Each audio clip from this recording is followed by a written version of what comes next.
I'm nervous. Okay, I'm nervous. I'm Bitch, what are you nervous. nervous about?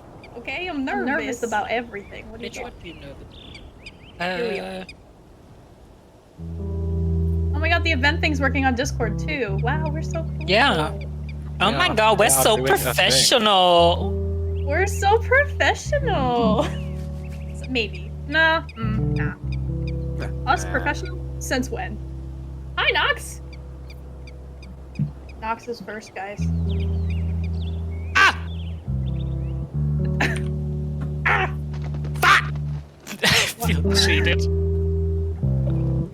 What? Oh my god, Micah's live too. Oh my god! Everybody is here. Everybody in the club get tipsy. No. I can hear myself in that stream too. I just didn't know. I was like, That is one stream. oh my god, the latency on that on your stream is so short. Holy shit. Oh my god, professional streamer. Not me. Bruh. I could never. Bruh.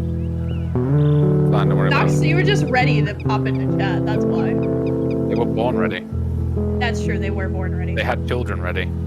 Ready. Excuse me. LJ, what is this? Toe Penis. beans. What is that? There you It's go. not toe beans! It's Ulver's toe beans. It basically means because we have 14 months, I'll send you some toe beans later. Ulver's toe Okay, beans. you know, LJ, I still owe you that Kevin portrait. It's still right Yeah, here. no, we were talking about this last week. It is so overdue there. It is so overdue, and I still owe it. Hello, Woody. How you doing, Woody? Welcome in. Scares me. I don't know why. How's your day? So that's the problem. It's not you, LJ. It's me. It's not you, it's me. You're right, you are the problem. Yeah, you're right. Damn it. Correct. All right, I'll see myself out. I'm gonna end stream. Bye. A minute and 45 seconds in. Yeah. Bye. See you never. Aw, Right. Shadow, I appreciate that. Hello? Oh my god, wait. Your day's It's here been too. just lovely, Woody. Thank you. Don't Good, question me good. in Did my you have a good weekend so decisions. far, Woody? That's all I do. I'm all good, dude. I'm happier than a pig in shit. We're gonna have a fun day today. I know, We're right? here for Sammy. We I'm got some just good things gonna- going. That's gonna be it. for today. Exciting times. Have this one stream. Now back to... What's up, LJ? Let's go. Hi, Eric. How are you? I appear to have sneezed. It's time to be plums as well. Let's fucking go. Thank Wait, you guys for the 7 I'm- months and the 10 months. I'm also drinking an iron here brew, too. and the caffeine in it's making me Plums? like get super No. fucking No, excited. Woody, don't do that. How unnatural of a color is that? What? Like I poured myself an iron brew, and I was like, a Every highlight swap. orange is not a normal color to put in your system. No. It looks toxic. It does. It's like gonna ruin my Here kidneys. we are. Dehydration piss. Yeah. Oh, Felt no. Yeah, I'm gonna pee orange. See, we were all thinking it, but we just didn't want to say it, so Woody said it. I Yeah, Sammy has bear piss. Bloody, mm-hmm. Hi Shadow. Hi Cyndaquil. Hey Maddie. Yeah, you're not wrong in that, Maddie. This is true. what the dog doing? What that dog doing? Hi Don't know why that's Sixbo. Welcome fucking mad, in. Now I can see both of the chats. Let's go. I feel like I'm dying here. Why you? Please don't die. I have like you know the feeling of a hiccup just right here. Skittles will heal me. Naturally. Right, okay, so what? Sammy, why are we here? Yeah, let's get this going. All right, let's get this Yeah, going. Let's All right. go. Oh, hello, Bring it up. everybody. Well, we'll bring it in. We're gonna bring it in. We're raising money today for the Trevor Project this weekend, and the Madhouse and the lovely Makama. We are going to talk about one of our many favorite games, which is The Last of Us, which kind of brought our community together.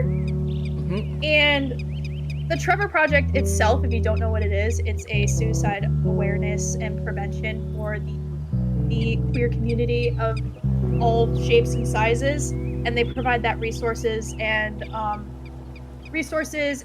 people to contact in order for them to not take their lives. And it's very important because and The Last of Us is like one of those things that also has that kind of representation, which is kind of a cool tie-in to this. But it's also a big part of at least our Madhouse and like our community in general. We very much care for this community and we want everybody to feel safe and welcome. And I think raising awareness for this is very Here we are. Here we are. Let's go. It's exciting too here we because and first of all, thank you to the Madhouse for inviting me in. I'm super excited about this. I think it's been a long time coming for all of us. And before we hit the go live button, we were having the conversation of like, this wouldn't be possible if none of us would have played this game, right? Like the fact that, and it kind of had this ripple effect. Like I had played it. And then a mutual friend of ours, Little Yum, who's a wonderful streamer, by the way, Yum is fantastic, that kind of led me to Plums, it led me into the Madhouse, and then it's been almost a year now at this point that I've known all you guys, so it's fun to have a discussion about a game. There's that underlying community aspect of it as well that comes out, right? Yeah, definitely. So it's exciting. We have loads to talk about. We have a beautiful Google Doc template. It seems like the perfect game to talk about that for as well, because obviously, like one of the key factions in it all is the Fireflies, and obviously their motto, slogan, whatever you want to call it, is "Look for the light." Yeah. And it's that, like, obviously, at some point or another in any kind of community, that's kind of been the message that we've tried to send, be it in our own, in other people's, and obviously, it's one of the things that we've all done in finding each other, and obviously, in terms of our own communities, we found that in ourselves. I agree, 100%. So I guess like the first question would be like, what drew us to play The Last of Us? Was forced.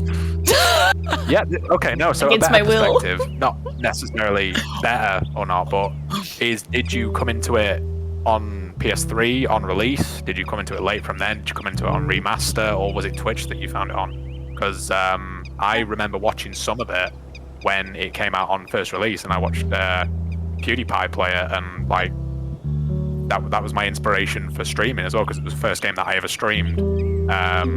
Oh wow, I didn't know that. Yeah, first thing I ever did. It was the game that Sammy raided me on. Okay. So, yeah. That's how it all started. That's Back on how the it all like started. console only days. Yeah, console only. I was on the end of Last of Us 1, and honestly, I was there for like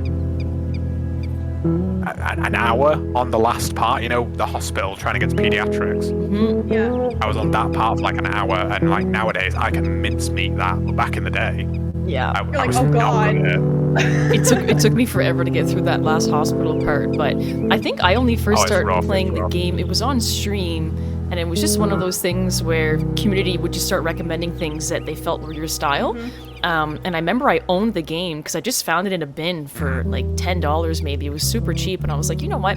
I don't know if this is kind of my style of game, but I'll give it a shot. And as soon as you start playing, just the feel of it and the mechanics of the game, and as soon as you get your hand on that shotgun that Joel has in game 1, you're like, that's it, I'm sold. And it turns into such a beautiful story of kind of, you know, a family, because Joel has this very sinister past, and he's basically shut down after he goes to the QZ zones, right? He's just a smuggler trying to make ends meet, doesn't really care about anything except himself, and then he meets this little girl, basically, who's now an adult in part 2, who we have, you know, so much has happened to her over the last few years, but you can see how Joel kind of starts to soften up as he spends more time with Ellie, and she has this gritty ability to bring that softness out in him through a lot of like almost reality therapy and a lot of tough fucking love. But that's, to me, was what was so exciting about the first part. And then part 2, obviously, as soon as it came out, you go running to the store on pre-order and you lock yourself down for the weekend, and Literally what I did. Technically speaking, you couldn't though, could you? Because of the time of time it was when it came out. Yeah, we were all kind of in quarantine, like that quarantine era when it came out. Which, but, like, even then, that's kind of convenient, isn't it? Yeah, I literally locked myself in and playing it. I just noticed that. That's that funny coincidence of us all being in Oh, yeah. quarantine when it So, came out. like, I didn't realize lucky. that before now, Yeah. actually. True, actually, like before The Last of Us 2 came out, I replayed 1 because I was like, I'm so hyped for 2. I want to like refresh. And then when it starts with the whole like you play as Sarah and then Sarah gets shot and then it has that whole cutscene of like the Fedra and CDC talking. I'm like, ooh, this hits a little too hard right now. Yeah, no, like, and it was all words that were kind of getting floated around because obviously, I don't know how well this will work into any of the later topics, but like brief discussion, obviously in the game it's discussed as cordyceps, which that's a real thing and it's a completely natural thing. And it was kind of a spooky topic of discussion considering everything that was happening at the time, because it was born out of nature and like humans being where they shouldn't belong kind of thing. And Pretty much. yeah, it was odd. You were like, oh god, it's happening. Yeah.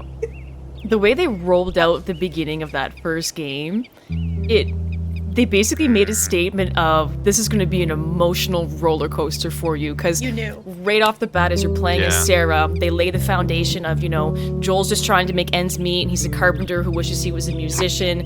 He has late nights. Sarah somehow manages to nick a watch for him. That friggin' watch, we're going to talk about that later and how much that means in the game as well. But they lay this foundation of they do have still this beautiful family, even though it's just Sarah and Joel. And then when you see that scene happen and Sarah gets shot and she dies in Joel's arms, it makes you just want to melt, right? It just makes you want to completely crack down, Yeah. and that's the game I mean- saying, everybody that you care about in this game, we're going to emotionally destroy you. Yeah. Yeah. It does it in a couple of different ways. Like you said, we'll get onto some of them later. But it's like, oh, you think you're ready? No, you're not. Yep. Pretty much. Like, I remember you saying when you were playing The Last of Us 2, Plums, you're like, Jesse's the bad guy. Jesse's the bad guy. And I Oh, was don't. No, that's like, I've never been more wrong. and we're like, The "Are you most sure?" wrong I've ever been. I was sitting there like, are you sure about that? Nah, still the bad guy. Yeah? But yeah, because I like, in my head, I was like, yeah, Ellie's like Mrs. Steal Your Girl, and like, Jesse's gonna be mad, and oh, that's my baby. And like, Turned out Nope. Jesse was like one of the best, like he was like Joel 2.0. like complete teddy bear. Yeah. Pretty much. Like the guy who looked up to Don't I you- Joel and actually called Tommy. him Diet And... Joel. Yeah. hmm How messed Joel up was Zero. it when we saw the trailer for part 2 and I'm gonna kill every single last one of them and you think I'd let you do this on your own? How much did it mess you guys up in part 2 when Ellie is running away from the wolves and then she gets grabbed from behind and she turns around into Jesse and he's the one who says, "You think I'd let you do this on your own?" I was like, I saw that. I was Yeah. like, are you... Excuse me?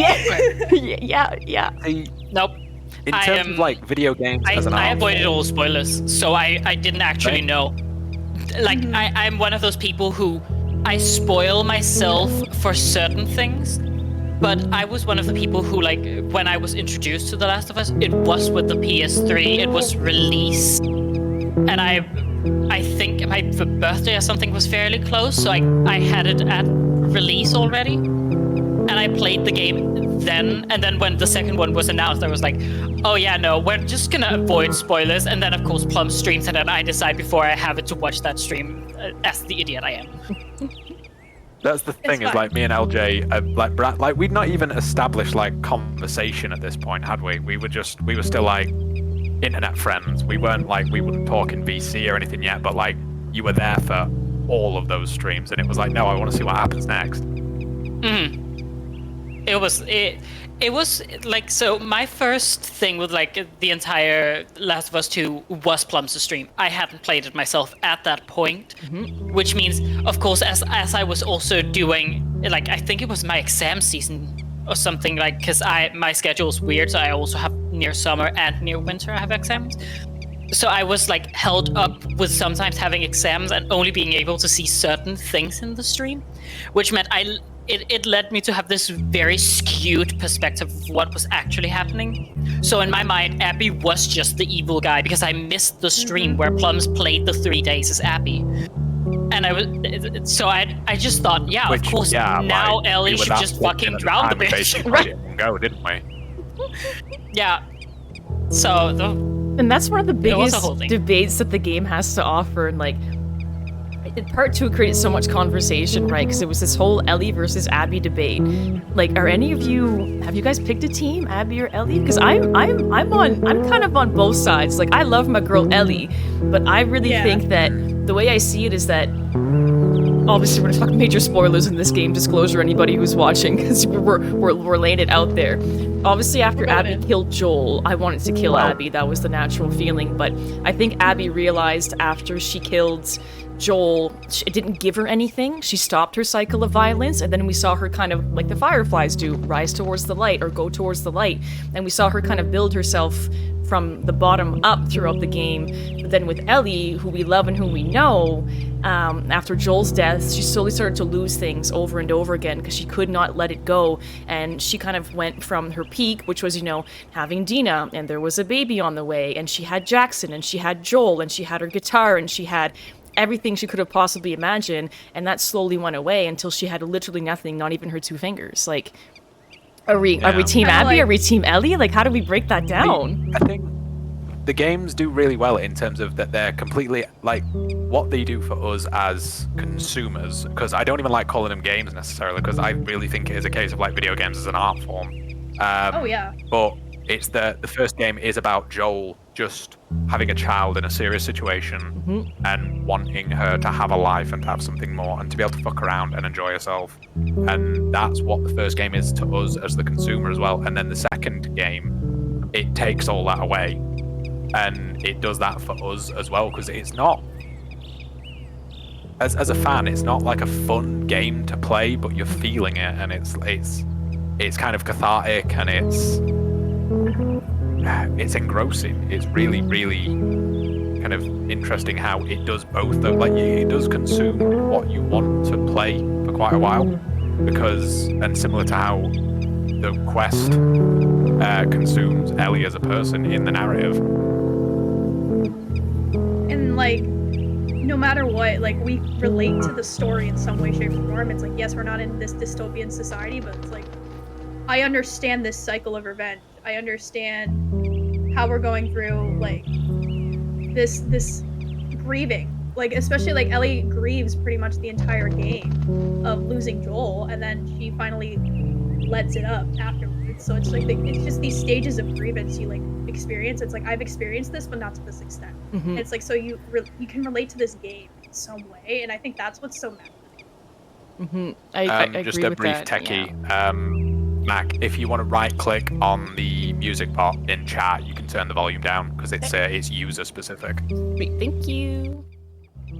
Yeah, I mean, I think in terms of the way that the games go and what you can relate to, I think Abby's involvement in the story is kind of, it closely relates how we play it as a consumer, in that it's not until you kind of feel like, oh, fine, I'll do this because I have to. And that's essentially what Abby is doing at the start. And then they weave this amazing story where it then gets to a point that you want to carry on, you want to do the right thing. Like, obviously, I think the best part is at the Seraphite part, and obviously you're like, you feel primal, you're like, fuck, I just need to get through this. So that's definitely what I felt like on Thursday when I finished it. I was like, oh, I need to keep going. And that's essentially what Abby's in. Yeah. I think that, like, it's interesting that and this is why we all agree with each other and why we're doing this today, right? It's like we all agree that this game, it's less like a good versus bad. It's more a game based on ethics, and the game forces us to feel things we don't want to feel, but yet we have to somehow keep going. Like, a great example of something I didn't want to do, the push square scene with Nora. When we hunted her through the hospital, you're chasing her, you're running after her, you finally catch her, and you pick up a pipe, and the game makes you push square 3 times. It's like, this is so ruthless and savage, but I have to do it to keep moving forward with this story. So as you're playing it, like, when you're Abby hunting Ellie, or when you're Ellie fighting Abby at the end, it's like, you don't want to do these things. So that's what makes the game so magnificent, is that it tackles almost like your code of ethics and makes you feel like there's something wrong here, but for some reason we keep going and we're obsessed with it. Well, obviously, also the fact that you have to play as Abby in that fight. Because I feel like if you played as Ellie, it'd be too simple. Hmm. You would just and done, and you would then. I guess you'd understand Ellie's motivation for going after her, because in a way, when Ellie, spoiler obviously, decides to go after Abby one last time, we kind of feel like, no, you don't. We side with Dina of all people, and we go, no, you don't need to do this. Hmm. And it's that thing of the game telling us, no, you do. And again, it's them like weaving the narrative in the right way, where it's like, oh no, it's right, and it's almost like it's fucking brainwashed in you. You're like, Yeah. oh god, yeah, no, I have to do this. Yeah, but like the games have always been really good about that whole thing with giving you a sense of ownership of the actions. Like even in the first game, you cannot kill Jerry. Like you cannot not kill Jerry to rescue Ellie.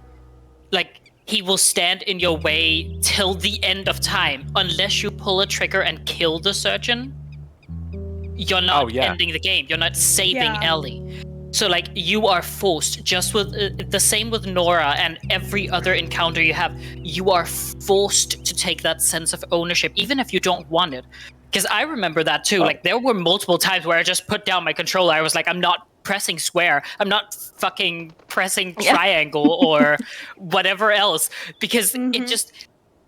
The only time throughout the entirety of the second game in any of those sequences where I felt, oh yeah, now I really want to press the button, was the Sarah fight encounter with the dude that like you crashing down through the railings onto the ground and like you have to stab him with an arrow. That's the only encounter in that entire game where I felt justified and felt happy at killing someone. Because all the other encounters at some point felt too human to me. Especially Nora, because she even had the full realization that, oh shit, this kid whom we hunted down, or we're being hunted down by now, was the kid we wanted to save and, you know, get the cure from. Of course, Nora didn't know that would come at the cost of her life, but... Yeah. Not to We detract can give from a shout a out very good to point, Shadow? but like shit the bed, Shadow, with a massive $300 donation, because well, now we're doing an art stream of The Last of Us 1 where we're going to give away a copy with the Kevin style alternate cover. We're going to be giving away Last of Us 2 copy with Keith as the cover art. And the Madhouse are going to have a race of Cuphead. Shadow, what the fuck? God. Yo, let's go. That's Let's ridiculous. Go That's already. crazy, Thank you, Shadow. yo.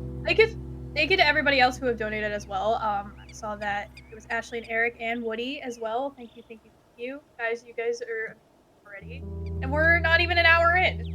Yeah, no, that's sorry, LJ. That came up at like No, it's sentence for yourself, but like and you didn't stop me? I No, we nearly won't let did you like finish the your out loud thought. that old sound effect. Like, oh my god. But no, that was the point. There was no more to No, the point. no, it does perfectly. Like all those moments are like that. I have to do this, and you're like, oh god, and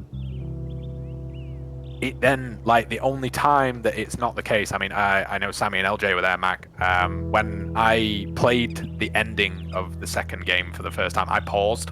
Okay. Like when she puts Abby under for that last Yeah. time. Yeah. I paused the game and I was like, I don't want to do this. I This don't isn't blame how I you. want my game to end, and it's how the game feels incredibly personal, and you're like, no, this isn't what I played it for. Did you guys also just sit there for like 40 minutes after you finished the game for the first time, just speechless? Because that's what I did. No. Metal Strange I've been looking at that fucking part of the game called extras since I started.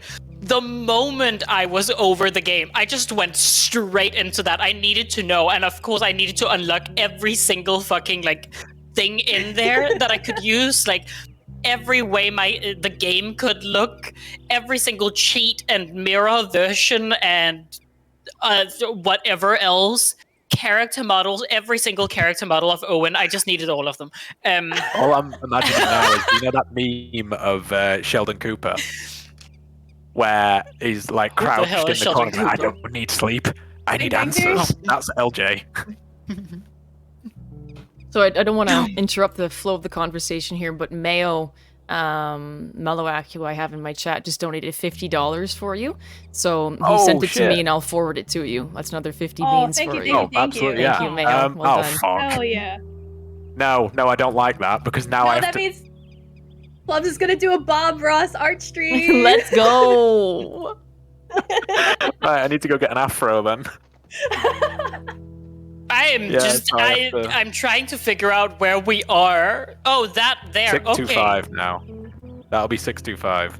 I don't know numbers. Okay, just is that What I am going to do, that's I'm going to three from highlight Stitch. things as we go through them as well, because just so we can check some lists on our Google Doc here.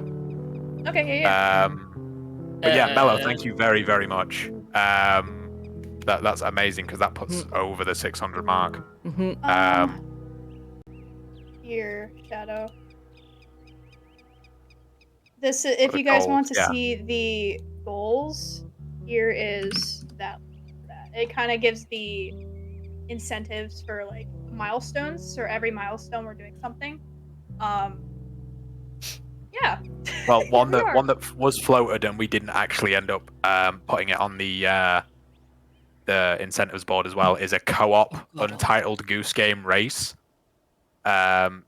between in some element of pairs, LJ, Sammy, myself, and Nightcaller Nox, because we've had so much fun with the Untitled Goose Game, and obviously the honk sound effect because it's just ridiculous. It's so good. It's so good. But yeah, This is actually like with The Last of Us, it actually has one of the most like biggest LGBTQ like representation in it, but to the point where it's not like their entire personality. Which is- It's not Life is Strange. It's not Life no, is it's not in Strange. your face. I'm sorry, but Life is Strange is the gay game. TM. There's no. Yeah. Like DM, it's let's good go. to have that. It's good to have that representation, but like usually like I don't know about y'all, but like I like working in theater and stuff, it's just like that is the main personality of most characters. Yeah. Is usually they are queer. And it's like Yeah. that's not just who they are. And that's like kind of nice with this. It's like they just casually mention, yeah, Ellie's gay. And like, oh yeah, Yeah. Sled's trans. And it's like, Yeah. we love this. And Yeah. like they're Well, normal no, who fucking was it? people. No, Okay, it's Sammy, me. wasn't it you that? Yeah. It was me. Okay, I Yeah, didn't even go realize on. Lev was trans. Tell okay, them what you until did. listen. I didn't even realize Lev was trans because it just didn't make it such a big deal. Like, and Yeah, I mean, it's mentioned in one conversation directly. and if you miss it, you're like, oh yeah, with, Lev's a dude. when you're in the aquarium, they say he was meant to be a wife to one of the I forget the occupation, but one of the people in the Elder. Serified community. Yeah. One of the elders. Was it the elder? Yeah. Yeah. But they say he was meant to be a wife, and obviously that didn't fly. And lo and behold, he is the most badass potentially. Oh, 'cause 100%. Oh yeah. it's Silent Okay. Avenger standard shit. Controversial opinion, possibly. Lev was my favorite companion of any game. I don't care if I Oh, spent 20 hours in the first game having Ellie tail me. No, I After get you. 15 minutes with Lev behind me. First of all, I'm a giant fan of Ian Alexander too. They are amazing as an actor. Yeah. But it was the fact that Lev just had more personality to start off with. Like, Lev was a full person when we meet him. A lot about a little though. 'cause Ellie Lev had to be isn't the most formed. talkative of them. Yeah. But he just had personality in everything he did. He's just amazing. I love him.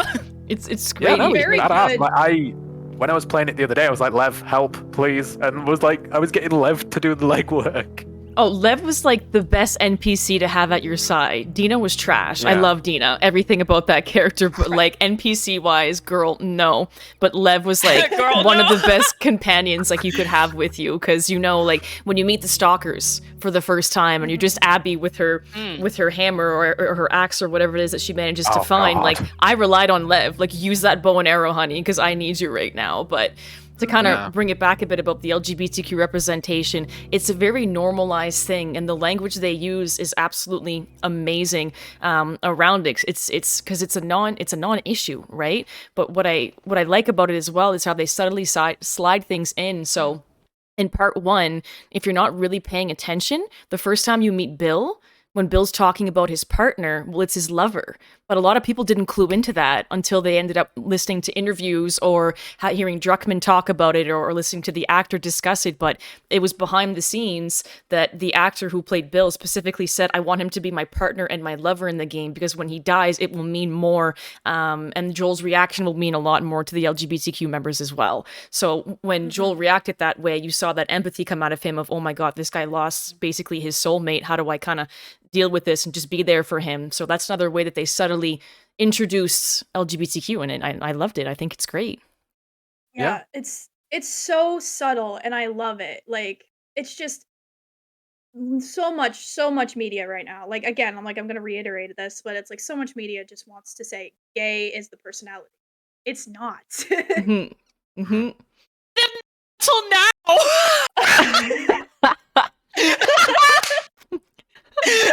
I hadn't noticed because he used the word partner. Oh God. Yeah, LJ's having a moment right now. Yeah. See, I'm here for like, the girls in the game. that's but why. I'm fake. We love this. Sam, We love it. LJ though. just casually assuming that there wouldn't be anyone who wasn't female or anything else like that. It's just, yeah, you were girl bossing too hard. Mm-hmm. I think it's because the word partner is something I use about Cam and me, which is Yeah, like no, a there's relationship an in which anonymity one in it. uses they them pronouns. So it's the fact that I hadn't even recognized that in English saying partner is also a more like it's a way to both disguise it a little for those who don't need to be in the know. Mhm. Because like in this case, we know that Joel has some kind of not internalized homophobia or anything, but like he has this stereotype, this norm he follows, when he thought that Ellie was straight. Like Mhm. Yes. he Yeah, thought that with she'd be Jesse. with Jesse.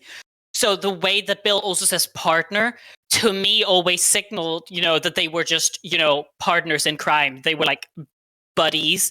Mhm. But like that's also there's a language barrier here, of course, too, where partner is not a word I have in my vocabulary very often Mhm.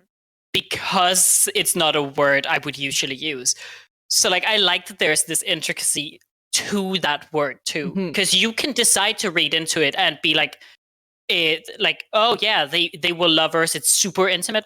But for those who just are younger player base who don't necessarily play for all the themes and representation in a game, it possibly just glances over their Yeah, head and but- normalizes that something can be gay without it being yeah, like the to a entire good thing. love effect, though, that. because Mhm. Yeah, it's inherently a character that people are going to pay less attention to. Mhm. Yeah. Whereas obviously they put that front and center in a very presentable and respectable way with Ellie and Dina, and obviously with Lev being trans, and anything else where like relationships are discussed, it's not too much. Like I until I looked at the Google Doc, I forgot about Tommy and Maria being a couple. Mhm. Yeah. Like completely, because it's not the fourth. Like obviously, it is inherently a game about love to some description, Mhm. and they don't make that it. There's so many other things that come into it. Obviously, chiefly that being the apocalypse and kind of the divide in allegiances and a lot of other things.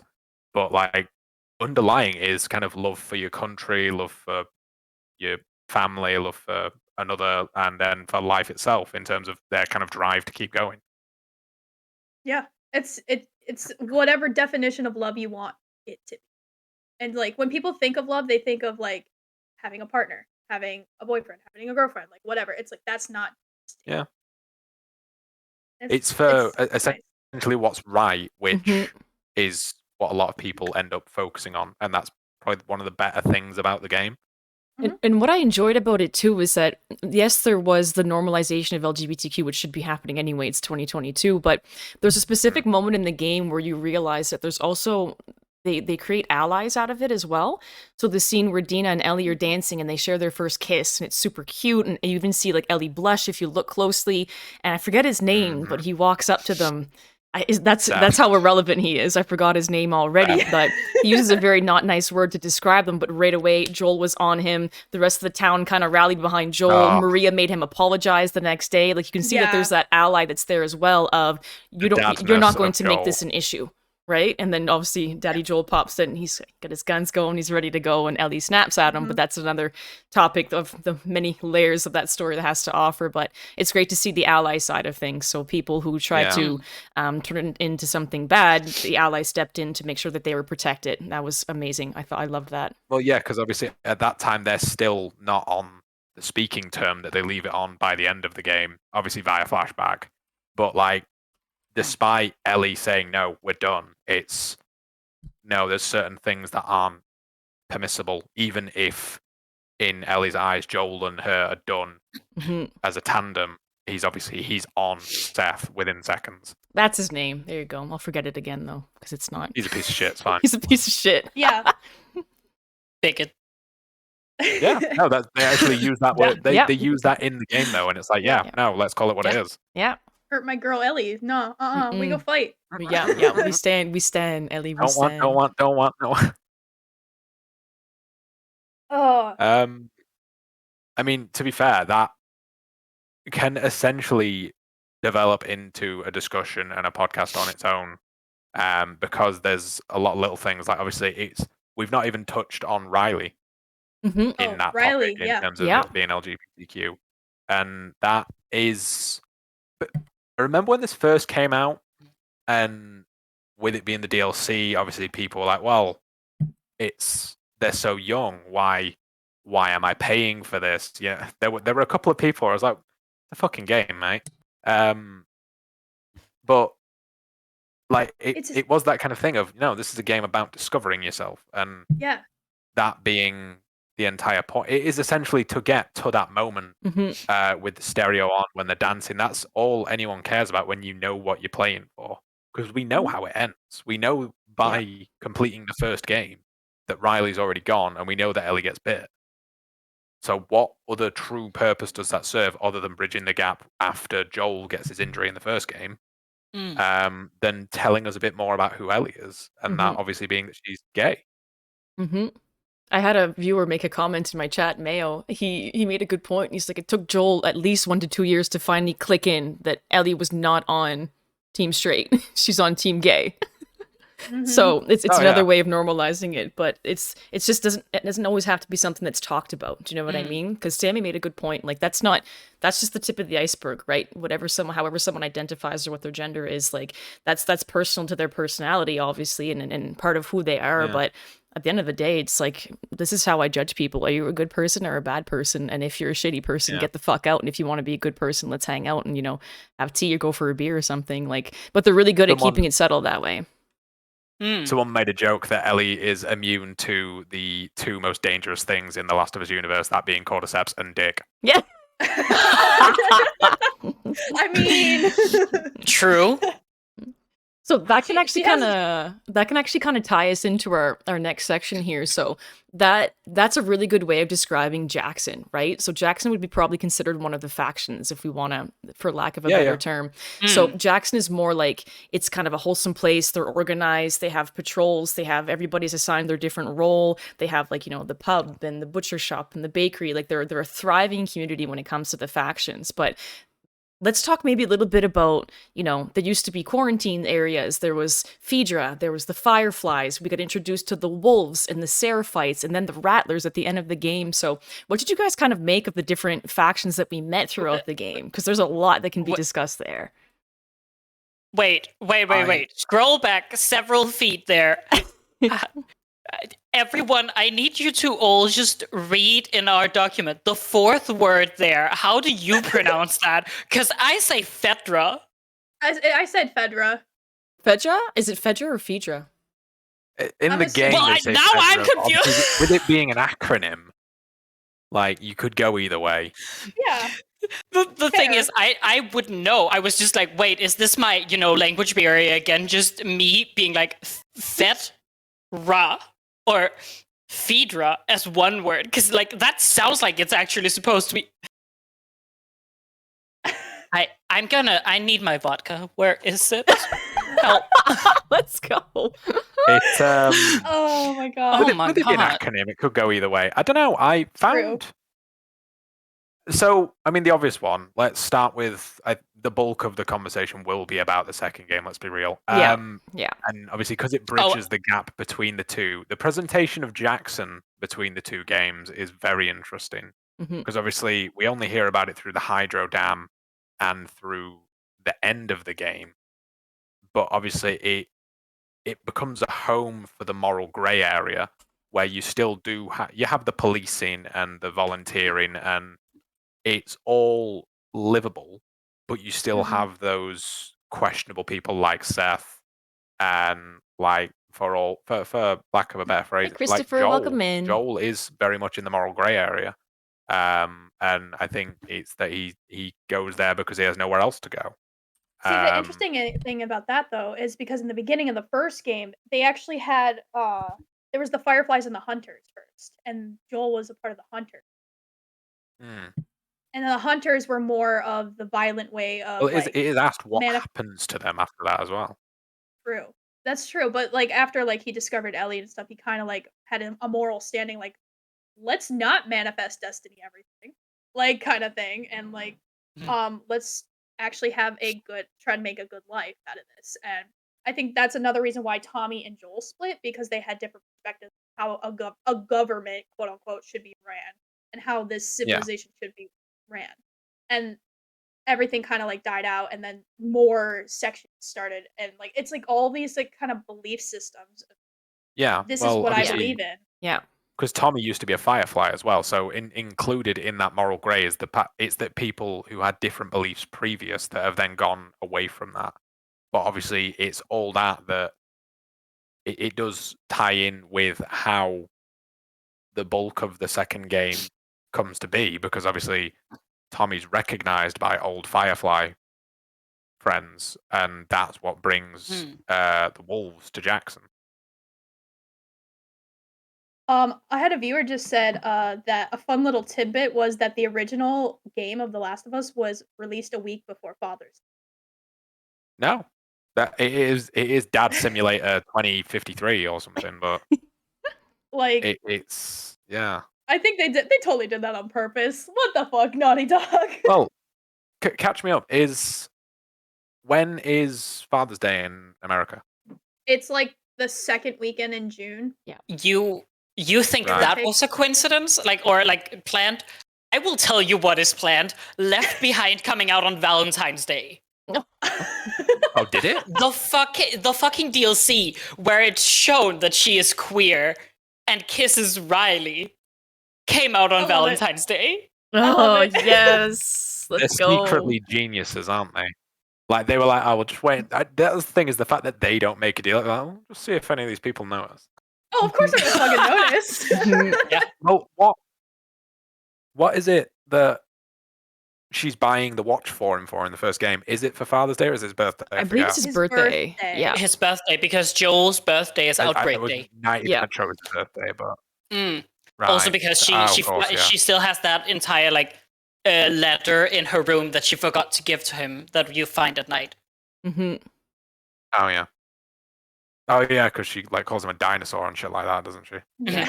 Like Joel's birthday was Outbreak Day, and the same day that he lost his kid. Actually, a fun little fact: I watched a really fun behind-the-scenes clip, an interview of Troy Baker when he was doing that scene. And the day Neil Druckmann went to Troy Baker and was like, "We're doing the scene today. Like, this is the day that Sarah dies. Like, are you ready for it? Are you excited for it?" And Troy was like, "Yeah. Like, I'm gonna put myself in this emotional state and place for the next 12 hours if I have to, and I'm going to bare my soul in this scene to make sure I really sell myself as an actor.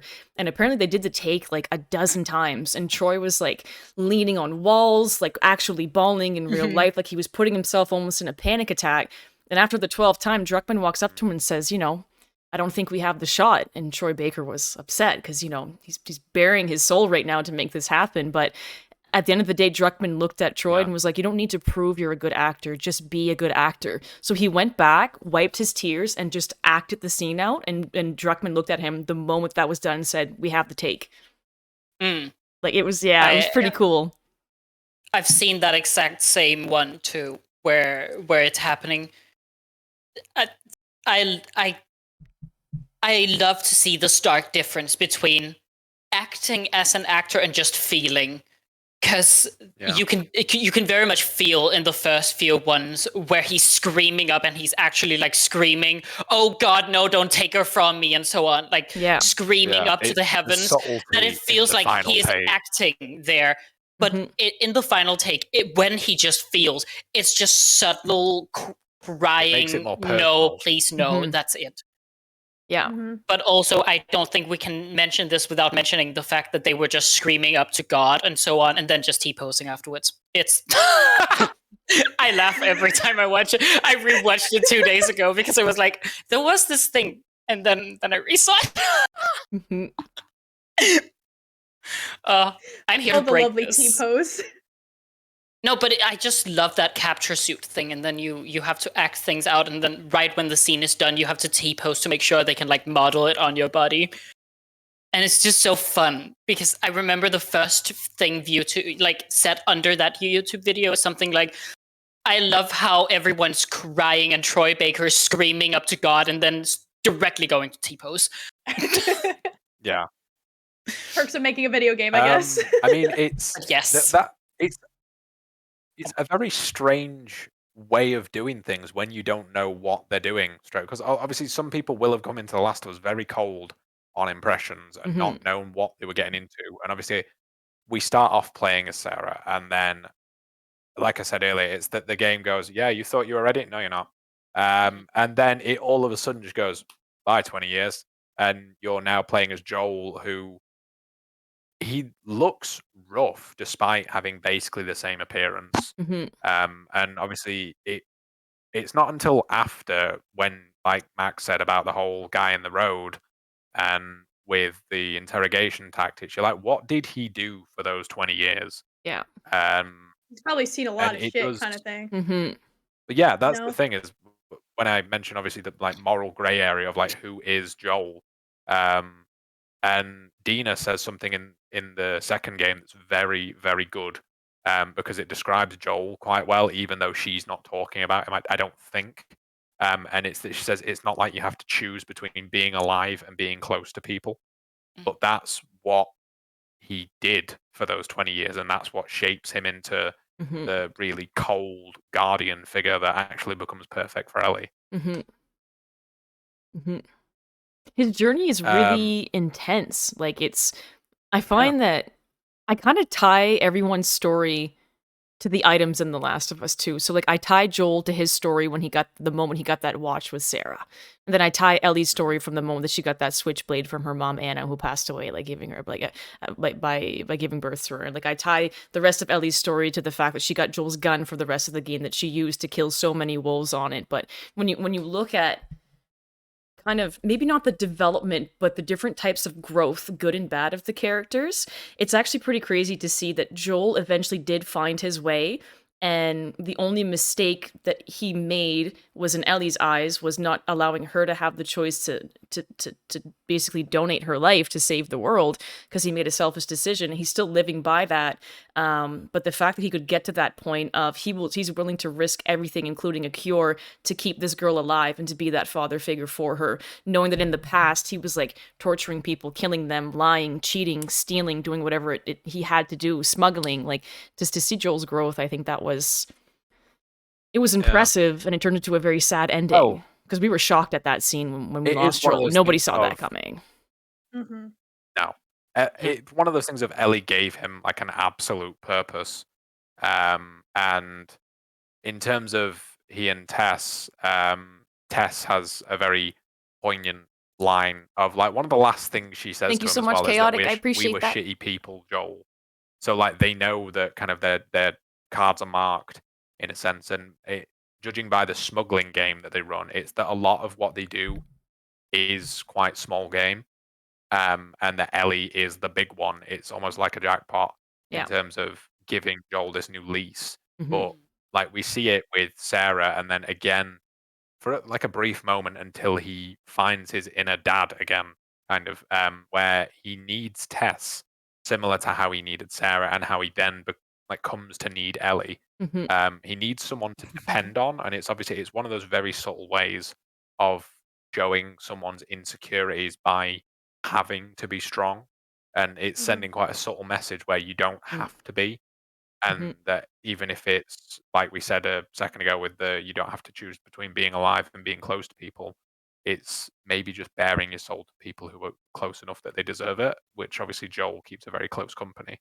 even to the extent that he shies away from his own brother for a long time. I think isn't it a couple of years that they've not seen each other in by the Yeah, first I'm game. something not like that. exactly sure how many years, but it's a long time since they see each other. Once Mm. Tommy goes to the Fireflies and Joel decides to stay in QZ.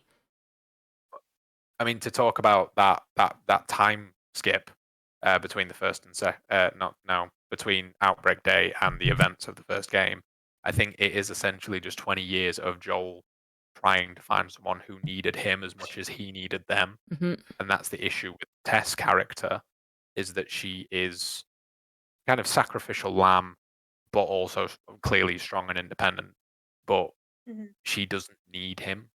She's very kind of defendable in her by herself. Yeah, that's Hence kind of why like obviously when you get split up from her, she holds her own.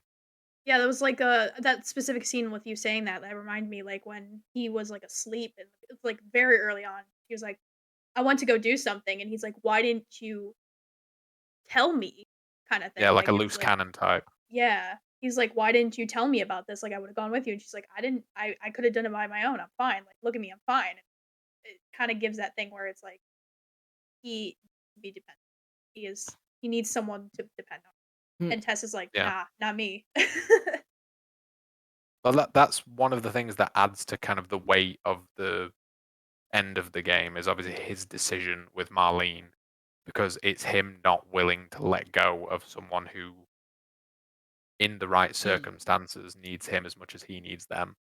And obviously, that's kind of the crux of what strains their relationship so much is that um, Ellie decides in that moment she didn't need him as much as he needed her. And obviously, it's her decision that instead she would have kind of gone under the knife for it. Yeah. I don't know. It kind of layers him in a way where you think, oh, maybe he's not as strong as we thought. He's But definitely not obviously, as strong as we is thought, and we slowly see those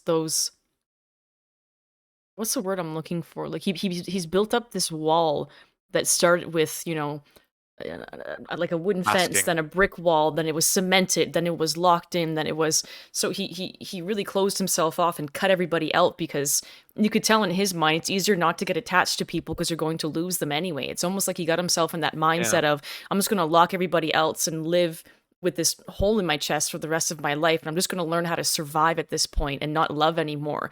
But yeah. Ellie is so good Oh no, at not sugarcoating anything with him, right? Because most yeah, people are they see what's happening with him, the interactions that Joel has with everybody. They all see the same things we do, but they don't push the subject with him. They kind of let him be yeah. and figure his own thing out and let him keep his walls. But Ellie gets up in there. She gets up in his face and is not afraid to call him out. Because at one point she says to him, like, "I'm sorry about your daughter," and nobody's brought that up to Joel in the last 20 years, maybe. And it spikes a fire in Yeah. him, but at the same time, it takes him off guard. And you can see that's kind of the turning point of where he slowly starts to kind of open up of I can talk about these things and not completely fall apart. And Ellie's really good at Yeah. getting in his face about that because she's our gritty little girl. We love her. Yeah. Yeah, it's like a psychological thing of he's masking some things that are obviously not. It's similar to kind of Ellie's trauma in the second game. I'm sure if there were kind of similar circumstances, they could have written in some kind of scene where he has a similar kind of panicked reaction to Ellie when she's on the farm. But it's that obviously, like you say, he does depend on certain people, and it's always something of a family-based relationship, be it what you could describe as maybe a partner in Tess, because obviously he has some kind of feeling and emotion to her. And then obviously the daughter role, which is fulfilled by Sarah, whatever, and Ellie, which obviously he breaks face on that for a quick second when he calls Ellie baby girl, which obviously he calls Sarah in the first part. Yeah. It took until the end of the first game for Joel to finally say baby girl to Ellie. And I think that's when we knew, like, he's all in with her. Yeah. Yeah. And then it's similarly kind of, I mean, to address things on the Google Doc, is that a lot of what Joel does is kind of defined by time skips. Obviously, we all know the topics of the first game quite well, which is survivability of this entire kind of mission that he's on. And it does always, similar with Sarah as well, where it's like, I have to get her to this place so that she can be safe, and so that we can kind of get out of here, kind of thing. And he then obviously finds that tenfold with Ellie. But obviously she then decides she doesn't need him, and it creates a bit of kind of a roadblock for him and what he does in the time between the first and second games, because he doesn't seem like he's going to fit into this whole suburban vibe of Jackson, or what So Jackson is. that makes me want to ask you guys a question, though. So we realized Joel hit that turning point. He was all in with Ellie, and he really did the best that he thought he could do, including literally changing the outcome of the world, knowing that she has this immunity, right? How did you guys feel at the end of part 1 when he lied? Because he was lying to her, obviously, because he's like, I'm just going to protect her. But we knew the truth. But when he lied, I was like, I don't know how I feel about this. There's so many. You are speaking my language now. Let's go, Joel, LJ. if you are out there looking, it's on site, bitch. It's on site. Because the lie was huge. So angry. Okay. Oh, when I played this through the first time, I was 13 or 14. I was 14 at that time, so I didn't know what was happening. But when I got older and replayed The Last of Us, I swore to myself that if the second game ever came out and Joel wasn't killed in it, I would do it myself. Now, luckily, I only had to wait an hour. Oh, no. Oh, no. Spoilers, Mufasa dies. No. No, but like, honestly, it was the whole thing of there is no evil guy. That's another discussion. There is definitely evil people that are definitely just evil in this series, but we'll come back to that. But like at that point was the question when I really started questioning who is the good guy, because Joel just stopped them from making a cure and now is lying to the only person who could willingly go back and fix his fuck up, his mistake, basically. But the Fireflies are borderline terrorists and Fedra is fascists. Who the hell are the good guys in this story? Because I was rooting for Joel this entire time. But now you're swearing. Because there's a video online, and I will see if I can find it, because it's basically a video essay describing similar. But hang on, I have the name of the account that posts the video as well. It is Lady Nightbrave, and I think it's called "Let's Get Sad. Let's Talk About The Last of Us." Let's get sad. Honestly, know, right? accurate. Mood. Okay. It just says that David, which we'll talk about the cannibals later on, but David, the character who Ellie meets, is just Joel who took one wrong turn. Interesting. And when you really think about it, it's not entirely wrong given what we know Joel did in the time skips. Smash. Or what we can assume. Smash. His head in with a boulder. Oh, LJ, take a lap. Yeah. Bonk. But yeah, like it's an interesting perspective. So I'll put it out there. We might come back to it a couple of times. Mhm. But It's an like, interesting. That's so interesting, though. well, yeah, because I don't know, like I think I know where you're going with this, Plums. They the did a argument really of good true job at and stripping necessary down evil. people, right? That's the Yeah. thing, is that people are doing what they interpret is the right thing to do. There's no Yeah. real good or evil, because David, and I don't support David, obviously, right? But if we put ourselves in his shoes, he's doing what he feels is right for his community to make sure that what's necessary for their survival, and this is how they've learned to function and to operate. So is he a bad guy within his community? Maybe not, but the things that he pulls off or tries to pull off that we know that he does, it's ruthless. What we see, it's sinister. But for There's him, another quote. you know what I mean? Well, there's another quote somewhere that says it's something that along the lines of people who are really evil will say things with a smile. And the only thing that sets them apart, obviously, David seems quite friendly, or at least wants to be friends with Ellie on that first meeting. And he tries to like crack a couple of jokes and get her on side. Whereas Joel, when he has to do the biggest act of them all and lie to Ellie, he says it with a completely straight face. And Mm. like there's no emotion in it because he knows how things are. But you look at obviously combat and the play style of Last of Us 1, it is brutal. Obviously, The Last of Us 2 makes it look like fucking kids' TV, but like it is quite a brutal game, and it's true versus necessary evil again. To Abby, Joel is truly evil, and obviously when they're met in the second game, it's complete destruction of a hero because this is my brother Joel, silence. And it's that realization of, oh, it's caught up to him now. And that's one of the things where it's like, yeah, the second game was inevitable Mhm. because what the one thing they do really well is they end the first game as though this is a happy ever after, but with an asterisk next to it of some ambiguity where it's like, it's not happy, but it's lasting. And it's the satisfaction of we did it, we, for lack of a better phrase, we got the girl or we saved the girl.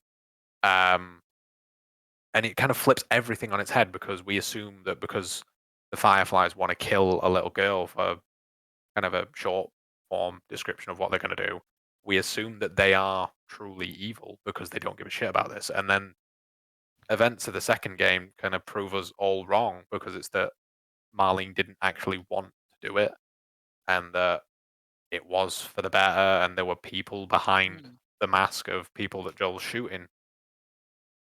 Yeah. I think we have to also like distinguish between the two game stories. Because obviously, when they wrote the first Last of Us, they didn't know there'd be a part two. There's a reason The Last of Us, part one, is now referred to as part one, because there was no plan for a part two. So when we finish The Last of Us 1, it is just seen as Marlene's choice. There is no Jerry. Jerry doesn't exist. He has no name at this point. It isn't until the second game when it then develops the story that we figure out these things. Because even when you look back at it in retrospect, when the comics came out, it also felt very out of line for Marlene to ever accept the whole thing about, oh yeah, she can just die for a vaccine. This is a woman who's just spent 13 years of her life literally becoming the leader of the Fireflies, establishing this both freedom fighter group and terrorist organization at the same time. Yeah. And for those who know, in the comics, it is slightly like hinted at that the entire reason the Fireflies exist is just for Marlene to have power enough to secure Ellie. A dictator in a way, isn't she? Mm-hmm. Yeah, like they don't really exist for anything else, but it became something bigger at some point. I mean, it is vaguely alluded to that there's more to it than meets the eye. When you shoot Marlene, well, you don't even get a say in the matter. That's the difference. Is Mac brought up the push square scene. Mm-hmm. And I didn't notice kind of the significance of that until I replayed it this week. But it's that matter of we don't get a say in a lot of the brutality that Joel does, and I think that is kind of linked with the narrative. Mm. One of the things that's more interesting is when he does it, and she's kind of begging for her life and saying, "No, no, no, no, don't do it." I forget what she actually says, but imagine. No, no, no, don't do it. He just says, "You just come after her," and I think kind of the anonymity of just you just come after that. You could put that scene in a lot of different places that you've been throughout the game, and Mm. it happens. It finally happens, and he just said it to the wrong person. He should have said it to Jerry. That's what drives them. Yeah. It's kind of true, though. It's I hate him. I think. Fucking Jerry. Well, that's the thing, is Worse than that we fucking essentially, Jay. to some description, we play the same game twice, because both Joel and Ellie lose everyone that seems to matter to them in some way, and it's Ellie obviously with her mother and with Riley, and eventually emotionally with Joel, and then literally, and Jesse, and to a degree Tommy, because Tommy doesn't accept that she's got this life now Hello, with Andy. Dina, Welcome in. How you and doing? then in kind of giving in to what things were in the Hope you're game. well, Andy. Dina and JJ obviously by the end of the game disappear, and we don't know where they're going to go from there. And again, it's that ambiguity of, is there more to this, or are they just going to ride off into the sunset, better or But worse? I do have theories for that. True. Oh, we have so many theories, but we can jump there if Yeah. we want. There's no curriculum on this, but I think No. we're But let's we're, try to be organized. I mean, we're not next animals. part We're on doing the great list. so far. But like Next part the on thing that I really list want is to. memorable Joel quotes, which obviously we've got "I shit my pants in a Walmart," which is that was just a pre-pod addition by me to mess with Sammy, and it's actually stayed into the final draft. It really so- did. It's too Okay, but funny. no, a thing I really wanted to bring up, actually, it was mentioned shortly about the whole Sarah Ellie similarities, especially with the carrying scenes. Like, those scenes are mirrored for a reason. It's the same way that he carries those two characters. But I Yeah. just want to quickly throw it out there. If you all noticed that there is another carrying scene for a character that means the exact same thing. Because Abby does the same to Yara, and it's the exact same carrying pose too. I didn't Because even that's the realize that. moment Abby throws away like the wolves and Yeah. says, "Fuck the whole Yeah. Scar Wolf debate, Seraphites versus the WLF." That's when Yeah. she carries Yara to safety and carries her to Mel, that can then patch her up and fix her compartment syndrome. Yeah. Because I it's the didn't even same realize scene that. as with Joel finally saying, "Screw my previous life as a hunter and screw the Fireflies. And Yeah. screw my past life. Hey, here comes the apocalypse with Sarah." Yo, LJB speaking truth. I'm getting goosebumps It's here. true. Oh, Yeah, literally. I didn't No, never realize like- that. Yeah. The whole thing is the second game for Ellie is a negative storyline. She becomes a worse person. She becomes Joel as he was with the hunters. And Like a Abby reverse. instead has a positive one. She finds her Ellie in Lev. Like, she finally realizes why this whole factionalism is bad. Why us versus them is a bad thing. And it's the same thing Joel figures out after he basically rescues Ellie. Yeah, they finally realize and It's- take a step back that none of this shit Yeah. actually matters. This fight, And that's this conflict, the whole this... thing. The whole thing that makes Jackson a faction that we don't really talk a lot about is because it's a faction that isn't us versus them. In Jackson, we hear about people coming by to trade. We hear about them finding other people. And when Joel and Tommy meet Abby, when she's like attacked by the Horde, they don't like instinctively think, "Oh, she's a bad person." They rescue her, because that's what Jackson does. There is no us versus them. There's only us humans and them infected. Yeah. Yeah. Which is it's And kind of what that's I was the trying to whole touch on difference earlier, with is the that game. whole that grey area where it doesn't matter what they've done before, but it's that they're trying to do right now. Because that is the bulk of what it is. There is that it's people of questionable moral standings, i.e., Seth versus people who've seen some shit, Joel and Ellie, and Tommy, because obviously he sides with the Fireflies, which obviously we have a fluctuating opinion on them. It is a little bit of everything, and it's just that they're trying to do right now by not having a dictatorship but still policing things in a proper way. They want to live. I have an interesting comment from Mayo as well. Mayo was all over this. Mayo was just as passionate about this than we are, but he's making a good point that I want to add on top of. He says the truth a lot of people didn't want to. The truth that people didn't want to face was that what Abby was doing, all the things that we hated, Joel did those things, and as we played as him, we loved it. So at the end of the day, everybody's wrong in this situation. None of this shit should have happened in the first place. Basically, that's kind of how I see it. Know what I mean? Yeah. But yes, I'm glad you're cheering on that, LJ, because when we're playing as Joel, he's the protagonist. You're meant to love the protagonist, but Joel did a lot of fucked up shit. And is he trying his 100%. best to be good for Ellie and to be the father figure? Absolutely. When you look at his past and what he had to do to protect her, if you were on the receiving end of that, he's a bad guy in other people's opinions, right? Yeah. Hence why he got hunted down by a party of wolves. That essentially is what it came down to. Like it's wild. Yeah. Everybody's in the wrong. They're trying to do the right thing all the time, but it's just a continuous cycle of violence. That's what it is. The only difference is that he was justified, or that's what people say at least. Like, he was justified in it. He gunned down Marlene for no fucking reason. Yeah, because she would come after him. How the hell is she gonna know where Jackson is?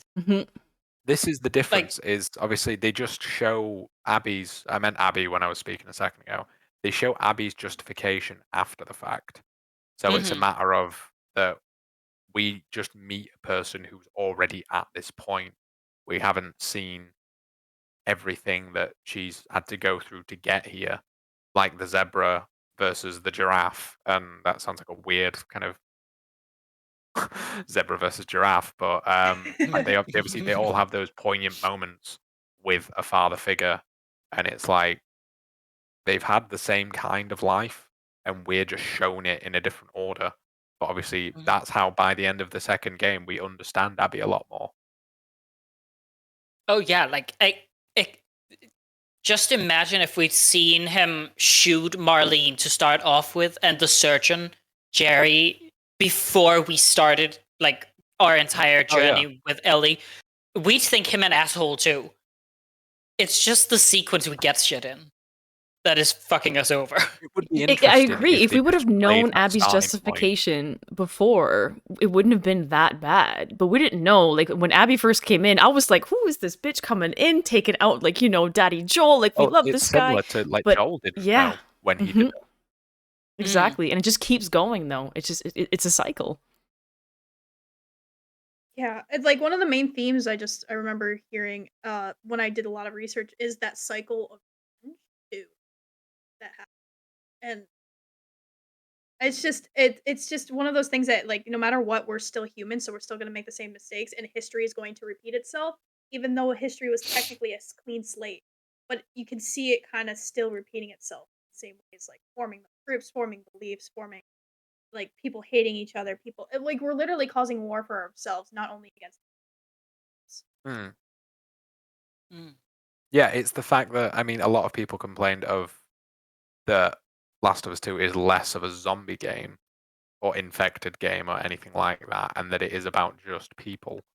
And it is kind of that thing of, despite everything that's happening, the world has turned its back on you and created a virus, and cordyceps being a real thing. There's some grounding in science of how how Naughty Dog have written the virus into life. But in that, we're still just fighting wars amongst ourselves. I call bullshit on anyone who says that the second one was less of a zombie game. And I don't call bullshit on it because they're wrong. There is less zombie prevalence in the second game.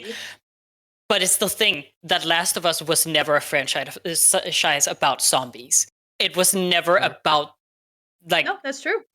Any genre like that. It wasn't about zombies. The zombies are just filler. It's to have something to occupy the minds of imbeciles. Like The Oh, yeah, Last of no, Us is like, a story about human interaction in this desperate Yeah. world where you don't have an option to just go down and buy extra ham for your dinner or go and ask your neighbor how their day has been or go to work.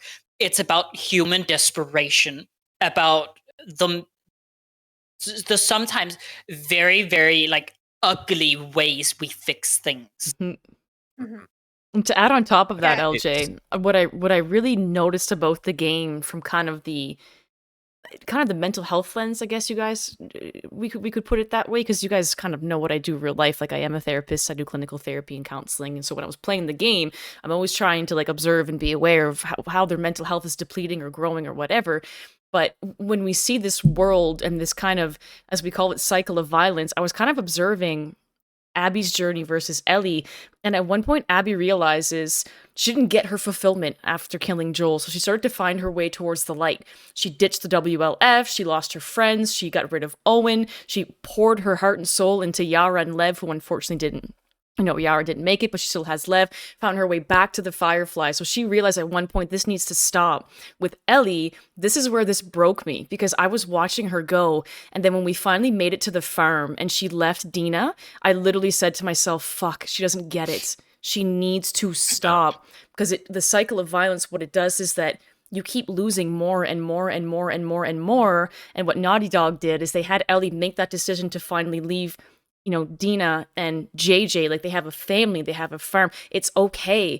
But Ellie has put herself in this mindset of living in this visceral chaos and unresolved trauma that she can't seem to get through. So for her, the only thing that makes sense is that I have to get revenge on this, and Tommy triggered me, so I'm going to go back after Abby no matter what the cost is. And at the very end, when she lets Abby go and she's sitting in the ocean, I still have shivers talking about Yeah. it. I felt myself just Yeah. feel so empty for this girl. And then they Yeah, added the and icing on the that's the right cake when she word. went back to the farm. Everything was moved out and she couldn't even pick up her guitar. I'm like, she literally has nothing. She didn't hit that light bulb moment of, this is not going to make me feel better. I need to be better for myself and work on me. It's not Abby's fault that I continue to feel like this at this point. And that's what really shattered me, was the end of it, when you realize there is literally nothing left for her. I feel horrible for her. Mhm. Yeah. I think guess that really it's- that really ties into Dark wanted our opinion on the duel story more than just Ellie's story. Like, what did you guys think of that? Like, did you like it? Did you not like it? Like, I know a lot of people weren't really big fans of it because they felt like they were stuck. But I feel personally it helped with a lot of the storytelling. Like what Max said with the mental health awareness, seeing how they either were healing or worsening that way. So I personally liked the story. I think it was really interesting. Yeah. I mean, I think it's worth saying as well that the actor that obviously mocaps and voices Abby did an amazing job. And it's upsetting that such like a stellar bit of work on their part was met with the initial response it did. Obviously, the Twitter response was very negative and was very improper of a gaming community that does preach how much it loves its subject matter, for them to then kind of turn their back on something just because they didn't like it. I think that's one of the ways where entitlement in the gaming industry is a bit questionable. But it's one of those things of, I think it had to be that way, because what purpose does Ellie's story really have without Abby and without understanding more of it? It would just be, yeah, she did it, so I killed her, Mhm. and it just it it wouldn't be satisfying. I think the catharsis that you get at the end wouldn't make sense, and even in like a visual sense, you Mhm. can see the change in them. Obviously, like the color palette that they use with each scene kind of varies, and that moment in Santa Barbara where we're playing as Abby again, um, and trying to find the Firefly outpost with Lev, it's that sudden brightness of like, oh wow, things are normal again. It's okay. We've made There's it. hope. Mm-hmm. Yeah, and then it slowly darkens whilst we're playing as Ellie on the farm, and when she also goes to Santa Barbara, and it's kind of that sun's getting real low, buddy. It's almost over, and then we return back to that horrible kind of grey palette where it is. Yeah, we're in the moral grey and the literal grey in terms of kind of the setting of the game. I agree. The gaming industry community, especially surrounding The Last of Us, was very dark and very grim and negative for the most part when part 2 came out, because of the Abby gameplay more than anything else. And to some degree, I can understand why they were angry. Like, people were angry because they expected a game where they could play Joel or Ellie at least, and that would be the game. It would be a new adventure to somewhere out in the world, and expanding more on the lore or something. When in reality, we all kind of knew that Joel was gonna die. It's such a common trope that in sequels you kill off a main character, and we knew for a fact they would not kill Ellie. Like, no, they're not killing a child in front of us like that. That's not gonna happen. It's hard to accept that. I knew he was gonna die at some point. Yeah, even Yara dying. I know we all like to say that Yara's a child, but Yara's height is the same model for height as other Seraphites. Only Lev really has a child model outside of the children in Jackson. So that's even seen as okay, because it's not a child that's dying in front of us, at least size-wise. Age-wise, that's a whole different alley. But I personally loved the dual gameplay. I loved that all guns were different. I loved that the stories were completely disconnected, and that now that you're playing it again, you do see, realize how close you were all of the time to actually getting to Abby. But you were always just running right past each other. Like in the hospital, when you run out of the building, that's the same entrance that Ellie comes in. Ellie is going up the side of a wall, and at that side of the wall, you can see that when you run out as Abby, you can look back and you can see where she crawled up. And the game keeps teasing you with these small moments, these glimpses where you're like, oh shit, right. The aquarium is where I will, in 3 days' time, murder Owen, Alice, Mel. Well, down to the woman that Ellie stabs when she swims into the hospital area. Whitney, I think her name is. And she's on the rip-off PSP thing. But then she makes an appearance, and she's the one that sends Abby away from where Ellie is. I think it's the dual story thing is perfectly paced in the sense of when you move back into control of Ellie, you think, oh god, I don't know if I can do this. And they do give it a strange final boss feeling when you're fighting Ellie, and it's a major moment of conflict. We talked about it briefly before the stream started, but there's a clip still of me starting the fight as Abby and getting shot with by Ellie, and I just go, oh fuck off, Ellie. And then I actually pause the game and just kind of stop and go, because it's a position that none of us ever thought we'd find ourselves in, and that's why they had to kind of tell that story. And I think the response was primarily because there is 7 years difference between when Last of Us 1 came out and Last of Us 2 comes out. So absence makes the heart grow fonder, but I think it did give the community a bit of a sense of entitlement, like I said. But what would you change? Yeah. What would you change about the second game? You can't say, oh, well, I just wouldn't kill Joel, because then what's your game? Exactly that scene, I'd even say, is a little creepy. It's Ellie switching 3 different weapons. And I remember at one point, while she has the bow, at one point after shooting 3 arrows, Ellie goes behind a counter.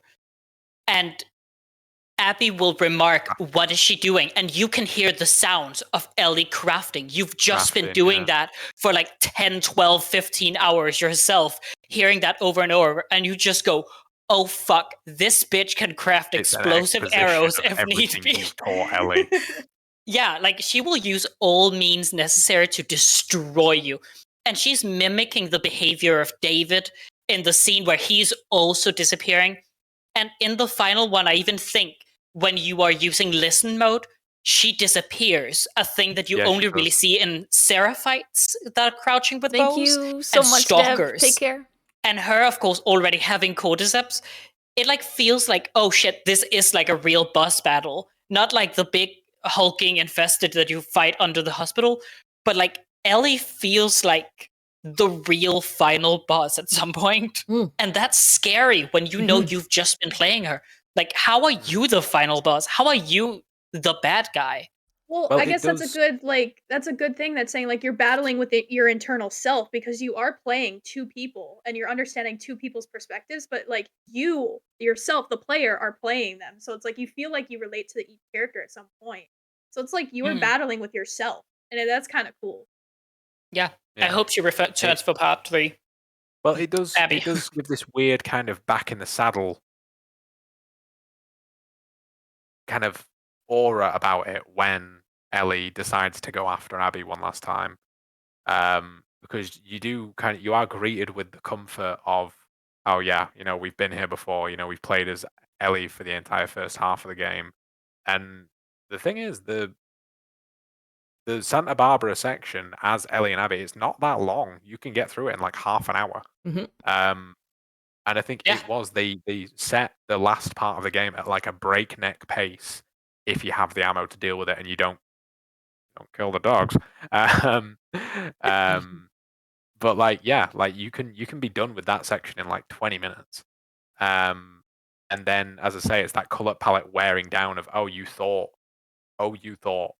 and like you expect like another big face off, kind of like them standing at opposite ends of a battlefield. And kind of evenly matched this time, and they're not. And every time it's Ellie being the one that's over prepared for things, but she obviously gets injured throughout the course of it. And Abby, and then that visual of Abby on the pillars, and it's like this Yeah. isn't the person you were meant to Shocking. fight. Mm. Yeah. Yeah, and then- you're getting provoked because you're like, oh yeah, now we're both taking boats. And then Ellie turns around without you wanting it, being like, bitch, we fighting. And Well, then there's an threatening a odd- child you've just gotten Yeah, there's an attached to odd- too, and so on. Like There's an odd that. sense of object permanence surrounding Lev, because you don't think about how Lev will factor into the fight, really, nor did you think how Dina was going to factor into things when you fight in the playhouse. And Mm. it's not until she like puts the blade at his neck and says, "You made him part of this." It's like, oh, this isn't Ellie. This isn't what we were doing this for. This is becoming her Joel arc where she's going to do something she's going to regret. Mm-hmm. Mm. Like watching that fight of Ellie versus Abby, I kept going through my mind like what is and Ashley Johnson delivered that performance of Ellie unbelievably, and she's absolutely outstanding. And Laura Bailey, and actually fun little tidbit, sorry cat, fun little tidbit is when they What's were the cat's actually name? acting out that the cat's name is Ellie. How's that for fandom? And she is We small love and it. she is mischievous, but she is very cute. Sorry, yeah, it's when Laura Bailey and Ashley Johnson were acting out that scene, I watched a really interesting interview. They were a guest on a podcast, and I can't remember the podcast. I think it was Kind of Funny Games. And they were describing what it was like to have to do that, because in real life, they're basically best friends, and they had to act out a scene where they viscerally hate each other and want each other to die. And Abby is like, I'll do whatever it takes to keep Lev alive and get out of here. And Ellie feels like this is what she needs. So after they were done acting out that scene, they both cried, which I thought was super intense. But anyway, kind of to pull myself back to what I was originally going to say is when that fight was happening, nobody wanted to fight Abby as Ellie, because Abby was depleted. Like, she was skin and bones. She was stripped of her dignity. She was, you know what I mean? She was not the Abby that we know and I grew to care and love. I have a lot of respect for Abby. But I was watching Ellie go, and I'm like, this girl is having such a dilemma going on in her head right now that she stated her biggest fear is ending up alone. But for some reason, she feels that this is something that she has to do. So she's willing to risk that actually happening to make this work. And at the last minute, when it's too late, she realized me choosing to do this, I have lost everything. So that's where it was. Like you get good goosebumps talking about it and thinking about it, right? But Ellie's biggest fear was to end up alone, and her biggest fear came true. Well, Yeah. don't they flash Joel just as she's getting looking to get into the boat? Yeah. They flash the moment with Joel, of him making eye contact through that one swollen eye, and then also is it in that one where she's under the water and he flashes and he's sat on the porch with the guitar, Yeah. and it's this very serene thing, and it's almost like he brings her back from it because obviously she's seen what road there is to go down in a sense of kind of ending someone's hope, and obviously Joel did it on a much greater scale, but it's what is at stake if she keeps Abby under the water. And obviously that's something we don't want to do anyway, because Yeah. as you said, like we've come to love the character of Abby, and Mhm.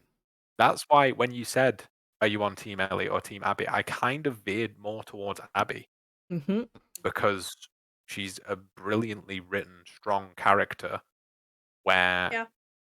she does a Joel. She houses this kid with nowhere to go in Lev, and Lev is kind of twice to three times the ability of what Ellie was in the first game. He's so useful, like we said.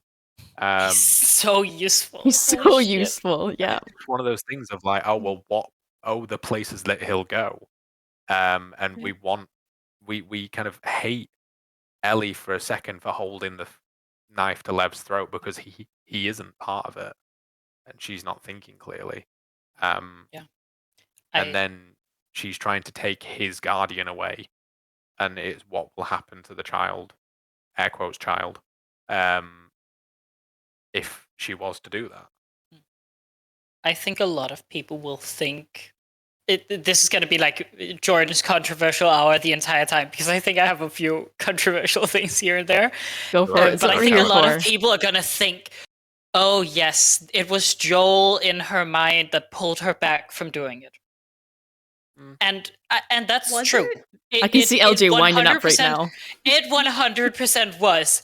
But that's because Ellie has a screwed perspective of who he is, like a shrewd one. Yeah. Because we all know for a fact that if it had been The Last of Us 1 Joel holding Abby under the water, he had not stopped till she had drowned. No matter how many times he had thought of Ellie. Like, Ellie could be screaming no. This man ran people over with a car because he thought they might ambush. He was right, but like he thought they might ambush him. He straight up gunned down people in a snowstorm to find Ellie, not knowing if it was actually them who had done jack shit, until he like shot a guy in the knee and was like, "You're gonna tell me now?" Like, he didn't know. He shoots first. So like I can see how Joel pulls her back because of her vision of who he should have been. Like the man on the high horse, I think it's her great knight. how Mac brought up. I think it's great how Mac brought up the whole "oh fuck, she doesn't get it" thing about Ellie in at the farm, because a lot of what you see of Ellie in the clutch moments, in the kind of big moments of the series, she doesn't actually process it. She's still lacking a lot of maturity as a character for the bulk of the second game. I mean, the first real kill that she has is the bandit choking Joel in the first game, and it's loud, it's immediate. She has that blank stare, and she just says, "Oh, I shot the hell out of that guy, huh?" And it's like she's asking for confirmation, and it's very nonchalant. And she's still very nonchalant about it when she tells Dina about it in the second game, almost like it's meant to be funny, but it's actually like the start of the spiral. She doesn't process Joel's death, and you hear that kind of white noise thing of like the grief and the trauma all kind of letting it in. And she does it during Nora's. She does it with Owen and Mel. And it's the only thing that changes is obviously the sound in the Abby scene, because you can hear everything, and she's there. She's grown as a person, and obviously she has had that maturity. I think one of the things about what Max said of, oh fuck, she doesn't get it, is she just doesn't get it. Well, no, you did actually say it. Sorry. She doesn't get it until it's too late. Mhm. Like she's already come this far, and Abby's already under the water. And it's one of those things of that's what pulls her back is her own maturity. So yeah, I think LJ is right in terms of knowing who Joel was as a person. Obviously, she's understood that for a few years by the time we hit the farm, and it's one of those things of she has grown up a little bit. But there's that they do give you a couple of little callbacks to the younger, more immature version of Ellie, because obviously when Joel's down in the first game, there's that really memorable scene with the rabbit, and it's just again it's complete silence and the arrow hitting, and then in the second game she's snared a rabbit instead, so she's not actually there to make the kill, but she's still dealing with all the kind of noise and trauma from all the previous events. And I never made that connection about the rabbit. Yeah, it's very, very subtle. I love that. I'm surprised that he's making reference to any rabbits, seeing as he doesn't know the difference between rabbits and elephants.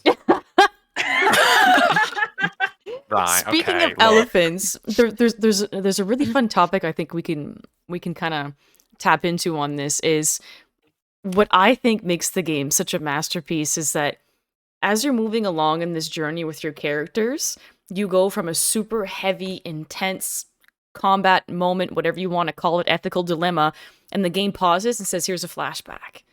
So it's a good way of giving you the background of what these people's lives were before. So we get to see a little bit of the history there. So, you know, like if any of you didn't go into that astronaut booth, you played the game wrong. no. I'm just saying, anybody watching, but You that's what the had game to. does, is that it shows you these flashbacks to create this emotional attachment to the characters and to see how young and innocent they are. And, you know, look at me, I'm on a motherfucking dinosaur. Like, it makes you love them to the 10th. But so when you see that where Ellie started and where Joel kind of found himself, to see how it ended, it's a tragedy. It's tragic, is what it is. And I agree with you, I Plums. With Ellie, you smile can like see an it's a absolute idiot with maturity the, thing. Yeah. Yeah, I smile like an absolute idiot with the astronaut booth. It's such a And good scene. It makes it's them feel human. so It's like good. they feel human again. Yeah. Yeah, It's that normalization of it.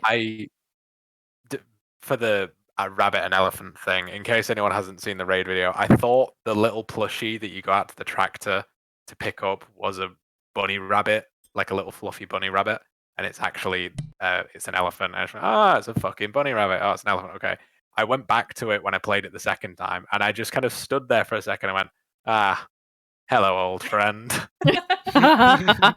it was oddly cathartic, because it was pretty much like a full year that we've all known each other and like loved the game and been talking about this. Talking about So I was talking. like, yeah, we have literally been talking about the game for like a year. It But, feels good to yeah, finally be here though and have these open discussions, because there's so much Yeah. that can be hashed out, right? Like even little things. Like, I love how they connected both games together. So you know how we have that giraffe moment in The Last of Us 1? Well, we get those Yeah. moments with Abby with the zebra, and we also get the second moment of the astronaut scene. So the game is really good at creating a situation of chaos, but pulling out these really wholesome, organic, raw moments for you. Like, it's an emotional clusterfuck.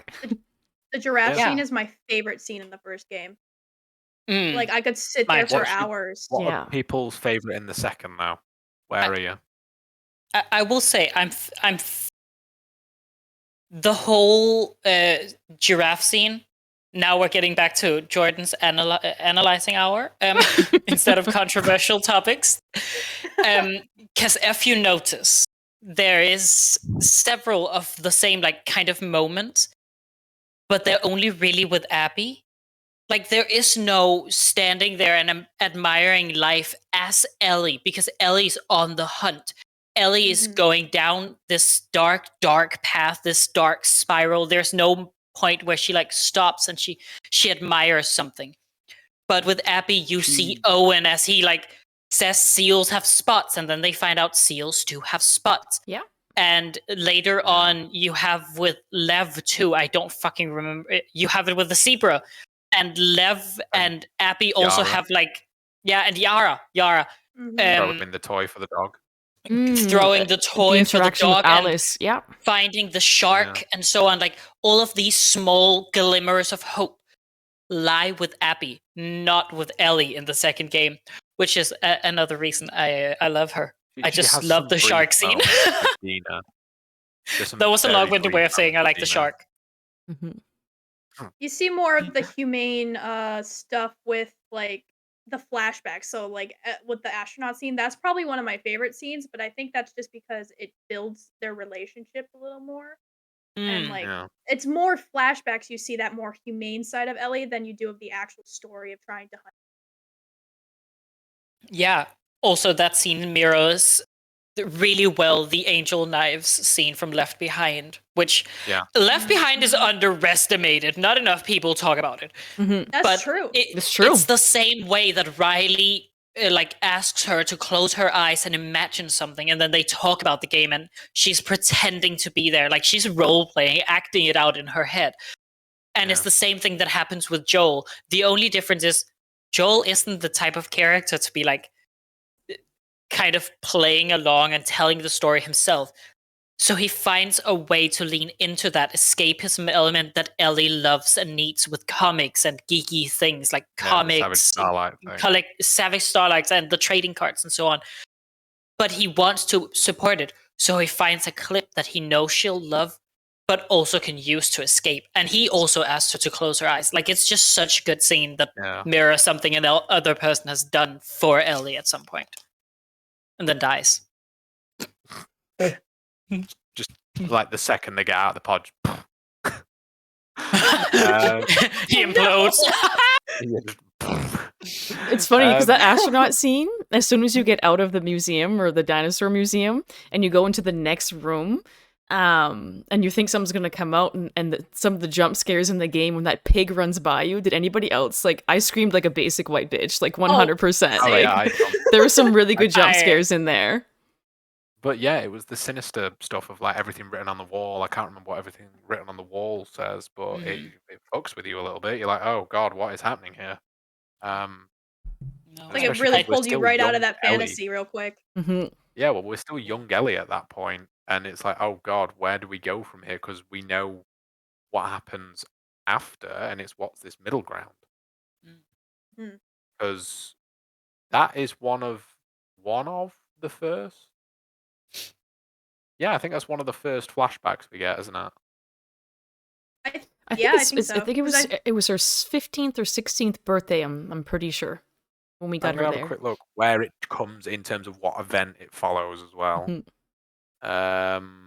Well, if you want it timeline wise, I think it's 3 years before the game, because it's 2 years before the game that she finds out that he's been lying. Yeah. Mhm.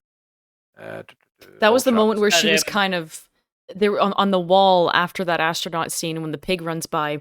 It says on the wall something along the lines of "fireflies are liars" or the firefly symbol in liars, and that's when she starts first to clue in that Joel lied. That was kind of the first hint that I think she always had this underlying question of, it doesn't make sense why he pulled me out of there. If there's more immune people, why hasn't this vaccine rolled out, and yada yada yada. But when she saw kind of the firefly symbol liars, that's when you can really tell that she's tapping into questioning whether Joel was telling the truth or not. Oh, Yeah, my cat. It's, for chronology's sake, it happens just after you find the theater. So Oh, you yeah, settle okay. down for the night in the theater, and then birthday surprise.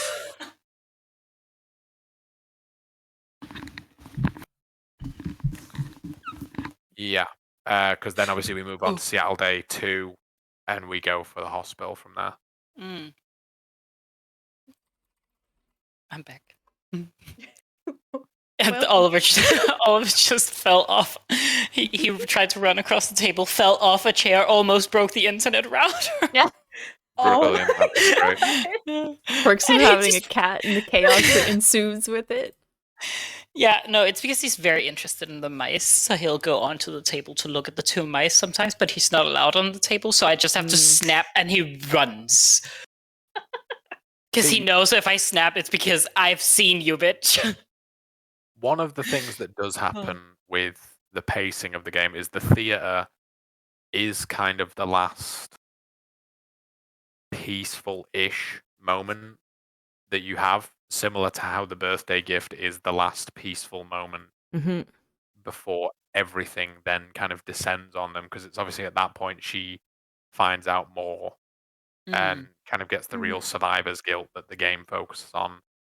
And obviously, similarly, they were just on a mission together, and it was the 2 of them, and it's Dina becoming pregnant that then sends it off into uncharted territory because it's something they never saw coming, and it is kind of a world-changing, in a manner of speaking, revelation, similar to how finding out there's more than meets the eye on the Fireflies Mm-hmm. is for Ellie. That obviously changes everything for her. And that's an important moment too, where we started to clue in that Ellie has her sights on one thing, and that's finding Abby. And from an ethical standpoint, you would know that if your partner is pregnant, you shouldn't be putting yourselves in situations of danger. You turn back, right? But for her, Yeah. when Dina Oh. disclosed, Ellie, I think I'm pregnant, it's almost like she was upset at that because that interrupted her Oh, shit. campaign of revenge. So that to me was the first Yeah. sign of, oof, we're Well, heading down a it's- dark I've path got here. one of the- I've got a quote highlighted in the Google Doc of "fuck you, I didn't ask for this." Hmm. And I want to check with people first. Where do you, from what game and what point in said game do you think that quote's from? I feel like wasn't that Part where one, I I think. think of that. Where I think of that though is a flashback when she's talking to Joel, and she's saying, and that's their argument the day before he died.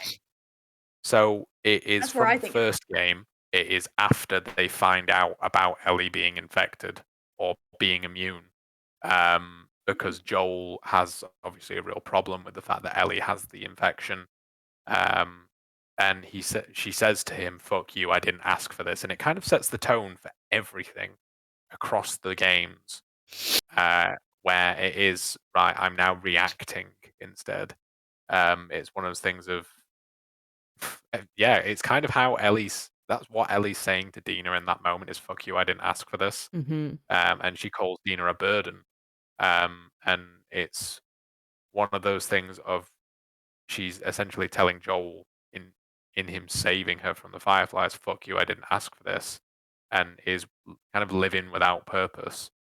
And then that's why Abby becomes such a sticking point for us, because that is her purpose, is to fucking end her. Mhm. Like, in terms love of this Ellie's game so much. story, I it's know, going like this. to I'm looking at the live clock and reaction. I'm like, damn, time flies when you're having fun. Like we're killing this, Oh. guys. But it's there's a fun topic I kind of want to talk about a bit. Is I want to bring it back to kind of the interactions between people and part one and part two. But somebody we didn't really talk about, and these are some of my favorite characters. Is we have Yara and Lev in part two, but we kind of see what the world's after this kind of, I see someone highlighting it right now in the Google Doc. We didn't really pinpoint a lot about Henry and Sam and the role that they played, and some light bulb moments that when you realize how fragile it is to have family, and then it's, I think Henry's the younger brother and Sam's the older one, or is it vice versa? Yeah. Henry's the younger one, but Yes. when you finally see that Henry gets infected, No, and the Sam's the younger reaction one. of the brother, it's like, but we haven't really talked about them and kind of what they brought to the table. I think that Joel with Ellie kind of had some light bulb moments of, holy crap, these are just two people also trying to figure it out. Like, how do you think that Henry and Sam kind of tie into the story? They're Well, great. earlier on, I mentioned Sammy? No, Hello. David being a David being Joel with one wrong turn. I think Henry is the same, but in terms of taking one too many safe choices and one too many right paths, because he then becomes incredibly sheltered and like he's not ready for things. Whereas obviously Joel has that grit of having to make the tough decisions and having to do the darker shit. And it's one of those things where that's then essentially what gets Sam killed, because they don't have the grit, they don't have the kind of the course approach to things Survival where skills. yeah. And obviously Ellie does have those like small allowances of the comics and stuff like that, and it's the toy robot. Which Ellie actually keeps the toy robot. I was gonna through say the Easter duration egg. of Yeah. the second game. Mhm. That's an amazing little thing, and it kind of shows how Ellie hasn't fully grown up, but has had that guardian to kind of keep them on the right path and keep them safe for better or for worse. Because obviously, look at how things turned out for Henry and Sam. Mhm. Spoilers, but obviously it's that Sam gets bitten and then Henry kills himself after having to put Sam down. Mhm. I think that's also an Um, eye-awakening moment for Joel too, just saying like we had discussed, saying like these are people just trying to live their best lives, but as well as you are going to have to keep like hurt someone you care about in some way, shape, or because Yeah. you're trying to survive. You're trying because there are infected that are coming at us. There are other people who are trying to kill us for God knows what. Like, and I think that's what kind of strays him away from at this point from like getting closer to Ellie. Like when he just starts to open up, and then he's like, "Oh, wait, I shouldn't do this because I can't grow an attachment." So it's like kind of Yeah, like this I like mean, roller coaster he goes on. yeah, there's again, it's the YouTube video by Lady Night Brave, which I should have linked it in the Google Doc really, but she describes Last of Us 1 as his the Wolverine, and Last of Us 2 as his Logan, as in his fate is like he knows what's going to Like that. happen, and like when the door closes in the lodge, he just says, "Let's get this over with." Like, I don't think he knows that it's going to happen like that, but obviously, similar kind of chronology and timeline is that it's been long enough now that he's kind of at peace with he's got to go somehow, and that like Logan has a similarly kind of gruesome finish on him on things, and is obviously only survived by the person that he was looking out for that whole time. I've also heard critique about the whole Henry and Sam scenes, I guess, chapter from people who didn't necessarily like it because of how Sam and Henry interact with the world around them. Like, people can usually excuse everything Sam does because Sam's a child and how he acts and is. But Henry seems like just rude. He seems mean, uncaring, and just kind of violent towards the world. He like cares only for himself and Henry. And I can understand whenever people are angry at these characters too. But also I think it's very important to think about how both Henry and Sam are too young to have ever met the world before. Like, they've grown up in this world. Henry is 25 in the game, I think, canonically or something. 25, 26. So like he won't have been able to grow up and learn anything. Joel was a father when the world ended. Like, he had skills, he had learned shit. He was from America, from good old Texas. So he knew how to like fire a gun and protect himself. These are people who've just grown up in a world where these are necessary skills, where they have to be a little cynical to survive, because there are slavers like the Rattlers around, or cannibals, infected zombies. Like, you can't do anything but kind of get ruthless, get a little mean, and live with this mentality of don't have anything in your bag that'll slow you down if you don't Yo, need it what's up, Jess? for survival. We don't need it. Well, it's that Jess, thank you so much for the 6 months. Welcome into the Last of Us Roundtable stream. I hope you enjoy your time this evening. Feel free to participate in the chat. I appreciate you very much. She's already part. Thank you very much, Jess. All the love to you. Hope you're doing well today. How's your day going? I think it's somehow Henry manages to not read the room of what he's getting into. Like, I mean, if it could have been any other person than Joel climbing through the window when those two characters meet, they could have been ended in that bedroom in what area is it? Pittsburgh, isn't it? Yeah, I think it's around East Coast area. I don't know, America. Well, any other person that they could have ended up running into could have been a lot more hostile and put them both down, and it's just kind of coincidence. And I'm out of Skittles. Podcast over. Kind of allows them to play it, but obviously Joel can't. Bye. Keep them. That's it. That's a wrap. See you guys later. Thanks for coming. It's been great. I'll just done with Skittles, guys. All right. All right. I have no more interest in.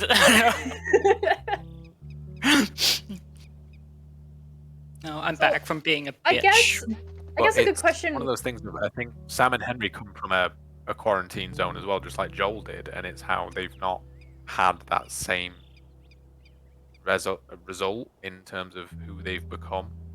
Mm-hmm. Oh yeah, because they like leave their QC to find the Fireflies. Like they're mimicking Riley's story of like wanting to join the Fireflies and thinking that you'll find a better life with them, when in reality it's just trading one evil for another. Yeah. It's trading.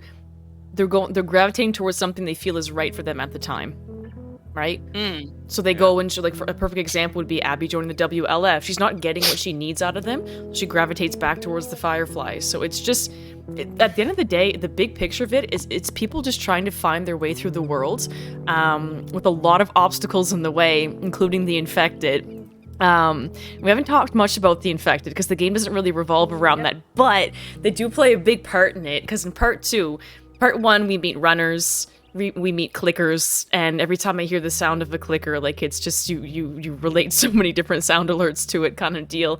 And we met our first bloater in it in the gym, right? Yeah. Where, like, literally shit hits the fan. It's your first big boss fight, and we realize the depth of how far this infection can go. But then in part 2, we're introduced to, I hate these infected, the stalkers. They're my least favorite. Ugh. I can't stand them. And then we also met the stalker. Shamblers and the Rat King. So what did you guys make of the new infected that rolled in?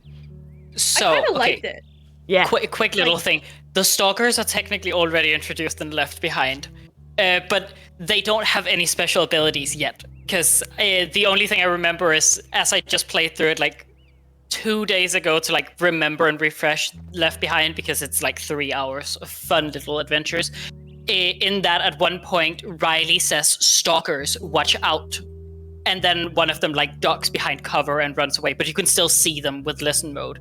That disappears in the second game, and that is some fucking bullshit, because they'll crawl out the walls. Yeah. So I fucking piss my pants every time. I think me and Mac have the same opinion on Stop it, Rod. Stop. Stop. Escaped the.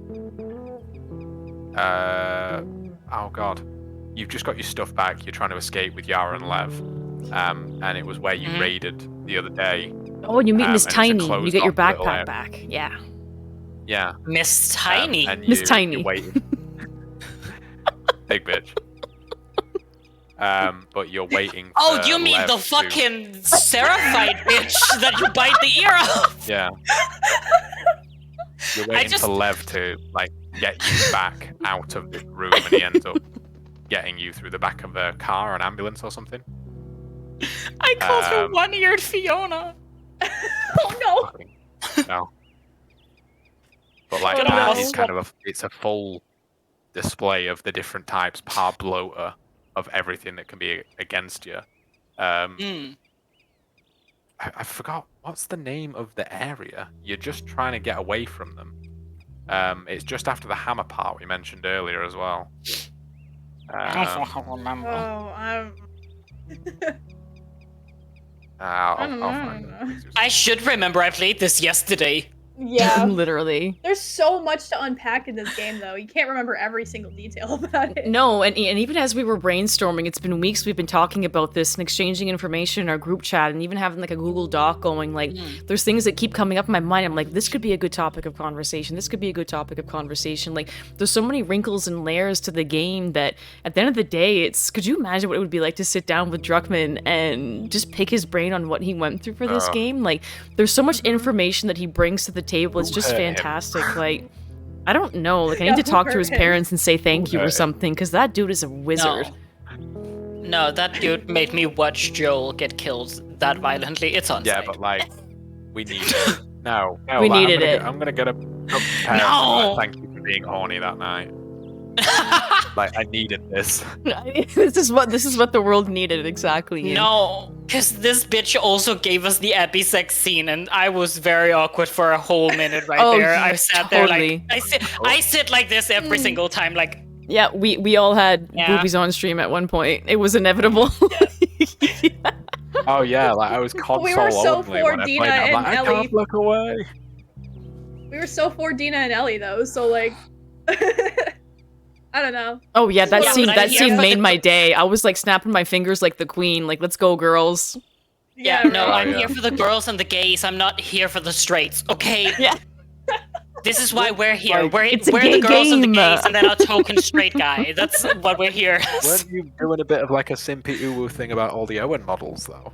Weren't you? Okay, but Owen is stealing just Owen hot models? anyways. Like, I can be queer and No. still love one Oh, straight no, guy, but I'm there's- not here for straight relationships. There's No, some thank you. there's some beautiful characters in there. Listen, like you're preaching to the choir here. Like y'all know how I feel about Dina. Yeah. I look at that woman like she's a friggin' queen, right?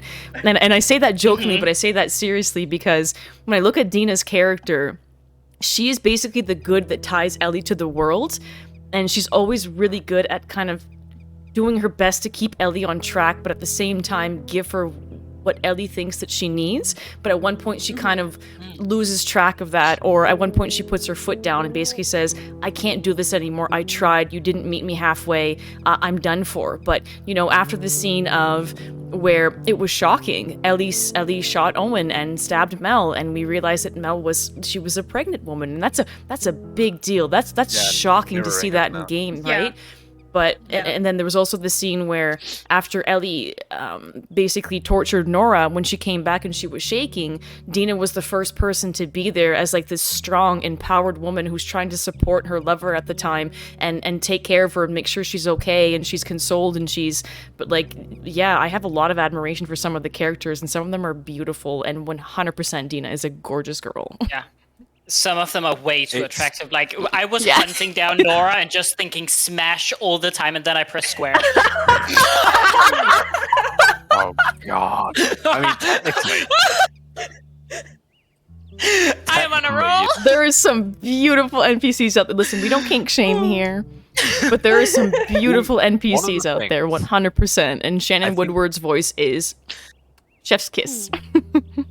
I think Dina is low-key one of the most underrated mocaps for the entire game as well, because she is brilliantly rendered. She looks Oh, incredible. yes. Like, Can we just talk about Oh, she's Dina beautiful. for 5 minutes too? Like, we've talked about the gay representation in the game. Let's just talk about Dina. Dina? Yes. It isn't just like Dina isn't just a beautiful character, like and a queer character who's blatantly bisexual, because we know she's been with both Jesse and loved Jesse for a good few years until like getting in a relationship until, and yeah, and having a family with Ellie until Mrs. Steal Your Girl. until Mrs. Stewart. I hate this so much. My point was, she's also representation of like a Jewish character, a faithfully good Jewish character that Yeah. isn't Yeah. her entire character. In the whole synagogue scene, she goes around and she'll tell Ellie about Jewish faith, like in not a preachy manner, because that's not a thing you do in Judaism. But she just casually talks about how her sister loved it, how she would also go out and hunt down the people who killed her sister if she could. they find the Torah and she's like marveling at that, but she doesn't take anything from there. She still respects this whole thing.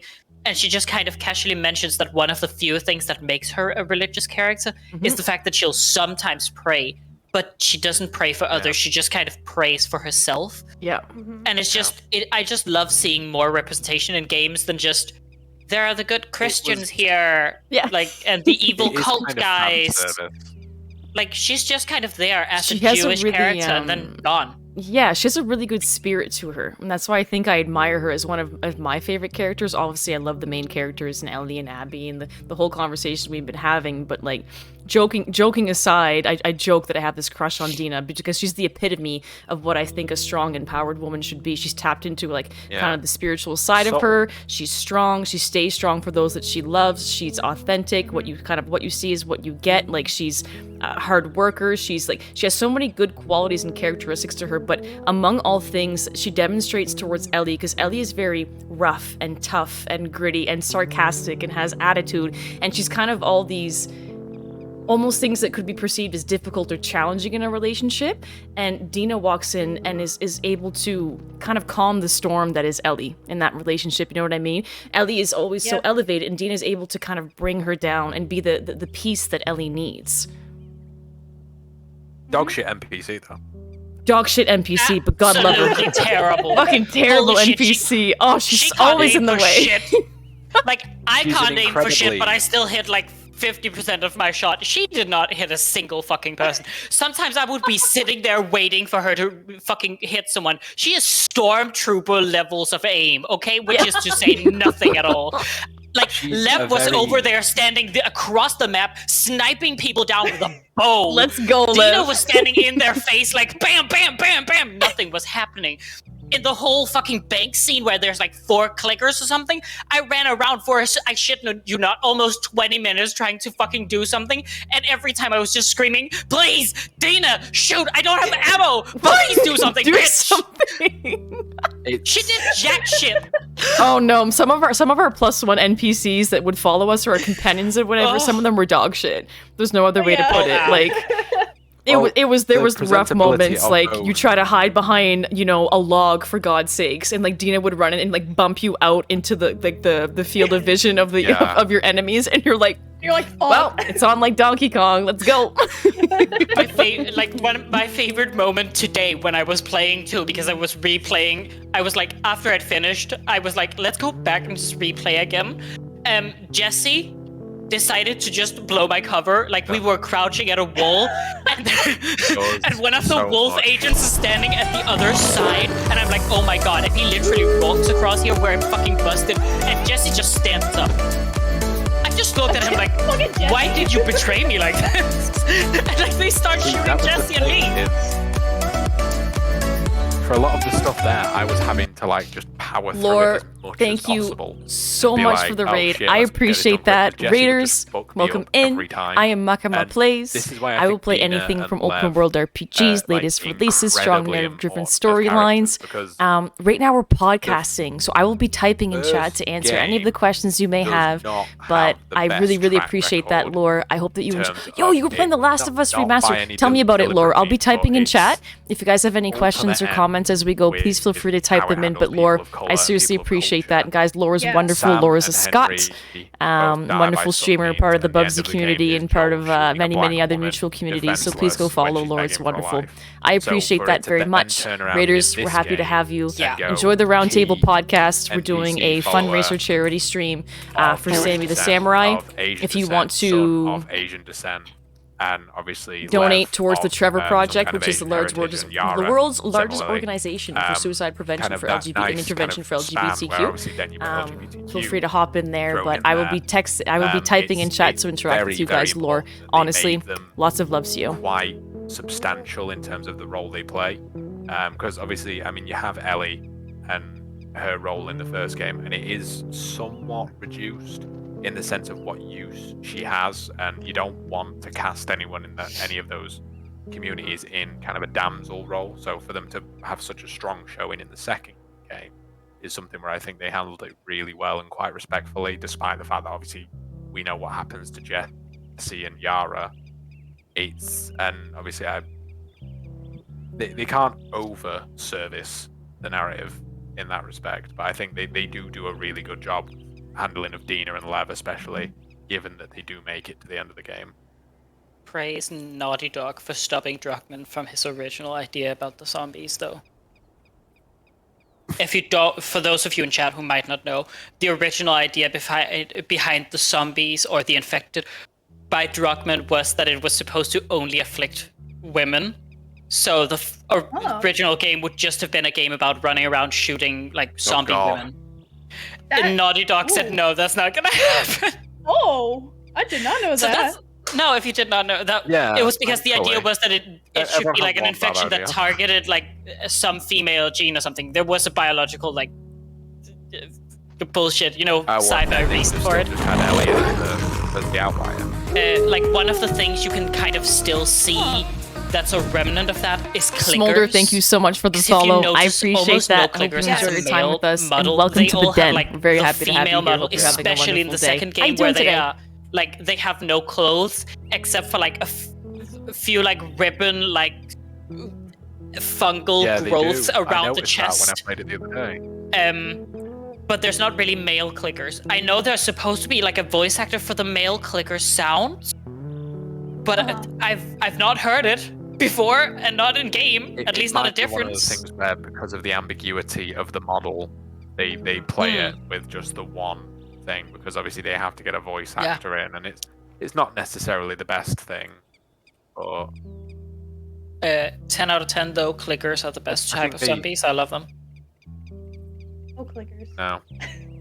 I love them because I can sneak around them. Fuck runners, stalkers, bloaters. Bloaters should die in fucking hell.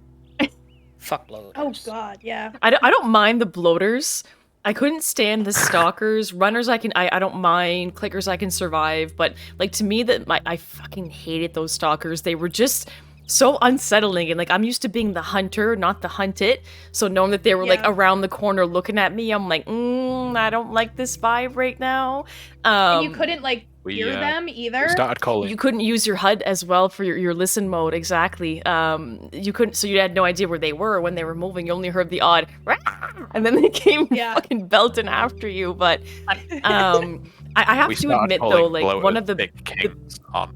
Yeah, one of the best boss fights in part 2, and people have this open debate. And I'm very upfront about this. I think that Abby had a tougher 3 days than Ellie. She went through some shit. There was 2 or 3 big boss fights. There was the Rat King, but when I was in that moment of crossing this skyscraper with Abby's Sphere of Heights, dropping into a pool to go through the Hotel of Death, to get to the hospital, and I'll never forget the first time that I met the Rat King. I was like, what the actual fuck is this mutation of a... I don't even know. The Rat King boss fight. I nearly shat myself. I did shit myself. Like, I'm just kidding. Like, I totally squeezed my butt cheeks on that one, but like, when I was actually... You did not make it better? But... It's all anyway, it's all authenticity here, but and I say that jokingly. I didn't actually shit myself or squeeze my butt cheeks, just so we're clear. Disclosure. Like, so I have to put that on record. But during that during that Rat King fight though, that was probably my favorite boss fight of both games, period. Like, not the Ellie being hunted by David. The Abby versus Ellie fights were good, but they really, like, they just fucking hurt. But in regards to fun boss fights, that was a fun fight. He's epic. It was interesting, because, like, all of a sudden, like, emerged from that fucking, like, beast of a monster, you would get, like, a stalker. And then you have to kill that stalker. And then, like, you get, like, different types of, like, infected. And you're like, what the? Like, it was very creative. It's, like, I thought it was very interesting and very creative. And I'm like, holy shit, this was a good idea. Like, we made it to ground zero, where everything started, where the infection, like, the home base to where Outbreak Day happened. We went there as Abby to meet what the mutation and the cordyceps infection can actually do to these infected if they're left unchecked. It was fucking crazy. It was so good. It was very interesting, and I think a good take on them, because you're like, okay, we have all these varieties of infected. How can we make this even more badass? Like, that's something to talk about, actually, because the game does such a good job about telling you when to be afraid of infected. Like, you have your occasional runner and clicker here and there, but every single time someone says masks on or spores, you know for a fact there might be clickers, there's gonna be stalkers, runners. All of these three are like musts the second you hear spores or mask on, because the game now warns you that you are in one of those areas where the infection has been spreading from like a carcass or a growth of fungus for so long that the infected around are just absolutely crazy strong. And in the second game, when you meet that first shambler, whenever you hear spores, it just gets even worse. Especially late game. Well, there's more at stake. Yeah. And Because obviously late the game, first you game we like know get that the Ellie's not fucking criminal. bloaters. Like there's Yeah. 2 bloaters at one point, and Yeah. I was just like, what the fuck is happening here? And it's just, you gotta run. Like at some points it's just, you gotta run. And this works to such a great effect that when you're told that this was ground zero for some of the first patients with the cordyceps infection, and they were like put in the basement, you kind of know there's gonna be some fucked up shit down there. Yeah. But no one was expecting the Rat King. Well, there's a I really pissed. Like, I didn't run as Ellie. I pissed. It was a rocket piss, a rocket shit, full on diarrhea. And I disclosed too flew much. through. Like, I don't care here. I am the disgusting person here. I'm the ratchet fuck. Some people like to call their streams chaotic. No, I'm just a ratchet bitch. It's fine. Like, I straight up screamed. I found out I have a musical range way beyond what I usually sing in, apparently, because I went 3 octaves up. My neighbors in the other end of the street could hear me, because I was screaming and praying to whatever deities above would hear me, because I had just met Shamblers, and I was like, oh, this is fine. It's okay. Rat King? Mm-mm. Mm-mm. He'll be in my night vest. I want to take a little pause moment real quick, and we are over $700 right now. Let's for the Trevor go. project. Yeah, here we are. Plums will be doing a Bob Ross art stream, guys. I just want to. No, keep we pointing that out. passed. No. I want to keep Bob pointing Ross, that didn't we? out. No. Yeah, I know. I just want to keep Oh, pointing it out. yeah. Okay. No, stop Wait, putting I'll that go out. I'll go to Amazon. If you get a Don't- wig, we'll begin that. We're not putting that out anymore. That's old Amazon. news. What we're putting Bob out is Ross Plums is barking. Aw. Oof. But That's amazing, guys. That's amazing. We're $705 already raised. That is outstanding. And since we're kind of taking like a little bit of a break here, I think that Plums and LJ are going to agree with me that Sammy, like, we're quite proud of you for doing this incentive. It's a really, really big deal for a really good cause. I know that we were all of us, we kind of had a bit of a powwow before we started the stream. We kind of had, like the nerves and the excitement and the, but I'm just really happy that this means a lot to Sammy, and you should be quite proud of yourself and the Madhouse, Sammy. So I want to kind of go on record and say that for you, that you're doing a really good thing. And thank you everyone for hopping in Sammy's stream or my stream and offering up those donations. It goes towards something that's truly amazing, that's above ourselves. So yeah, that's my spiel. No more sapiness for the rest of the night. Lies. let's We're talk gonna about be the so sappiness sappy. the sappiness we call The Last of Us. Yeah. Yeah. Mhm. Yeah. I mean, Yeah, for thank what you it's worth, so though, much for like, that gifted sub, by the way. I appreciate that. Smolder, getting in enjoy your with us and perks, your doing it, animated because we've emotes, your said a couple of emotes, times, your sub that alerts. we It's I planned appreciate on that doing gifted this sub, a dude. year ago, I seriously do. and there were a couple of stumbling blocks involved with that, and obviously why we didn't do it at the time, and obviously we then took the foot off the gas for a while because of various people's personal lives, and obviously we all just had different schedules. Yeah. But the one thing that was a constant was that we did have your name down on it as like, yeah, we want to have Mac involved. Like I've had the TLOU chat command for a year, and I think originally there was me, Sammy, LJ, yourself, and I think another 4 names on there, and then gradually over time we whittled, and we were like, yeah, no, we've still got Mac involved. 4 So names it that was may one not of be those things of, like, mentioned, you no would- longer, no. No, Well, that and like we I had to think change in 8 lineup. people would have been basically. very Yeah. chaotic as well. So I mean, like, Oh, it would have been. a And we Discord got call with through 8 people planning in general. stages. I mean, it's still quite Well, we chaotic, got through but planning stages on some of it and just said we don't want to do it, but we kind of kept the fire on it, and we're like, yeah, no, like we still had every intention of getting it done, but under the right circumstances. I think it just kind of came together with the four of us.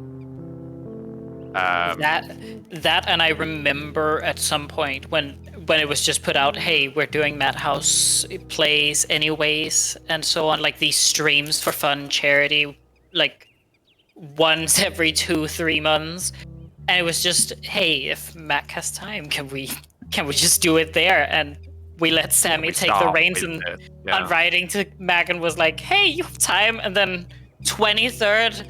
Plums was like, oh shit, I'm going to a gig or something. And I was like, oh shit, I am working that day, so I quit my job. I'm not at home right now. And I quit my job.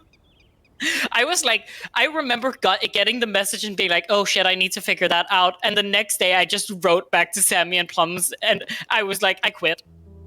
What do you mean you quit? I quit my job so I could be there for the fucking round table. You had other reasons. I had other reasons, but like we were the icing on the cake. Like, this is my opportunity to finally get out.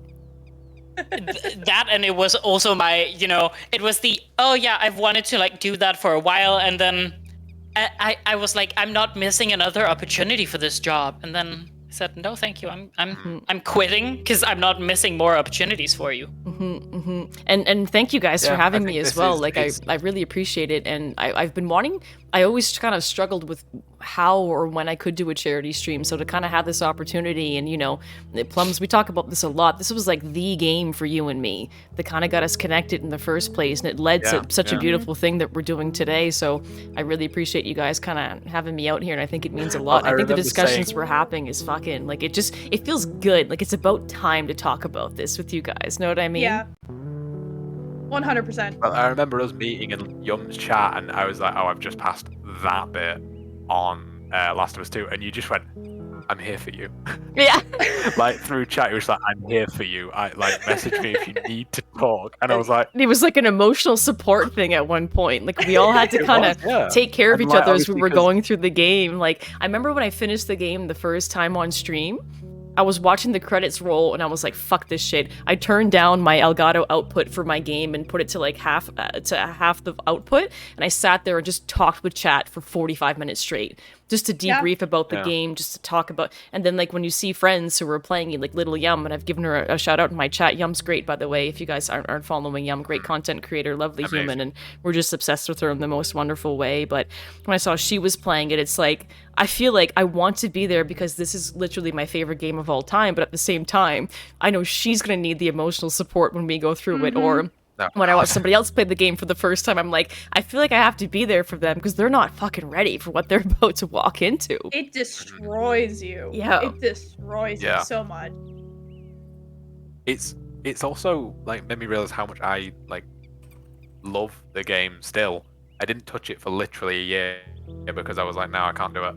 And I remember, similarly, when the credits were rolling on mine, I was console only at the time, so we just had to sit and listen to it, and then the VOD got DMCA'd and all that shit, but whatever. Yeah. But it's in the credits when Ellie starts singing, and you Ashley go, Johnson, no. yeah. And then Joel starts singing, and you go, I stopped mid-sentence and just, like, stopped looking at chat and just, like, stared at the screen and was like, I'm literally getting goosebumps just hearing about it. Like, it's powerful, and we didn't even kind of broad the topic of the guitars. How important are the guitars? Like, it's kind of like when Ellie and Joel finally settled in Jackson, and the lie was over, and they found their way, or they found their place. The guitar was Joel's way of salvaging that relationship kind of between Ellie and Abby, and we come across guitars the entire time. Like, the scene where you're in the open world section of part 2, and you come across the music shop, and you can miss this part. But if you pick up the guitar and you play a song for Dina, and you have that connecting moment, it's the guitars. I came this close to buying that guitar myself IRL, because I play acoustic. I just strum and finger pick a little bit. I'm not extremely talented, just so you know. It's just a hobby of mine for fun. So as far as that one goes, but I almost bought it myself because I was like, this guitar means everything. I want to learn how to do the song from last Yeah. Well, In terms Excuse of me? how guitars go in Yusukin, thank you so much for There's- subscribing for 5 months. There's a I scene hope here that you're I well. haven't seen. Welcome to the Wait, you podcast. haven't seen that I hope scene? you enjoy your time with us. Go into Take other it. buildings. I If don't you have any need to when I questions or run comments, the feel game free to again. participate. When I'll mostly Ellie be sings chatting Take with you On guys Me? in chat by typing, but I appreciate you, there, Yusukin, and I okay. hope that you're well. There, And I Laura, was I like, have a kitty wait, named there's Ellie. an extra scene. And then Yeah, you there's could a- totally miss it though. You could miss it. Okay, And that's no, the thing I- too. Is like it's Well- meant to be explore the game. Like be in those moments. I Don't was rush so it. scared right there. Holy shit! I thought I missed like a In big thing. in terms of the guitar, it is a big thing in the games for while it lasts. Because obviously it's only thought about in the first game, isn't it? It doesn't. You don't actually have anything. You have Joel mention that he would normally sit on his porch and play on his guitar, and then we see the beginning of it with him like cleaning the fretboard, and it's in his hands, and he sings to her, and then him passing the guitar over is like the passing of the torch of the protagonist, and then obviously she has it with her and plays to Dina, and when her and Dina have moved in together. And then the game ends with the guitar still left on its own, closed in on the fretboard like the game begins. And it seems like it's the logical end to Joel. Of he wanted to be a singer, he wanted to Be a musician, and he yeah. does, in a sense. Yeah, he sang to his world in terms of he played a song for Ellie, and obviously he sat on his porch playing his sixth string. That's his quote in the first game, and it's that he's done what he needs to do. I think the guitar, in a broader sense, is Joel. It's that old style, whereas obviously I think Ellie has something new to show, because obviously all of her main subject matter is in pop culture. It's in stuff that's a bit jazzier and a bit more quirky. Like you obviously have the collectible trading cards, and obviously she's got her signature in every single scene of She the has her game. She's got drawing. the Converse on. Yeah, she has drawings as well, which is a new feature as far as I'm aware. The journal was She an has amazing drawings, she has the feature. Converse, and she has the records as well. She's left with the records at the end, and that's her kind of relationship with Dina. They explore the record store together before she plays Take On Me, and they listen to records when they're dancing with Dina and JJ. And it's one of those things if she just chucks them aside because it's that she knows that Dina might be lost to her, and she just goes out on her own. So I think we already know that music plays a very, very big part in the game Mhm. because it kind of sets the tone for our emotions while we're playing it. Yeah. But it's an Isn't the interesting guitar one like in a the sense dual that- symbol? Yeah, I think it's a It's like- symbol for their relationship, and it's her letting him go because she's let Abby go. Oh yeah, 100%. yeah, it 100% is. But my thought is also it's also a symbol of his only other promise to Ellie.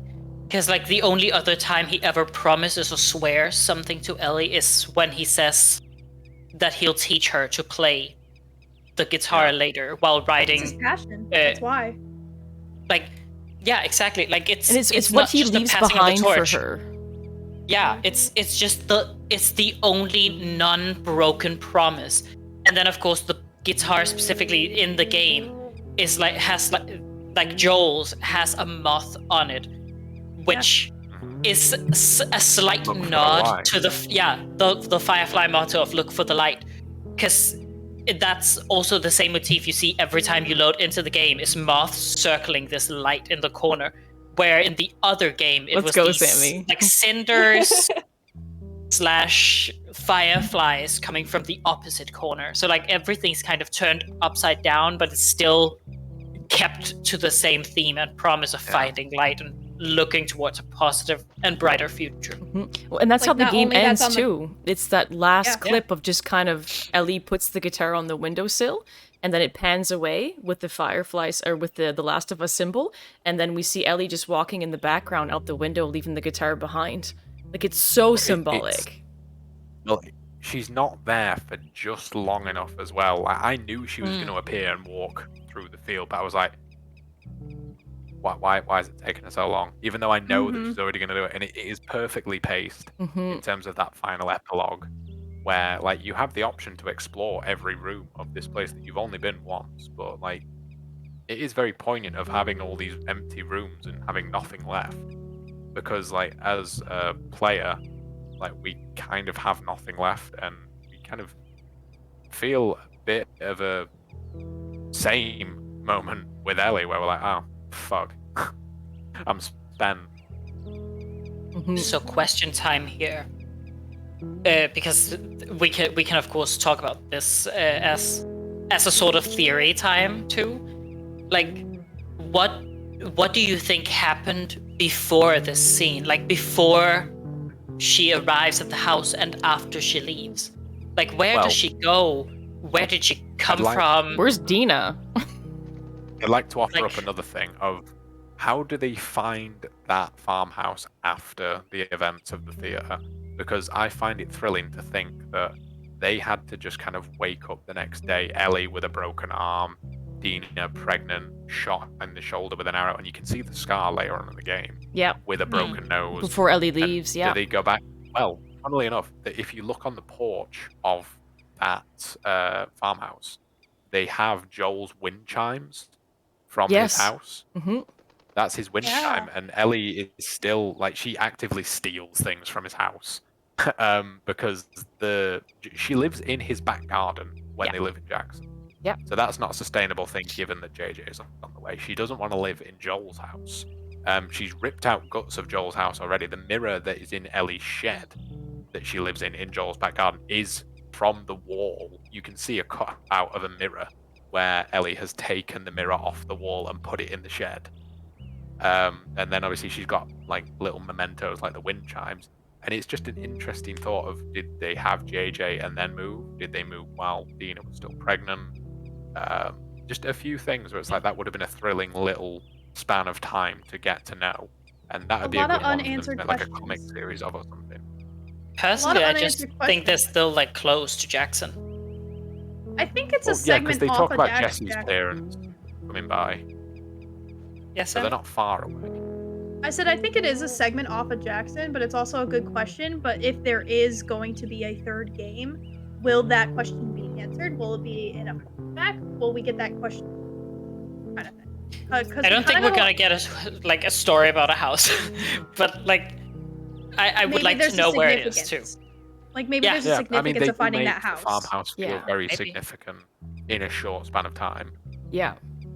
This is an interesting question. Now that we're talking about kind of the porch area, that makes me think of the scene where we realize Tommy was alive and he's broken, right? And he has like one eye is completely white and everything. He had a rough day, basically, right?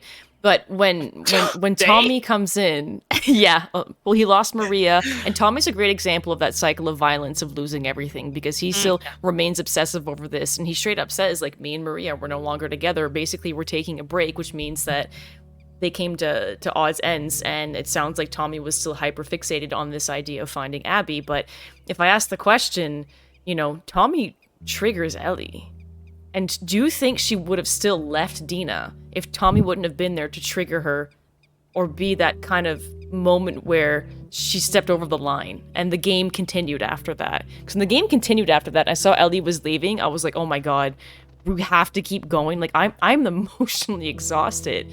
But it was clear that Tommy was kind of a turning point that I found where Abby is. You need to go get her because you made me a promise. But if that never happened, do you think that Ellie would have eventually found her way back to Abby or would have left it alone? It's an interesting one because Ellie's clearly not in a fixed state when it comes time for... She's very vulnerable. So, yeah, she's still struggling very heavily. And if you read the notebook that you have to pick up to progress in the nighttime scene, like she's writing poetry and she's describing a very traumatized figure of herself. So it is one of those things of she's triggered at all times anyway, clearly. She talks about like a skin hurt, I'm so sure stuff like that, and what it could then mean must be thrilling from your perspective, Mac. one of those things being of. I think Ellie wanted to know where she was and just didn't know where to start, and some of that might have been out of fear because she doesn't have anywhere to start. Abby says, "Oh well, if I ever see you again." So Abby makes herself like smoke, and I don't know. It is weird to say, because I think she's permanently triggered, and Tommy is just the push, Yeah. and it's the matter of like fight or flight response, and somehow this is both. Yeah, I don't personally think she would have gone if it hadn't been for Tommy. Like she wouldn't have kept on the pursuit, because it almost feels like Dina is slowly like finding ways, like through poetry and music and so on, finding ways for Ellie to heal. But it's almost as if Tommy comes to the door and is like, I have a faster, quicker way. Just fucking remove the obstacle. That makes you feel like that. Yeah. It's like you are in therapy. You are currently recovering as like it's almost like a drug addict story. Like you are currently recovering, but then your dealer appears at your door and says, here it is for free. Yeah. Like, how are you supposed to say no when in this case it's just the story of her being like, here is the murderer of what is quote unquote your dad. Like, Yeah. of course she's going to bite.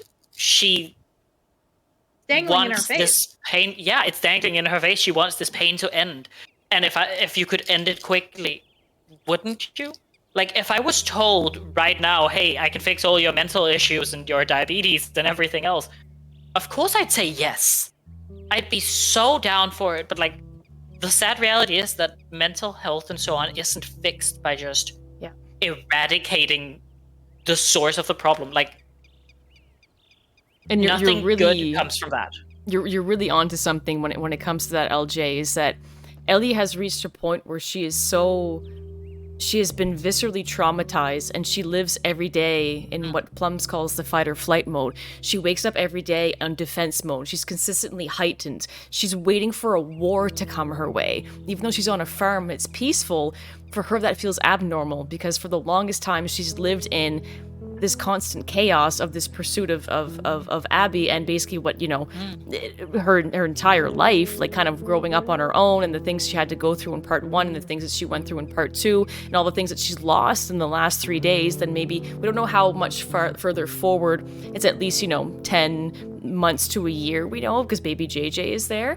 But in her mind, she's still living in that visceral war zone in her head every single day.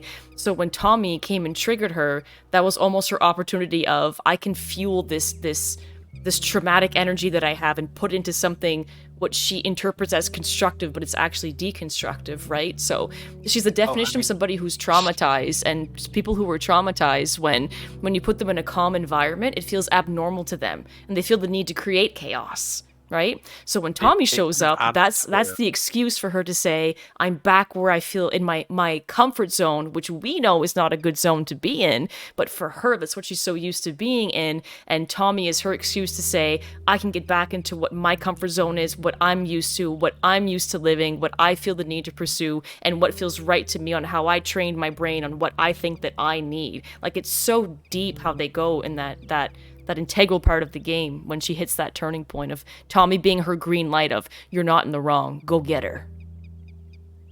Yeah, it's interesting in the sense of it being both fight and flight, because obviously when I say Abby says, if I never want to see you again, if I see you again, all that jazz, it's interesting in the sense that Ellie knows exactly what's at stake and still goes after it. She's got nothing left to lose, even though she clearly does. Like, she has JJ and Dina sat right there when she makes the decision, and it's kind of it brings in a lot of questions about Abby's character in that she chooses to give that up, because obviously it's very primal. What's your theories on it? To go after. Like, In what has sense, she sorry? lost Dina? Like, has she actually lost that family and such? Because personally, I You don't would think imagine so.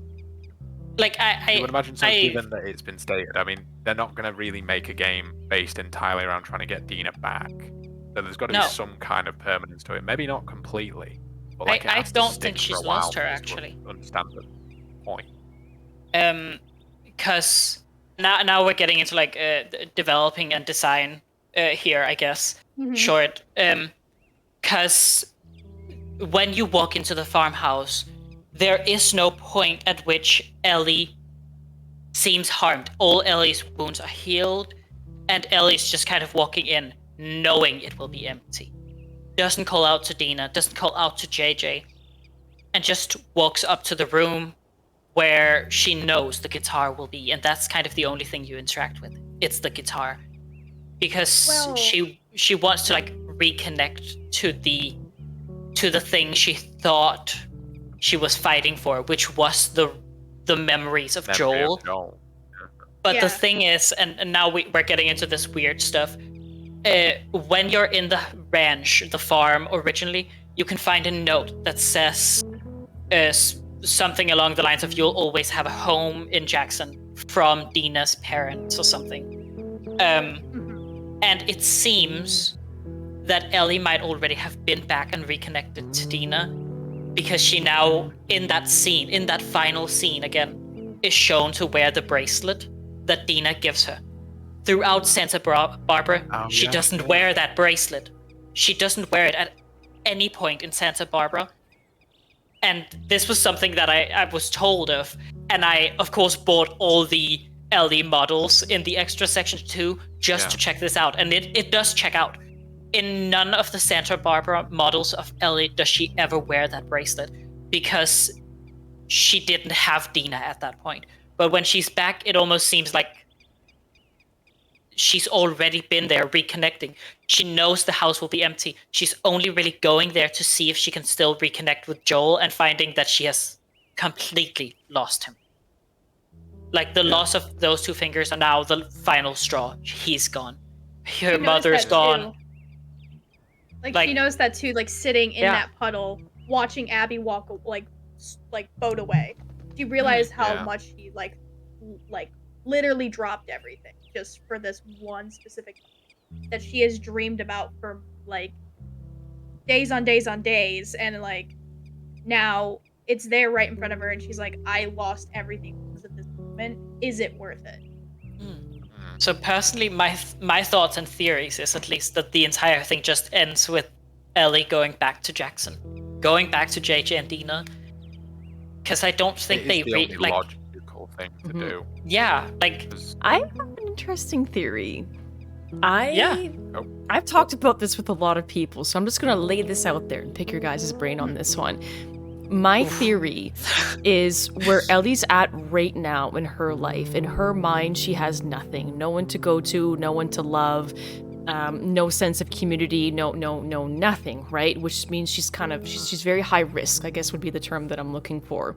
I picture Ellie going to find Abby, who's the only other person who knows about her immunity, and her giving herself up to the Fireflies. And that'll be the end of life of Ellie. Huh. And she will give herself up for the greater good to accomplish what she originally wanted to accomplish. Or Abby knows about Ellie's immunity. We can't forget that. That's very sensitive information that Abby knows about. But for some reason, in my mind, where Ellie is at in her headspace, I see her going to Abby and saying, I'm throwing in the white towel. Just take me, whatever's in my brain, do what you need to do with it, save humanity. Yeah. if you want like the full-on crackhead theories I have, or my wish, I guess, I don't want to play Ellie in the third, like in part 3. That's the I thing. Like, want who to play. would we play? I want to play Abby. Let's play I wanna JJ be 15 Abby. years down the road. And if people say, "Hey, no, I want to play the immune special person," I would like to offer up the idea that cordyceps spreads through bites, and Abby is the only person who survived being bitten by Ellie. Twice. So if you want a character to be immune and still fit within the Oh. having been bitten by someone with But yeah, the because it cordyceps infection, mutates, doesn't it? it would make sense that Ellie's bite would make you immune instead and give you See, that very variant. I think Now, this is not what I think they'll do, but it would be like the Sammy's way like, to fix the "Aw." whole. If people They've- want the they've- whole, oh no, I want to be Yeah. special, that's how to do it. But also, I just want to be Abby because They've- big strong lady, smash. Smash or pass? Smash. If you look in the Google Docs document, I've smashed or passed all the characters to pinpoint. No, you didn't. Oh my god. Yeah, I did. Oh, Are we playing Smash or Pass right now with T. Lou? Oh my god. apparently we are. Most of them is just child or children. So no. And David does have a press square at infinity. I really liked the idea of play JJ 15 years down the road, 'cause then we have got a fresh canvas. Mhm. We're not kind of whole predisposed to new any perspective. opinion. And yeah, there's the idea of Ellie can truly become that Joel character because she's got another 15 years experience. She can come out of the woodwork like an old gunslinger character, because that does suit the kind of trauma that she's been through so far. But have you noticed how many Alternatively, floaters are already in the second game? Imagine So with many 15 more floaters, years. and, No, like, thank they've you. I evolved. don't want it. Later. It's just going to be juicy. Imagine King how game. many Rat Kings can be there. No, I don't want Well, it. I say no, thank you. No time skips. It's more that if they don't look at something to that effect, then aren't they running the risk of getting into that whole, well, here we go again type vibe where you imagine them having like a funky little like pop punk song and like everyone's like running along together. It's like, oh well, we're at it again, guys. Because like, what can they do from here? They have to have something new. And I said a second ago, I think they might have booked themselves into a corner. The one thing that Naughty Dog does do is they do write themselves out of it impeccably well.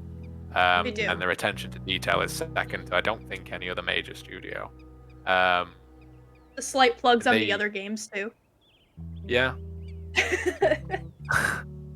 I It's don't that think that they would they- do a time jump to JJ right away. Like, I think they would do No. something like they did with part 2. Give us a small tie-in to the previous game at that period of time, what could possibly happen, and then we'll get a flash Yeah. forward of what happens there. But what could happen is that, we expected to play as Joel the entire time in part 2, then it was like, bam, we're passing the torch to Ellie just like that. Hey, guess what? There's a second torch is going to be Abby, who we had no idea about. So who else could they even introduce at this point? Like, we got a glimpse of the Rattlers. Are they going to tie into a part 3?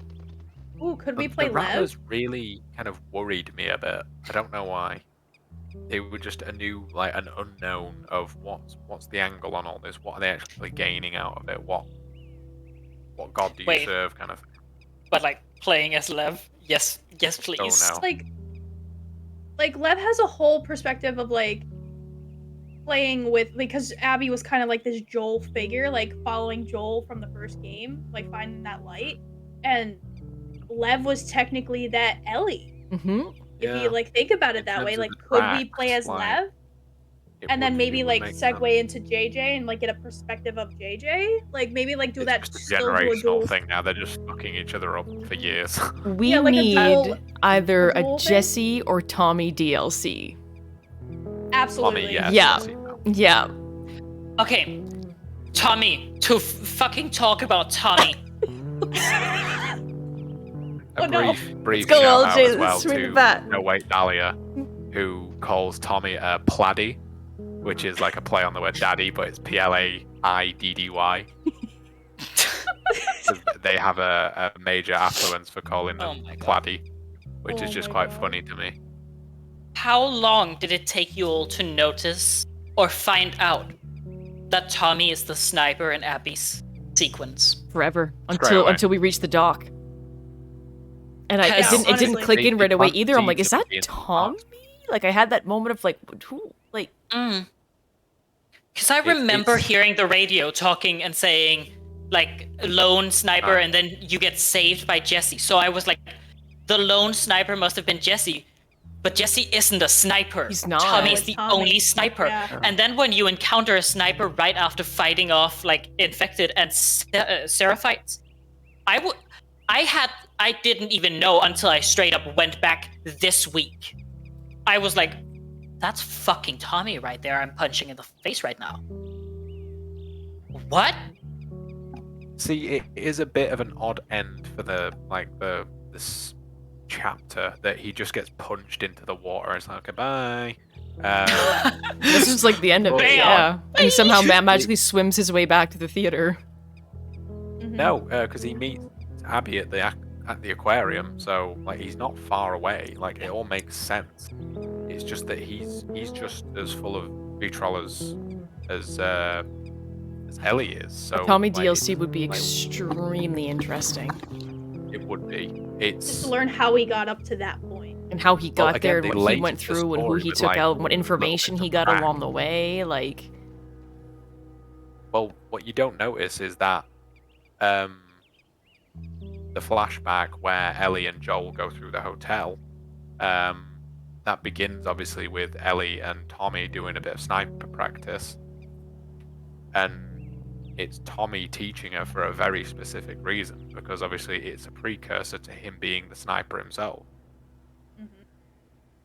It's really subtle because he doesn't actually do anything, but it all kind of connects in a very, very brilliant way, to be fair. It's really interesting Yeah. how the way they played the game is that we almost get self-centered and just focusing on our character when you take a step Yeah. back to realize how much movement was happening around you at the same time. Like when you were playing as Ellie, what Abby was up to, and then when you play as Abby, well, Tommy's in the picture somehow. And throughout all of those 3 days, well, Jesse's trying to track down Dina and Ellie. And what's Dina doing when she's at the theater all by herself? Like, how is she tracking the radio information and getting the intel and mapping things out? Like, it's pretty amazing how they managed to connect every single dot and make this big puzzle that all made sense in the end.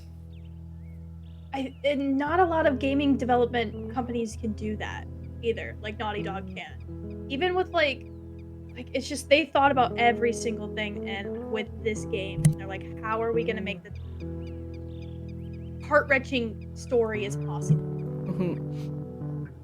Like And- that was their goal. Oh, they royally that, fucked me up imagine emotionally for 3 like 2 days. weeks after the game was done. Like, Absolutely. Yeah. Could not touch that game for like a year. No, no. The fact that it's 3 days messes with my head sometimes, because I'm like, how? What? Because it feels like it just never ends. It feels like it's weeks, and That's only 3 days, and that's been going on Yeah. for 20 plus years. Like, ugh. Ugh. well, what's the time skip between 1 and 2? Obviously, it's I think it's 4 years. Does that sound about right? yeah. I think Ellie's 18. That sounds about right. I'm pretty sure It's like it's 4 18, years. 19? Yeah. Right? Give or take? Yeah, 4 year. Yes, it's definitely 4 years later because I remember in the beginning, after you finish the opening, the introduction, it says 4 years later.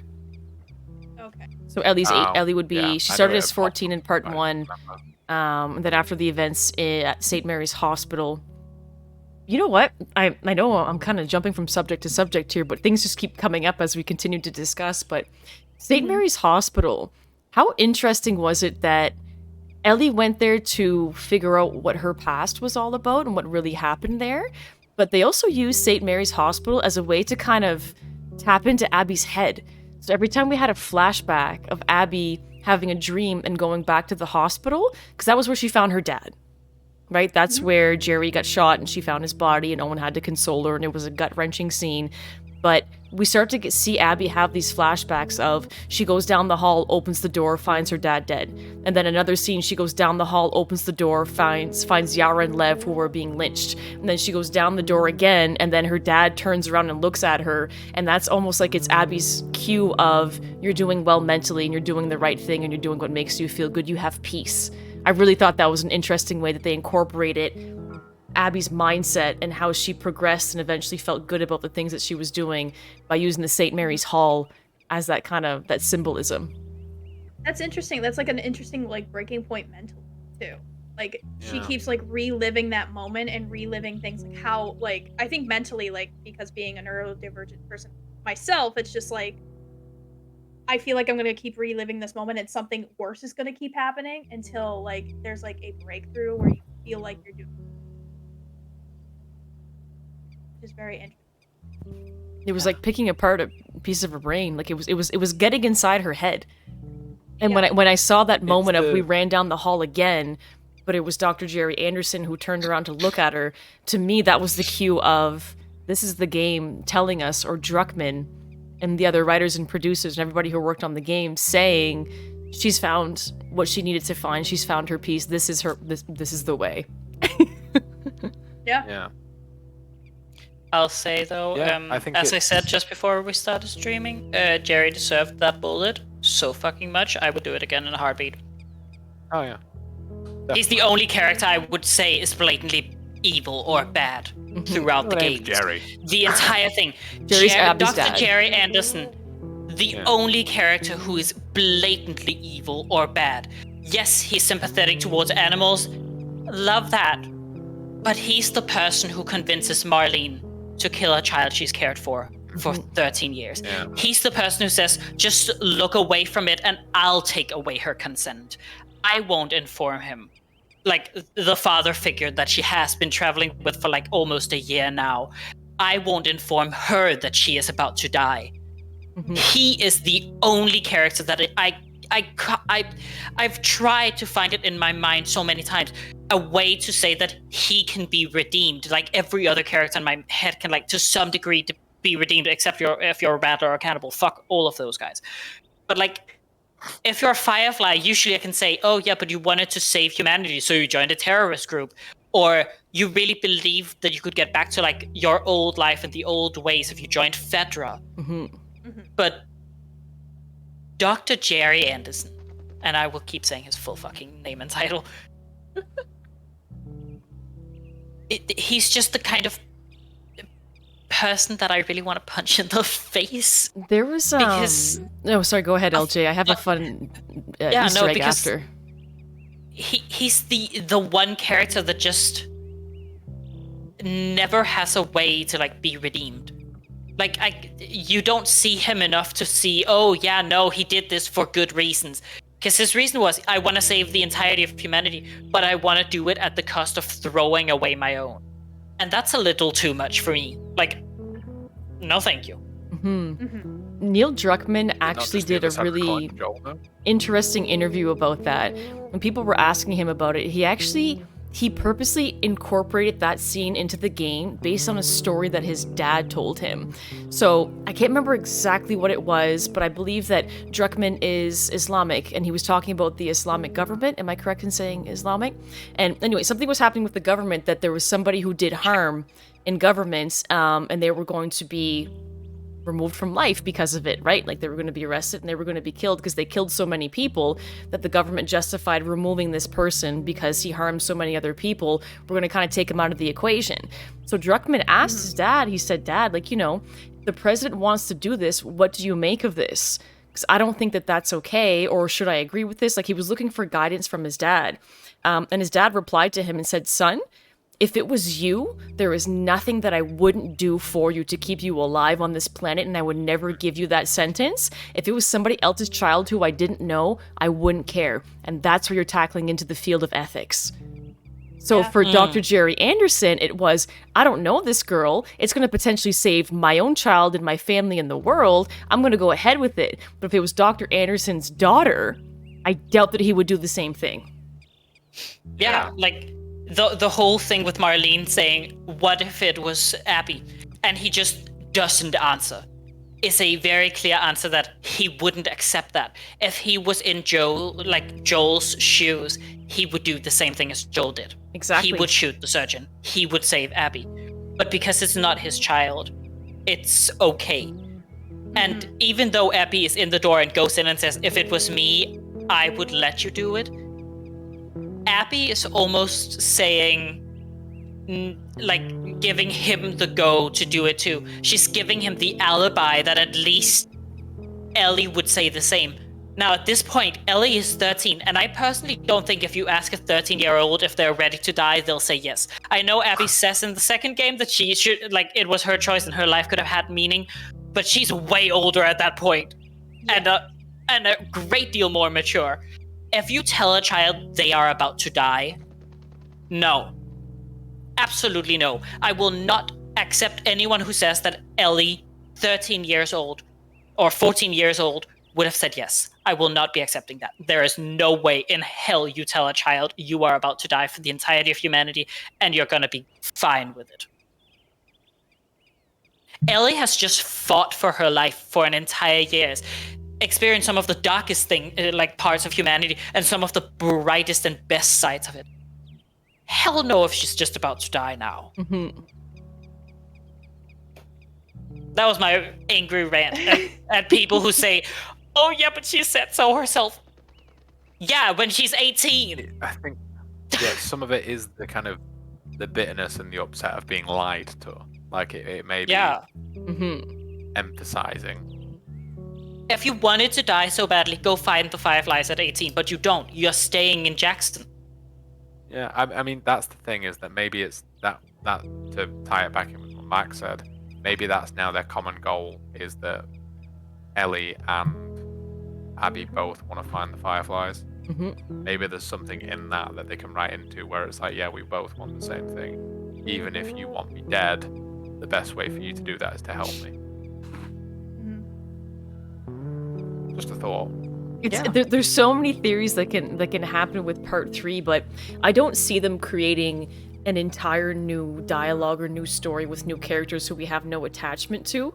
There has to be some kind of, I've had people be as bold as say to me, maybe Abby and Ellie team up at one point and they made this entire new faction that they need to take down. Like, there's so many running theories that are happening out there, but I don't believe that they would create an entire new story for a part 3 when it ever happens. It may not ever happen. We don't know, right? Naughty Dog likes to keep things under a lock and key, but they there's no way they could omit from mentioning Abby and Ellie and even Dina and Lev at this point. They're too important to cast out. Character we know, absolutely. Yeah.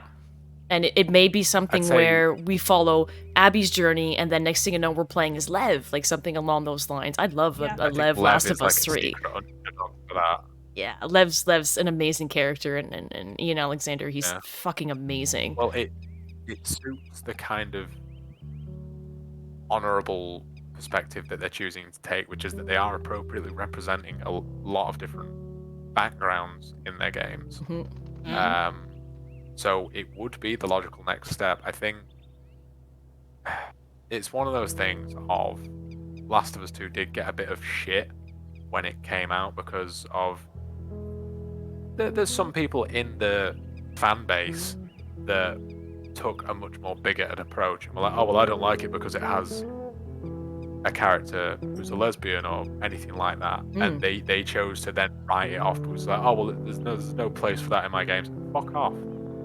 Get it in the fucking bin, because it's a reflection of real life played up to some hyper realism, because we're not going to experience this tomorrow. But if you like it or fucking not, there are people like that in the real world, and they should have a representation as well. Absolutely. It's a gay game. Like, it would be a perfect It's a gay game. it would be perfect to have Lev. Like, I didn't notice that until we started talking about it, but it would be fucking brilliant for him to be the now star. But it's how to then bridge the gap, because you could just open with Abby and Lev and pass on to Lev, like you said, but I think there would be some backlash of, oh, we can't believe you just dropped Ellie. And that's what makes me think, and if they were to do another time skip, because they've done 2 across 2 games, maybe a JJ, but is JJ going to be too young, or is it going to be too big a time skip? We might be getting too excited about a possible incorporation of JJ at this point, just because he's literally in his infancy. I feel like he might be a loose end. Like, I don't think he... Dina. Yeah. I don't want to burst any bubbles, but as Mello also says, like, to what end, though? Every character starts off with a clear motivation. What would JJ be fighting for? Like, as Mello even says there, like, I don't want to crush any dreams, and I don't want to say it's not a possibility, but skipping 15 years ahead or something to get JJ in the age range, it makes for some very questionable decisions. At least, because first of all, he will be a completely new character. He was introduced in the part 2. That was a baby. A baby and a 16-year-old are 2 very different people too. Like, Ellie is 2 different people throughout the 2 games, and there is only a 5-year difference. It does very much lend itself to the whole. They like almost back writing a story for characters, giving us the end product and then filling in the gaps in between. So it does lend itself quite well to something they clearly like doing with this game in particular. yeah, so I mean that's kind of what they want us to do is pipe dream some good ideas. It kind of varies. I think Lev is the best option of the bunch. I think to go just Abby is too much a move in the other direction. Not really sure because she works perfectly in the second game because it's opposition that you can understand, whereas we play the entirety of the first game with just bare-faced enemies that we don't know, and it's more a matter of the evil you know kind of thing. And I think we come to know Abby very well by the end of the game, to the point that, like I say, I think some people prefer her by the time everything's said and done. Mm-hmm. I think I I know that a lot of people hate her, but like I Yeah. would not be mad at having a full Oh, no, game she's with Abby. amazingly done. my Not I because I didn't hate like- Ellie. Right. And my only thing with Abby is obviously she killed off a character that we know and love. Was she justified in doing so? To a certain extent, yes. But I think that for Abby, the moment that she realized that she got what she like, she trained for 4 years basically to become a beast. Like she was an ox by the end of it. Like, fun fact, her face and her voice were acted like wow, Laura Bailey did her voice acting, and her face was scanned, and I forget her name. It is Jocelyn Mettler, but her body is actually a CrossFit women's athlete's body, like a professional athlete. So the game wanted to show you, like, she's been training 4 years for this moment, and when she finally had that moment, I think she realized it didn't fulfill her. So that's my only thing with Abby, is that she made a big fucking mistake killing Joel. However, she made herself better because of it. She managed to turn herself around, but yeah, she killed off Joel, so I'm Yeah. kind of still A salty lot of about people that. don't see that. A lot of people don't see that either because like they just see her killing Joel and then they automatically like that's it. They don't see the growth. Like even if they play her, everyone I know a lot of people hated playing Abby, and I'm like, but don't you have to like see her perspective and how she bettered herself now. Mhm. She And a lot owned of her people don't shit, get that. basically. That's what it came Yeah. down to, is that she realized that she needs to own her shit. And she realized what she did, and then she was like, I'm gonna be better. That's what it boiled down to with Abby, and I'm like, she wants to be better, she's working on it, and we've all got fucking problems in life, and so it's up to us to figure out how to filter through them with support along the way as needed, sometimes more, sometimes less. But at one point she reached that point where she was like, I tried this, it didn't work, I need to be better and do something different and do something new. And we saw her journey like the Fireflies do. She was the moth to the flame. She found her way towards the light, and when you finish the game, your home screen changes to her boat finding that Firefly faction. Yeah. Mm-hmm. I think one of the things I have absolutely zero interest. I don't want to get another scene of Abby getting fucking railed. Can we just not have that in the third game? Yeah. Yeah, no. Yo, Lev gets I- clocked. Lev gets timed Okay. out on one of them. No, I'm on about So, like, Abby getting a good I- scene to Owen. Like I'm just saying, at Don't need least that again. when that entire scene was playing out, it wasn't some, like GTA hooker body. Like it was the body of a bodybuilder. Yeah. Oh yeah. And Well, that's the thing is, I think they've set out with that intent. They were like, oh well, you know Yeah. what? Like, let's not also have body the type obvious representation. True. Sorry. Like body type representation is like Yeah, no, also they a do big it- thing they in do it this well. game. I think they do a lot of things about these games very, very well. In Yeah. terms of it just being the little things. I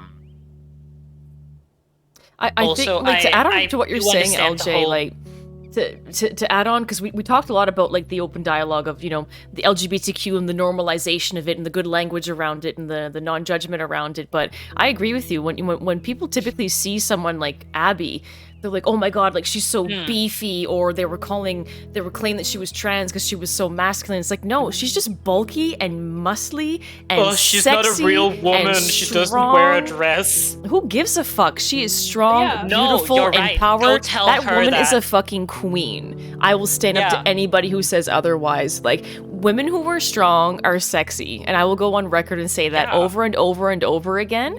But the fact that Abby can own her power on top of being like mentally strong, but also physically fit in order to survive, I admire the hell out of that woman. And if anybody has any Abso-fucking-lutely. fucking thing to say about the way that she's built, I dare you to arm wrestle her, and she will pound you into the fucking ground. Thing is Like, that tell they her present she's everything too so well masculine that- to be a woman.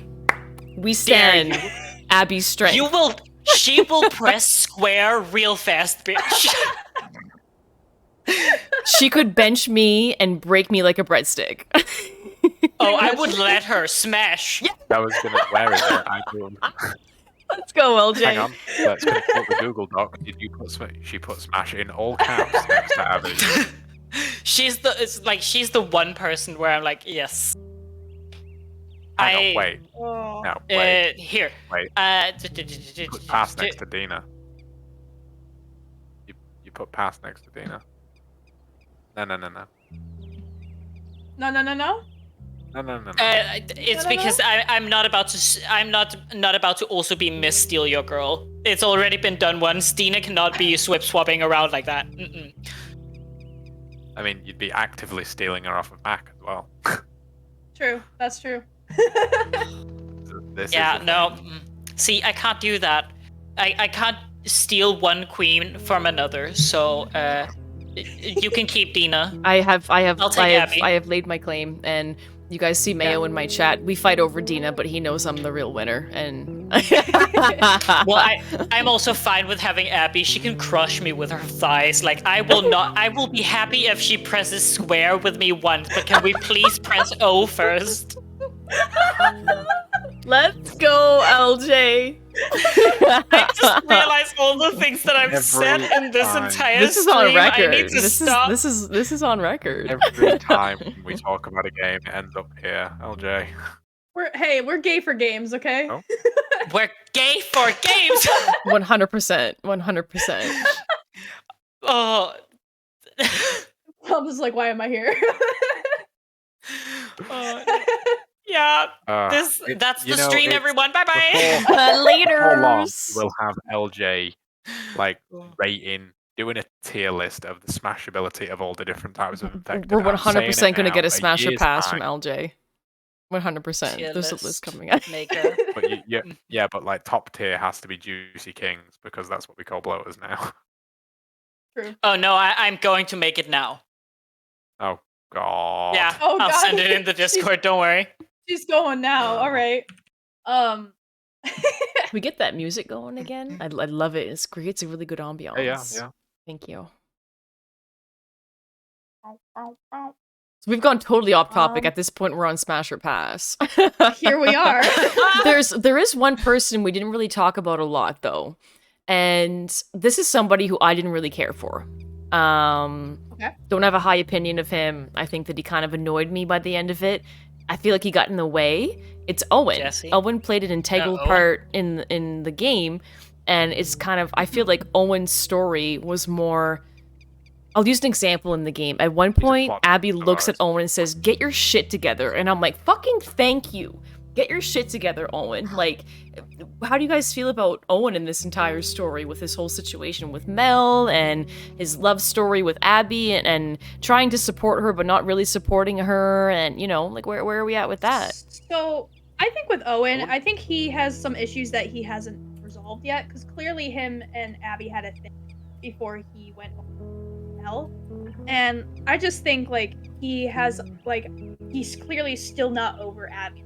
And yet he's about to start a family with Mel. So I feel like he has a lot of things, like, I don't know what happened in his past, like, where it led to this, but, like, I feel like there is something going on up there where he is not fully accepting I have to let Abby go. Because I feel like he's still trying to protect Abby, but Abby can clearly take care of him. Oh, yeah, she's a boss.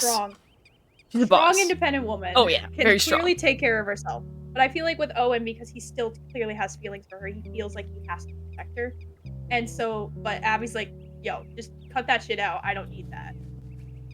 That's the perspective at least I see of Owen. And it's like, I personally didn't care for him either. He was just kind of like a crybaby wannabe that like, he just wants I really find that he got to a point where it was like he was just getting so selfish. Like, Abby, like, just let that shit go and just love me. And it's like, no, she is determined to make this happen, and this is her goal and her dream or her objective or her whatever. And you keep distracting her.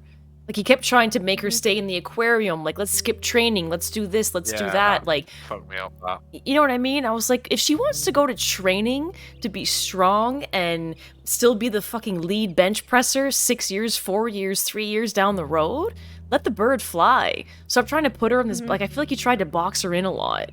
And at one point she was like, when she said, get your shit together, I was applauding. Like, thank you for saying it, because we were all thinking it. Yeah. I think 9 out of 10 people have had a fairly negative opinion on Owen, but how do you feel about the way he goes out?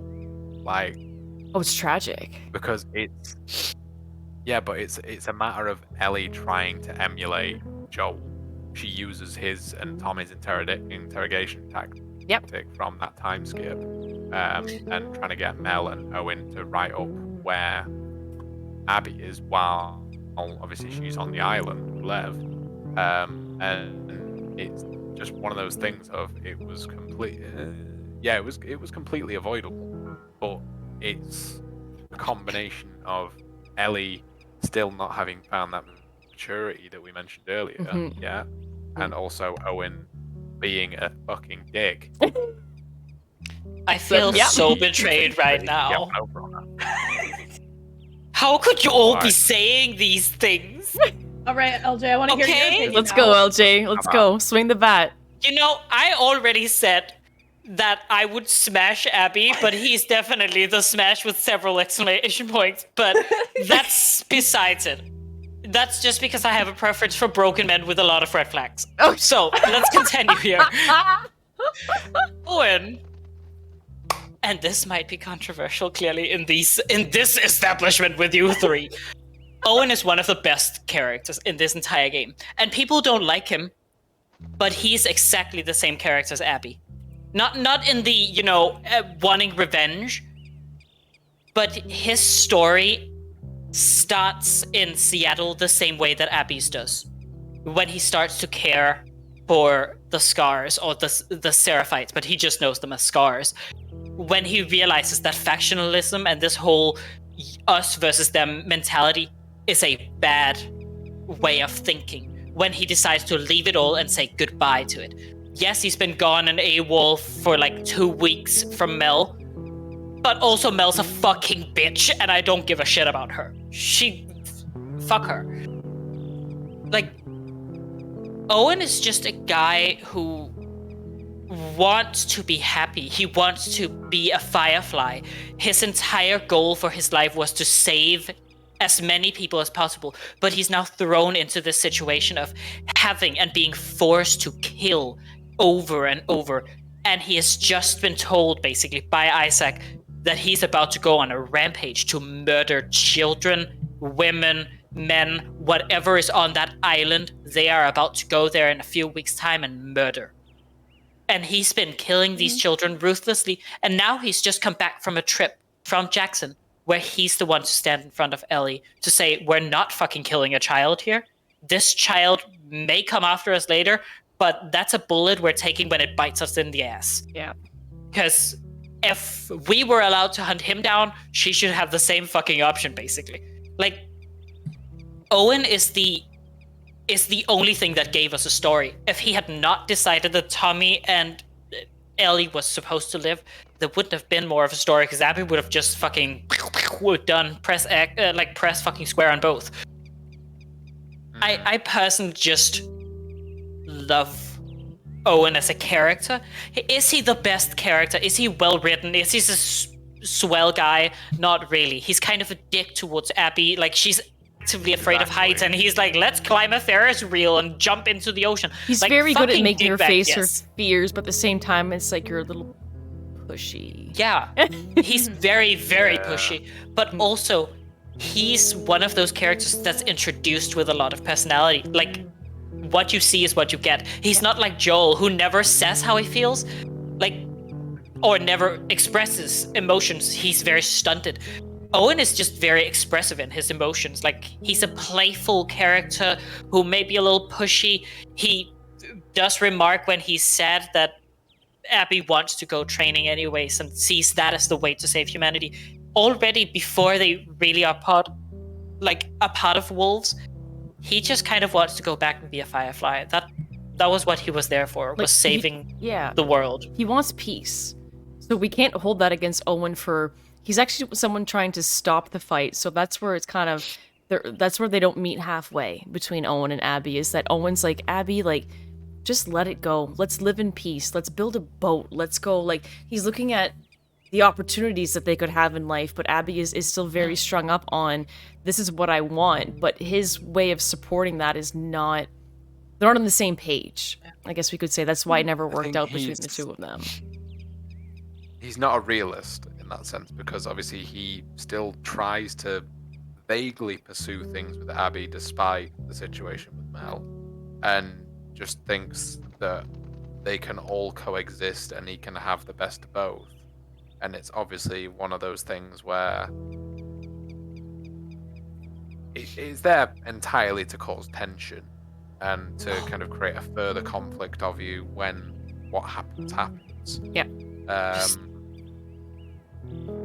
That But, entire like, it's mirrored in the sense of him being stuck between people because he's the disagreeer to Abby about sparing Ellie, and then Ellie ends up fucking killing him.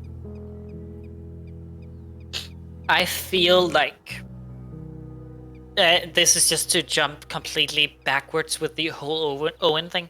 I think one of the only reasons Owen is with Mel currently, as it is because she's pregnant. Oh, I agree. He's settling. Like, He's 100% If- settling. If they had come to Jackson, they'd finished the mission and they'd gone back, he would have been back together with Abby. The problem is, on the road, he was told that she was pregnant.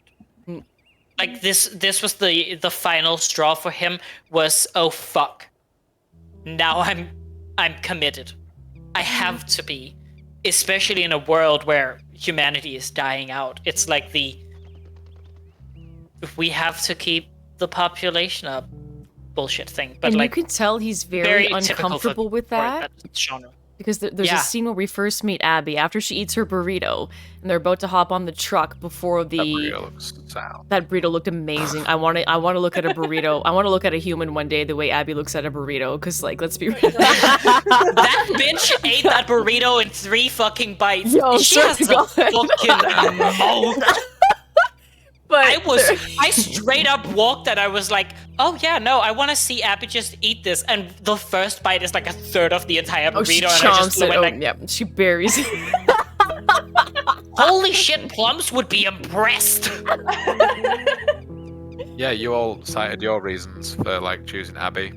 Burritos. Burritos, yeah. So, Burrito. but there was one point you could tell that Owen was settling, I guess you could say, for lack of a better term, with Mel being pregnant, because Abby is asking Mel about, are you guys going to move to the family section of the stadium? And Mel goes, he's picking up extra assignments and he's never been there yet. Oh, I haven't seen much of him.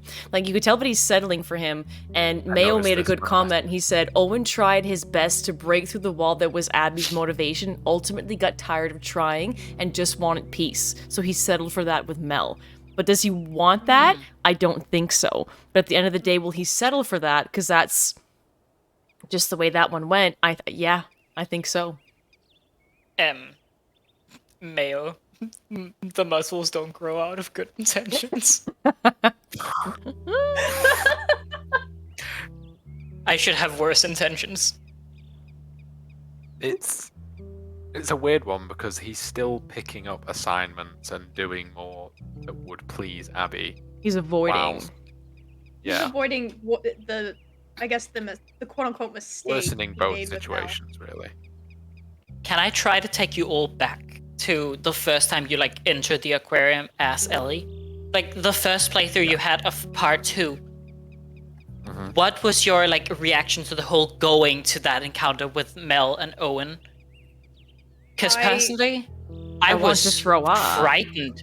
Like I was Yeah. just, Yeah, I I just felt had a very, fight very with the only dog you have to kill throughout the game. The whole, you find an operating room, there's blood splattered across. and Ellie just remarked something like, "What the fuck has happened here?" before you Yeah. go in. Like, Like, what you were don't, you don't know. yours? Your reactions, feelings, what I guess here? like what Max said, I felt very sick because like you're going in, you know Ellie's intention, you know what she's trying to do, and like when you had to kill the dog, kill fucking Alice, that you Ugh. build a relationship later, Not the dog. as well. Yeah, not No. the fucking dog. First Kill off. anybody in And- any movie, in any video game. Do not touch the animals. Yeah, and they knew exactly what they were doing. You can avoid. Plums did it. You can avoid killing every dog if you wanted to. Did But twice. that one you have to kill. Yeah. In fact, no, What? I killed a dog on the second run, and I went back to a previous checkpoint to do it properly. Yeah. I also But- remember the first time we sat at that like spam X like square with Alice, and you sat there for 5 minutes just dying over and over, and you were like, "We can't kill the dog." Oh Yeah. wait, you Yeah, let no, yourself I die to remember. Alice? Oh yeah. He did I was multiple so times. wholesome. committed to this. You He was have like, to "There kill has it to in be order something." to move forward. Yeah. Like You like, have to do yeah. it. It's a Second push square playthrough, I took moment. You it off have the to do screen it. 'cause I was like, I don't want to see this. hmm And then, like, I guess finding out, like, when you had to kill Mel in order to find, quote unquote, find Abby, and you find out she's pregnant, it just hits you harder. Because you're like, you just killed a child growing inside of There's allowances to be made because she Yeah. didn't know, but like only so much. Yeah, Ellie didn't know, but then you could tell as soon as she found out that Mel was pregnant. Yeah. It was Oh, she knew she fucked traumatizing. up. Yeah. Yeah. And it was fucked up. It's like it's fucked up the things that happened. I'm like reliving the moment. Oh, I can I just. just awful. Well, pray- it's a push square moment though, because like Mhm. literally you have to fight for your life because it's either you or it's Mel, and you have to hit square. You have to spam it for you to survive because Mel's just trying to defend herself. But after you kill Mel, you're like, she was pregnant, and all she's not the strongest, but she's a big brain. She's meant to be a doctor, a surgeon, Yeah. Dr. Anderson's fucking apprentice, whatever you want to call it. She killed somebody who was of high value as a person. I love when she told that sound Owen, like "Get your shit that we know? together." I was like, like let's fucking go. But she was also meant to be a doctor, which is invaluable at that point, where you're at in this global cordyceps worldwide infection, right? So look, it was fucked when Mel died. I felt disgusting.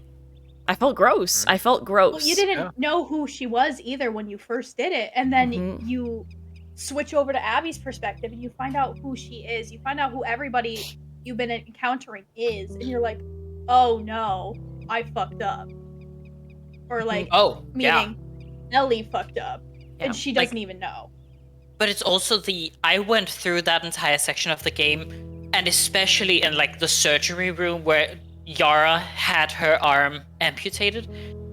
I just got viscerally angry. I was like, what kind of disgusting shit have they been up to? And then when you play as Abby, you realize, holy shit, what I thought was the most disgusting shit was them saving a life. Oh well, fuck. I'm clearly biased, you know? But also the fact that they hide that Mel is pregnant. Like, you can figure it out already in the first part. Like, you know it from Owen telling you in Jackson. But she's wearing a jacket while you're forced to press the buttons. Yeah. And you don't necessarily know that it's Mel. So when you do it, it kind of just goes to the discovery of, oh shit, that's the pregnant lady. Yeah. Like Yeah. there's, Yeah. there's so It's a many bit of a deaths. juxtaposition. Go ahead, Plums. No, it's more just the presentation of the operating table, and obviously not expecting to see that in an aquarium. That it is like, well, what have they done with this place? Like, and the fact that it's clearly in use. Mhm. She goes with sights to find Abby, and it is kind of you almost imagine like, like the really like gruff, tough, like I'll pop my shoulder back in type stuff. It's like, well, what the fuck have they been doing? Like, Yep. I think that's more what it is like, what kind of people am I dealing with here? It's not that they've been up to anything specifically sinister, but it's more like, oh god, what have I got myself into? And obviously, that entire sequence is just fight or flight. Like, she manages to like throw off the idea of a dog, but that's from the assumption that you will have taken care of that already at some point in the game. Mhm. Whereas obviously, that's one of the key moments where she kills them both and makes the discovery. She's fine until she learns about Mel being pregnant. I And really then find. Yeah, go ahead. No, sorry, like there's just so much to talk about. I just find that like when Naughty Dog, every death of an important character, they give it an insane meaning. You know what I mean? Like when Mel dies, there's a baby that's there. That's fucking crazy. Owen's Well, there's that relationship trauma to noise Abby, again as well. the relationship that Leah has to Jordan, who's tied into like there's that whole group that's there. Like when we saw Yara's ending, Lev lost his mom and his sister in the same fucking day. Like anybody who died in the game, there is a huge symbolic meaning to it. It's fucking And crazy. he killed his mom as well. He killed his mom because he had to. She was going to kill him. Yeah. It's I want to like give a another quick thing on shout top of out it all. to Sean, who just donated $200. We are now at $975. Fuck off. Sean, let's fucking go, dude. Stop that. Sean, thank you so much. I appreciate that. Thank you for everybody who's been donating so far. I really, really do appreciate it. We're That's almost ridiculous. at That's 1,000. fucking ridiculous, yo. You fucking mad lads. Thank you. That as in Sean Sabotage or Yeah. Yeah. holy shit. Thank you. Gobsmacked. You guys are fucking mad lads right That's now. fucking awesome. Oh my god, that should be the name of people. Oh my god. Mad lads? Mad lads. Everybody a part If you of listen to the podcast, Madhouse. you're a mad lad. Yeah. There you go. Mad lads. Shadow did I make a wanted good point. t-shirt. Shadow did make a good point too. He said, when you are playing a game, you don't really know who you're affecting. Mm-hmm. And with Mel, like this person was a doctor. Like you never know what she could have done or who she could have became because we ended her life. You know? Because in the game, it's meant to make you feel selfish about the character you're playing and what they need. We don't open the lens of who is this person I could be getting rid of, or this person that I'm killing, or this person I'm removing from the planet. We don't know their qualities, or their relationships, or their ideologies, or what they can contribute, or what they can't contribute. We just assume the worst out of them from the get-go. And then when they die, it's no big deal because we didn't know them in the first place. But now the game has forced you to see the other side of it, or a different perspective. You're like, holy fuck, we killed a lot of good people in our run. Yeah. And you don't realize it until you see that perspective. And then you're like, ew, I feel gross. Like, oh, this is so Yeah. wrong. And it's like, it's just a bad recipe. Hence why when I stopped, when I finished the game, I was like, oh shit, here we are. Like It does bring in a weird sense of existentialism of right, what was that all for? I love that you say that, Plums, because at the end of the day, it's like, after we've played both how do- games, how do part we one enjoy makes this? sense. How do we enjoy this, first of all? But part one makes sense of, we kind of realize how it ended. Like, at the end of the day, it was Joel's story, what he did to save what he considers his daughter at this point. In part two, we kept going through things, and I guarantee all of you in this conversation right now, when Ellie left Dina, you probably all had the same reaction of, why are we still fucking going? The game keeps moving forward. It could have stopped there. But for some reason, we had to...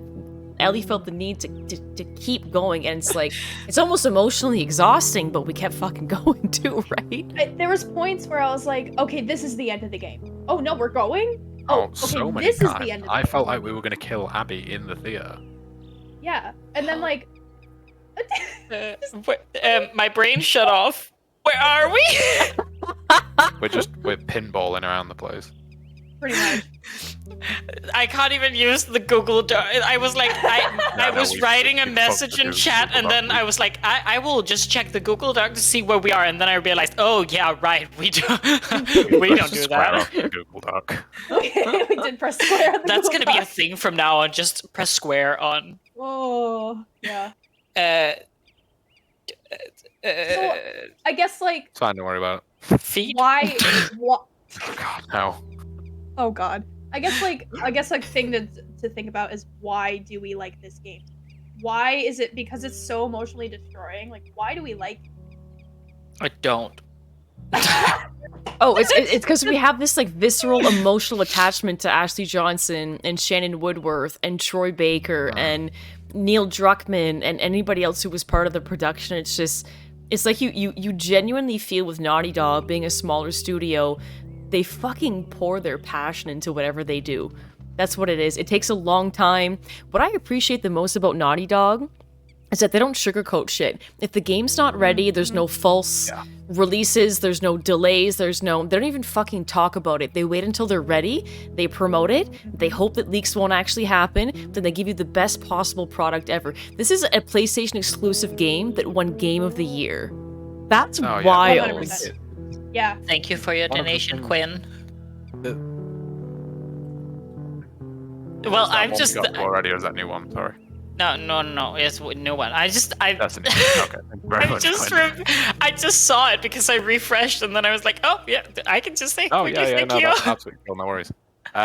It's if I remember right, or I might be completely wrong. The first game seemed really obscure when it came out. Like it was just new IP, and like I don't know, it just kind of appeared one day for me. And like it is a little bit like The Little Engine That Could. I know Naughty Dog are a well-known company, but it seems kind of weird that it was like, boom, we have changed your shit. Because it really has in my book. I'm like, wow. Here in Denmark, it was a very, very big thing when it came out, but I think it was also the fact that The Walking Dead was like at its height at that point too. So when it like released here in Denmark, everyone I knew and their fucking dogs were buying the game. Like there were stores running out of it, and people were just deciding, oh yeah, I'm buying it on PlayStation fucking Network instead because I can't find it in stores. Like it was big here, and I guess 200 plus Game of the Year reward, like awards or something like that, should be able to show that. Holy shit! I don't. But I get what you're saying. Like it was a new IP, and no one could have predicted how big it was. Yeah, like no one could predict how big it would be. Whole infected over zombie. That I don't know. It wasn't conventional for Naughty Dog as far as I'm aware as well. They obviously had Uncharted on the go, but it seemed like a bit out of left field, and obviously it got picked up by a lot of like major content creators at the time, and it is, I'd say, one of the most memorable franchises in the last 10 years, and it's only had 2 installments and a DLC. Like it's weird to have that kind of a magnitude in your effect, given that they've only had that content put out.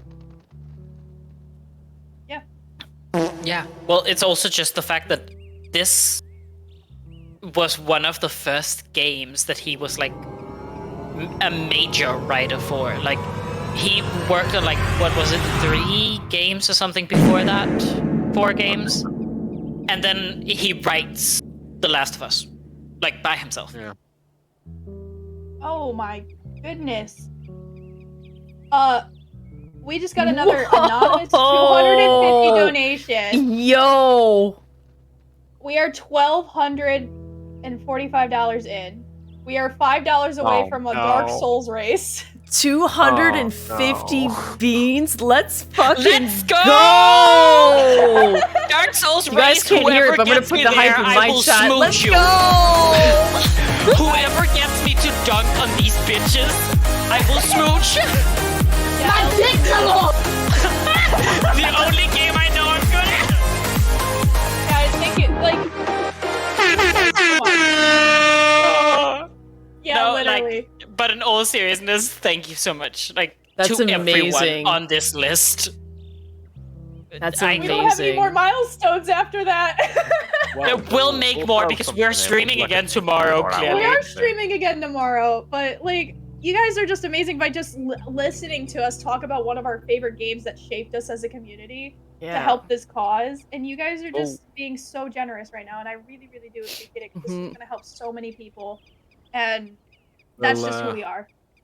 Yeah. We'll make sure we do a kind of a 24-hour or something to celebrate it, because this was a big one for all of us. Shadow into the $5. We're doing a Dark Souls race now, guys. Oh, Let's go. Why do I have this weird feeling that it was the smooch? Is it the was the smooch? smooch? Here's the smooch. Just for you, Shadow. Shadow just I'm wanted. dead.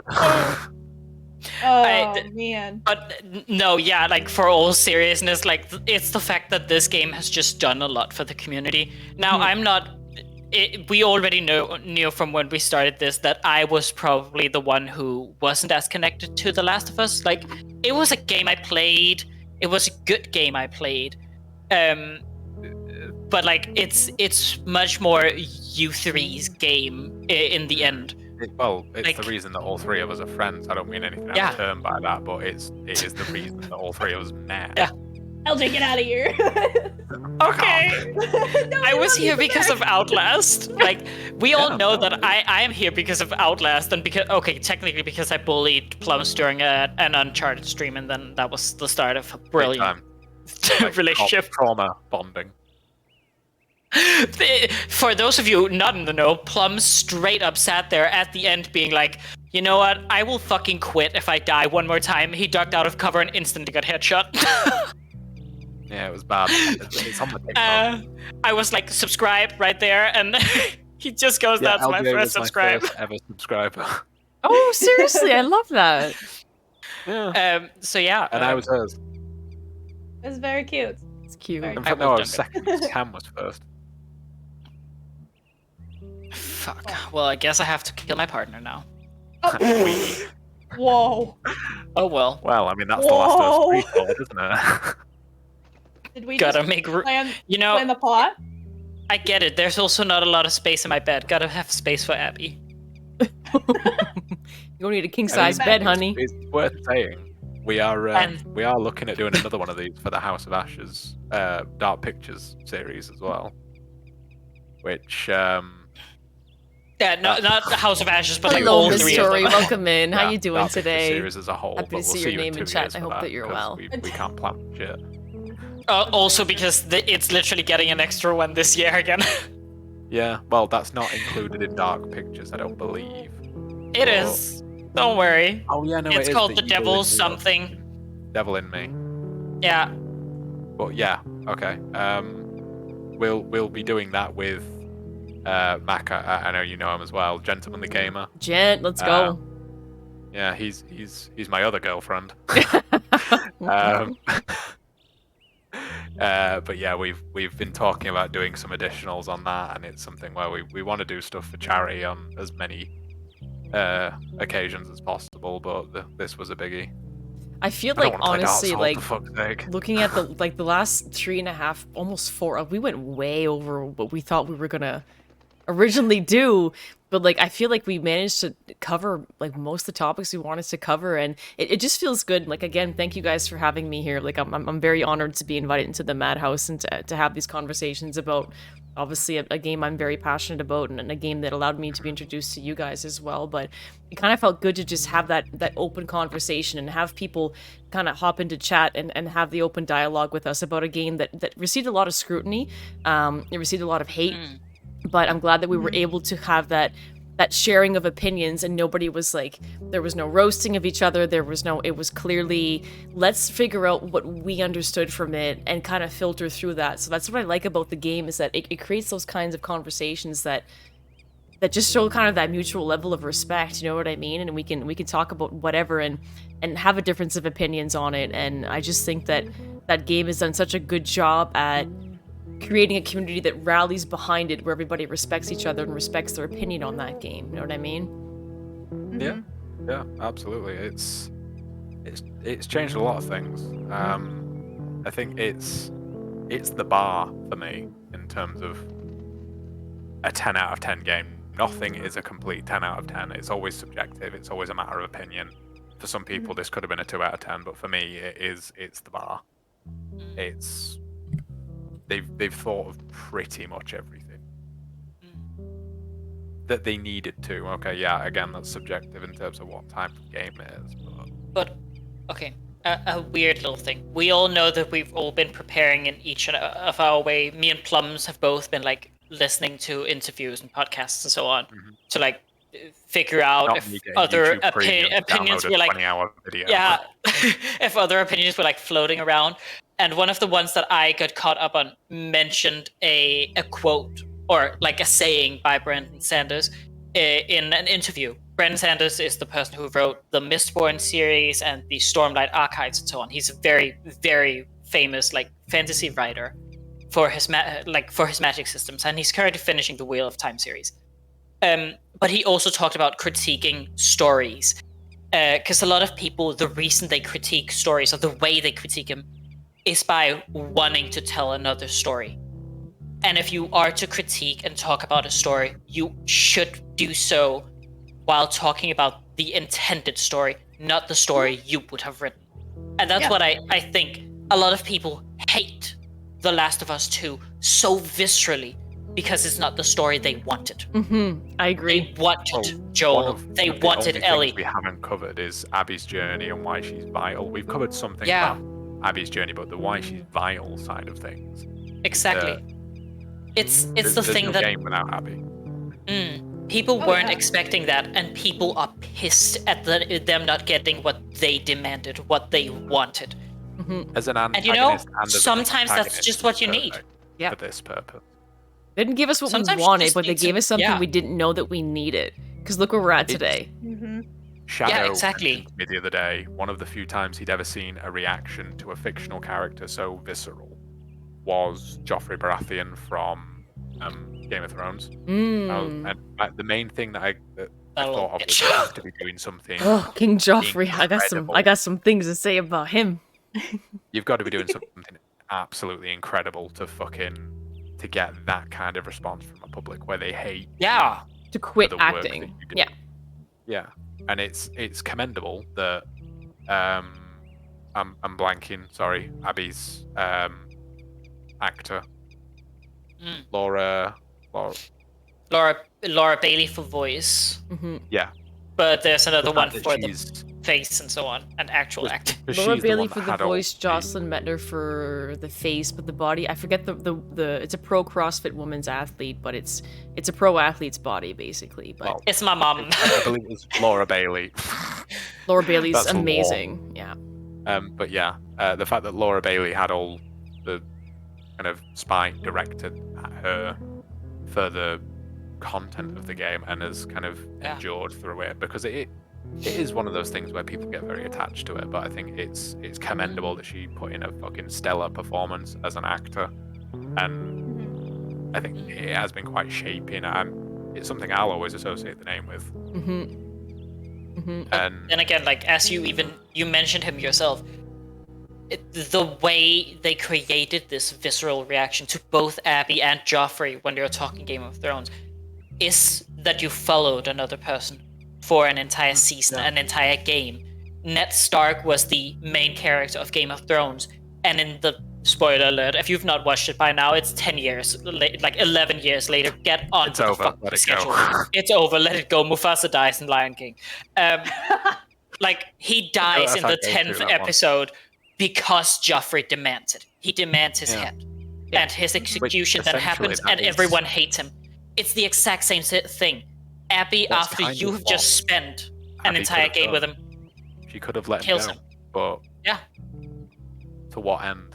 Like it. But hey, you know, if Game of Thrones can get 7 more seasons and 2 of them can be really fucking shitty, See it. Last of Us. Last of Us can get a third game. Actually, speaking of shows, there's an HBO release of The Last of Us Oh, no shit. How did we not talk show. about this, did we? I don't even realize how we haven't brought up that topic, but we got Pedro Pascal and Bella Ramsey in there.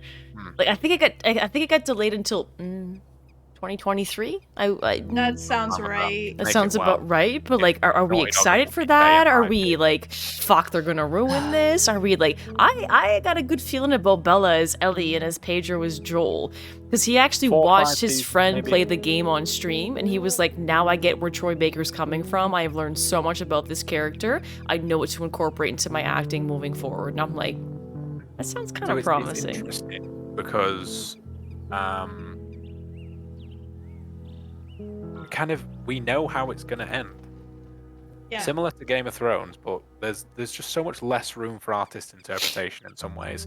And also, one of the things we've not finished on the Google Doc is that porch scene, like the porch scene. That The kind voice crack scene is what I of, relate to yeah, it. no, Oh, I when I played it on Thursday, like people were talking in chat and saying stuff, and all I could really do, partially because I was engrossed, partially because I felt a bit emotional. I just kind of looked at the camera and like nodded, like, "Yep, I agree," because that's going to be an iconic scene, and they're going to have to include that in the series unless they have to. massively change a lot Thank of you. the series. Thank you, Pineapple Pepsi and Ace, for $20 donations. let's go, Pineapple. Oh, Let's go, It's Ace. appreciated. Let's go. You guys are sweet.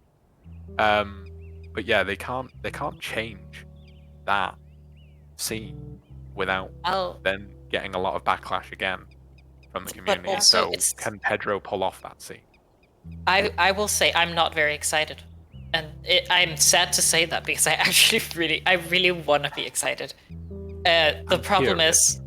is, the games had such like a focus on autonomy and you being in control of all the bad actions and decisions that these characters make.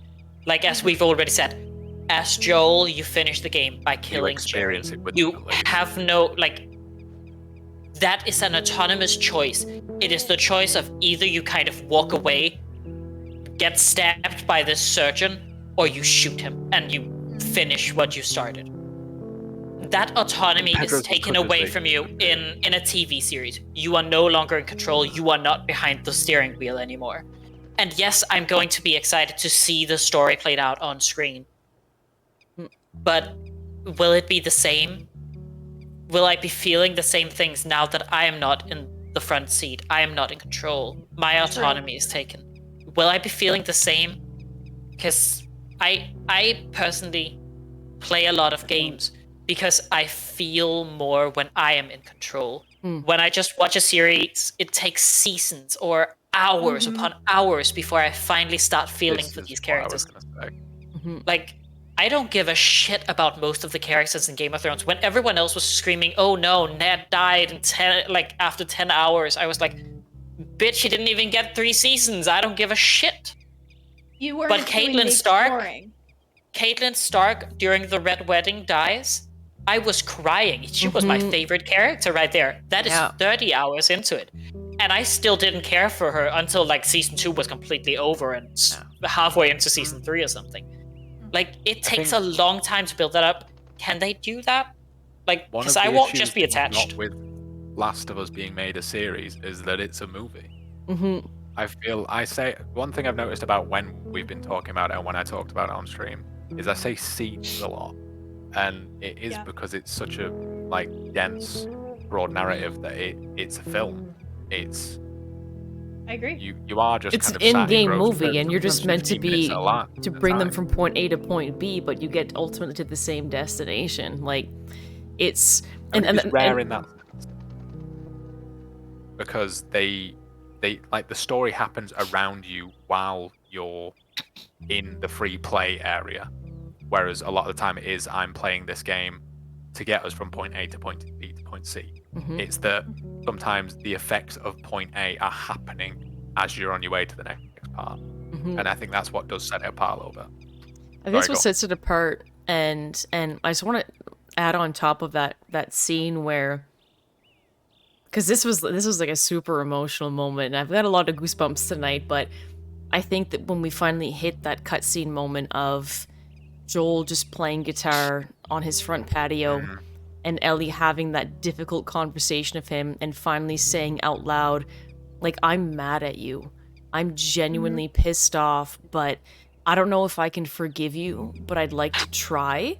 And then when we hit that voice crack of Joel's, like, just thinking about it, I could get teary-eyed about it. Like, it's so emotionally intense and loaded, and I've seen many streamers play this game, and that's the moment where they broke down and cried, that if they try to land that moment in the HBO series, it needs to be flawless.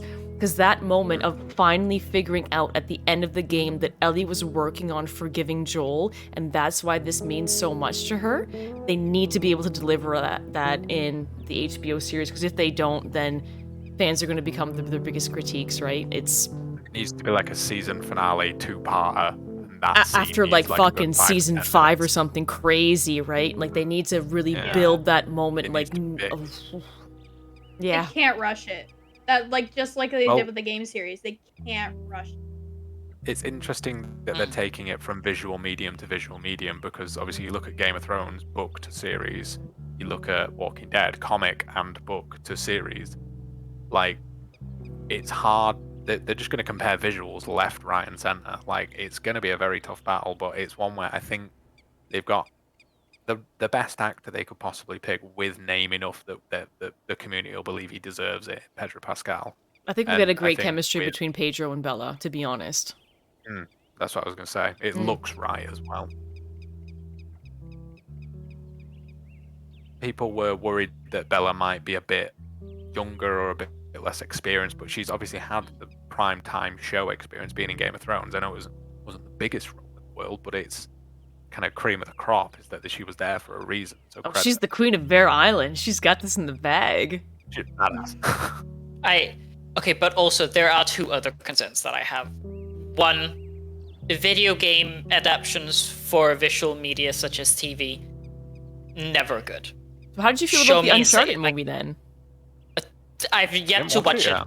I have yet to watch it, but don't you worry, when it comes out on like a streaming platform, I will tell you all about it. Okay. But until I've seen that, I will call trash on everything. It might be be the fair- exception. And of course exceptions exist, but what I'm scared about with the Last of Us TV show is that it's just gonna feel like The Walking Dead.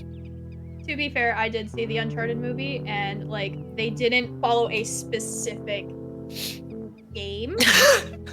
I didn't think they would. They did saw a that. really good job with the Uncharted movie. I enjoyed it a lot. I liked the way they perceived the Uncharted like algorithm. Yeah, but there's was also the- people here who like the Sonic movies, okay? And they also gotta Okay, get out. valid. Okay, valid. But All right, okay. Hang on. Like, Wait. out with the Yeah. bathwater. Just like plums. It could be worse. Hang on. It could be worse. At least in the sense that they've already adapted some kind of Naughty Dog media to a visual medium, is the film, obviously. But like Yeah. it being done, and if they can do it with credit where credit's due, then yeah, we should be okay. Also, by the way, they made a Final Fantasy movie, and anyone who likes that washes their hair with their own spit. Oh, absolutely. Disgusting.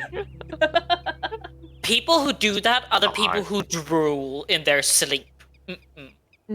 Droolers, no thank you, not allowed in my bed. Mhm. He needs what if some Abby's a milk. driller? I'll swallow it. I'll see myself out. I'm leaving. I'm We not gonna don't, be we don't here kink anymore. shame here, LJ. You're fine. You're doing We do- great. yeah, You're doing yeah. great, sweetie. It's Mom, also Mama, because just there's like this using slight your delay belly. on the stream. Every time I like look away to try not to cackle into my microphone, I just see Makima go like.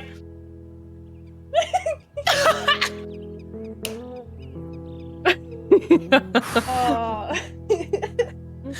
I love it.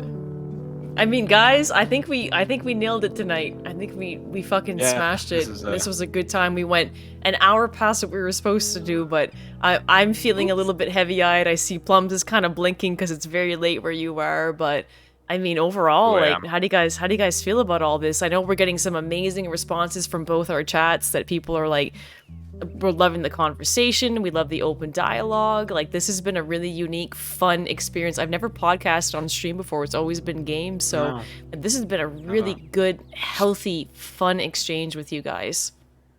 Yeah, Well, absolutely. It's Hey, the so perfect first time to try it, isn't it? yeah, Mhm. it is. But the also game we love.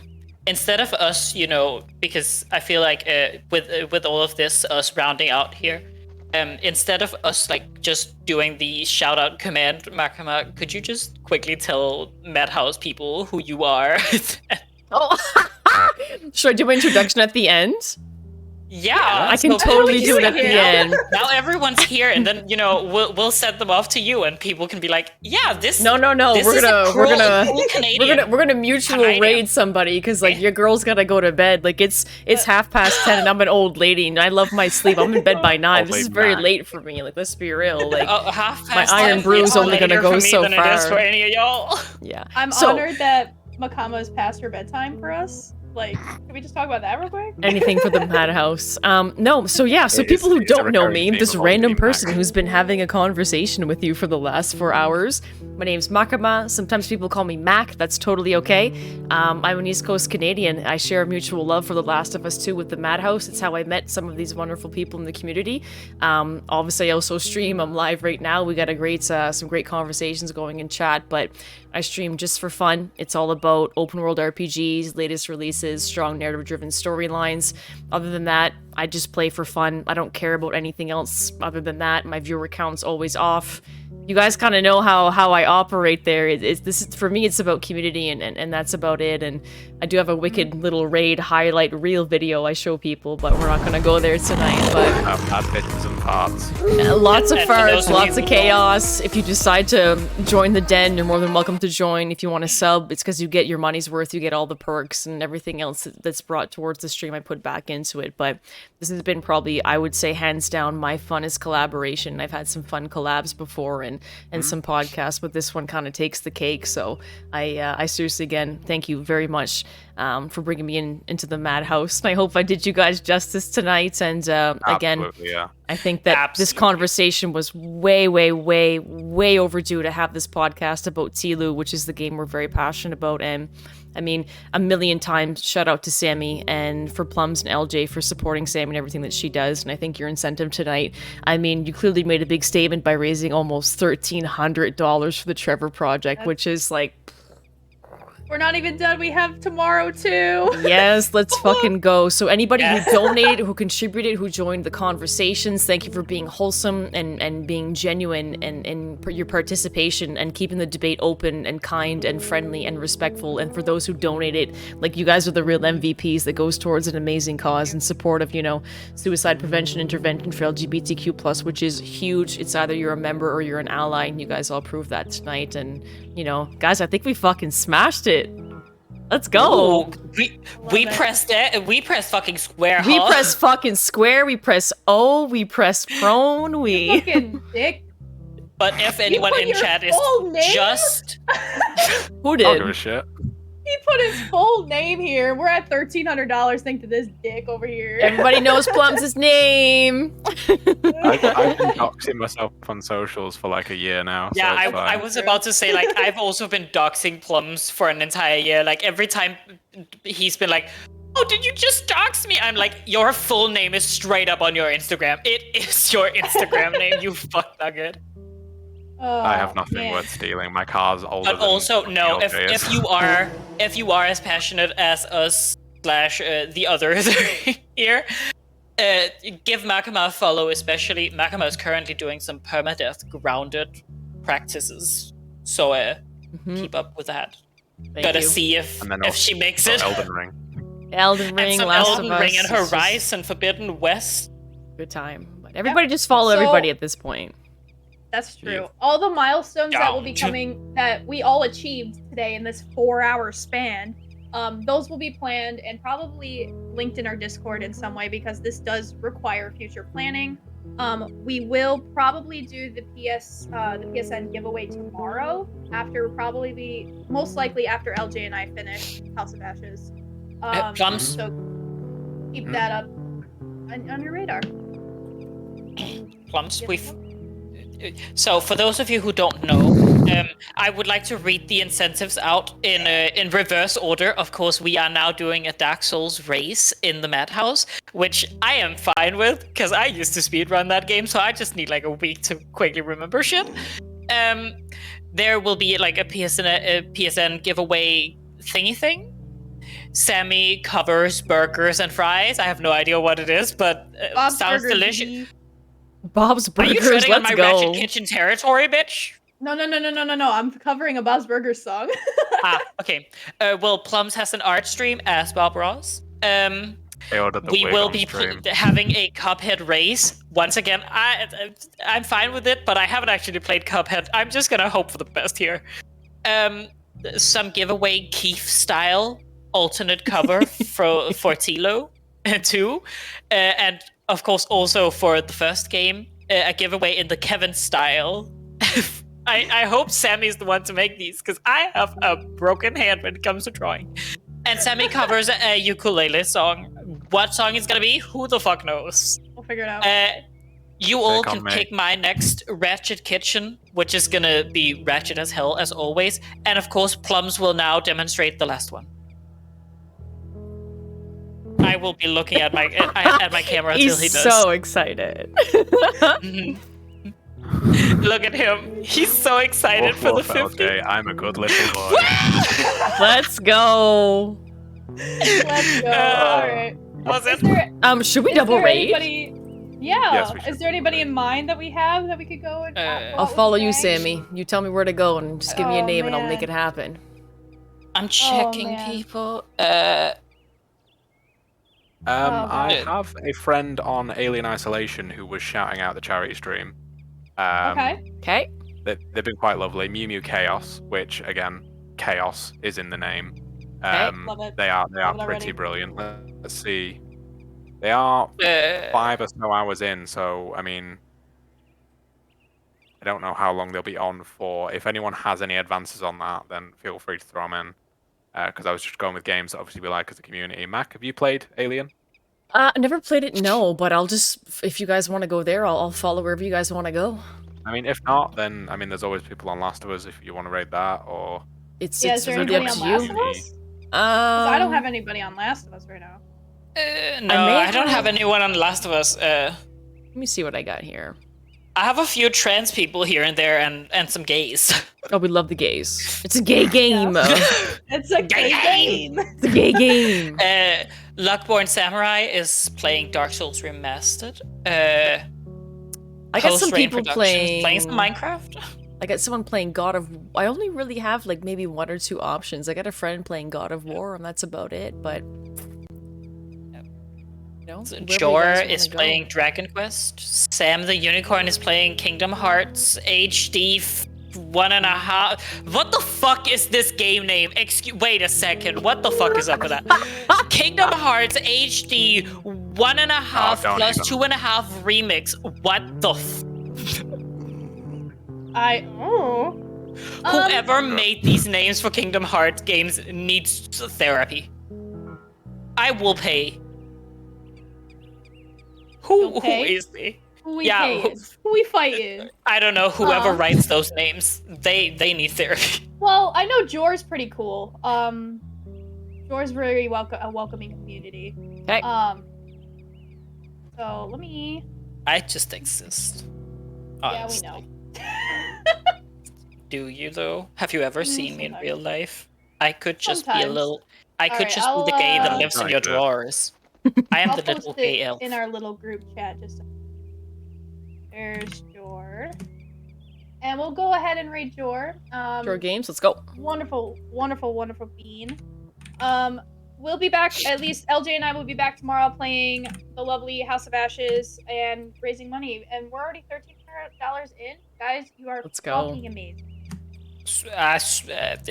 When is it tomorrow? Give me a second. LJ doesn't Right, even know. I just saw it. It's because it's still in our Discord says Life is Strange True Colors. Oh yeah, we um, changed that real Sammy, quick. did you turn off the raid command? Yeah, I did. So for those of you who don't know, we're not playing Life is Strange True Colors. We're not playing gay game. We're playing other gay game, but it's just because we're gay. Yeah, we try to make it gay, so. We And- love the gays. But- We just love the gays. Zero It's just, deaths. it's like an addiction, right? Like, But you know? again, Zero thank deaths. you guys so much for like tuning in, listening to us to talk about one of our favorite games. And thank you, Mac, again for joining us. Like Yeah. we appreciate it so Absolutely. much. I appreciate the invite. Catch you all on the flip On the side. flip side, We'll catch y'all later. We'll see you guys later. Let's do this, Sammy. You ready? Do we Let's count do to it. 3? Like, do we do a countdown or something? Like, what are we? Let's do it. 3, wait, 2, what do we do? What? 1. 1. Let's go!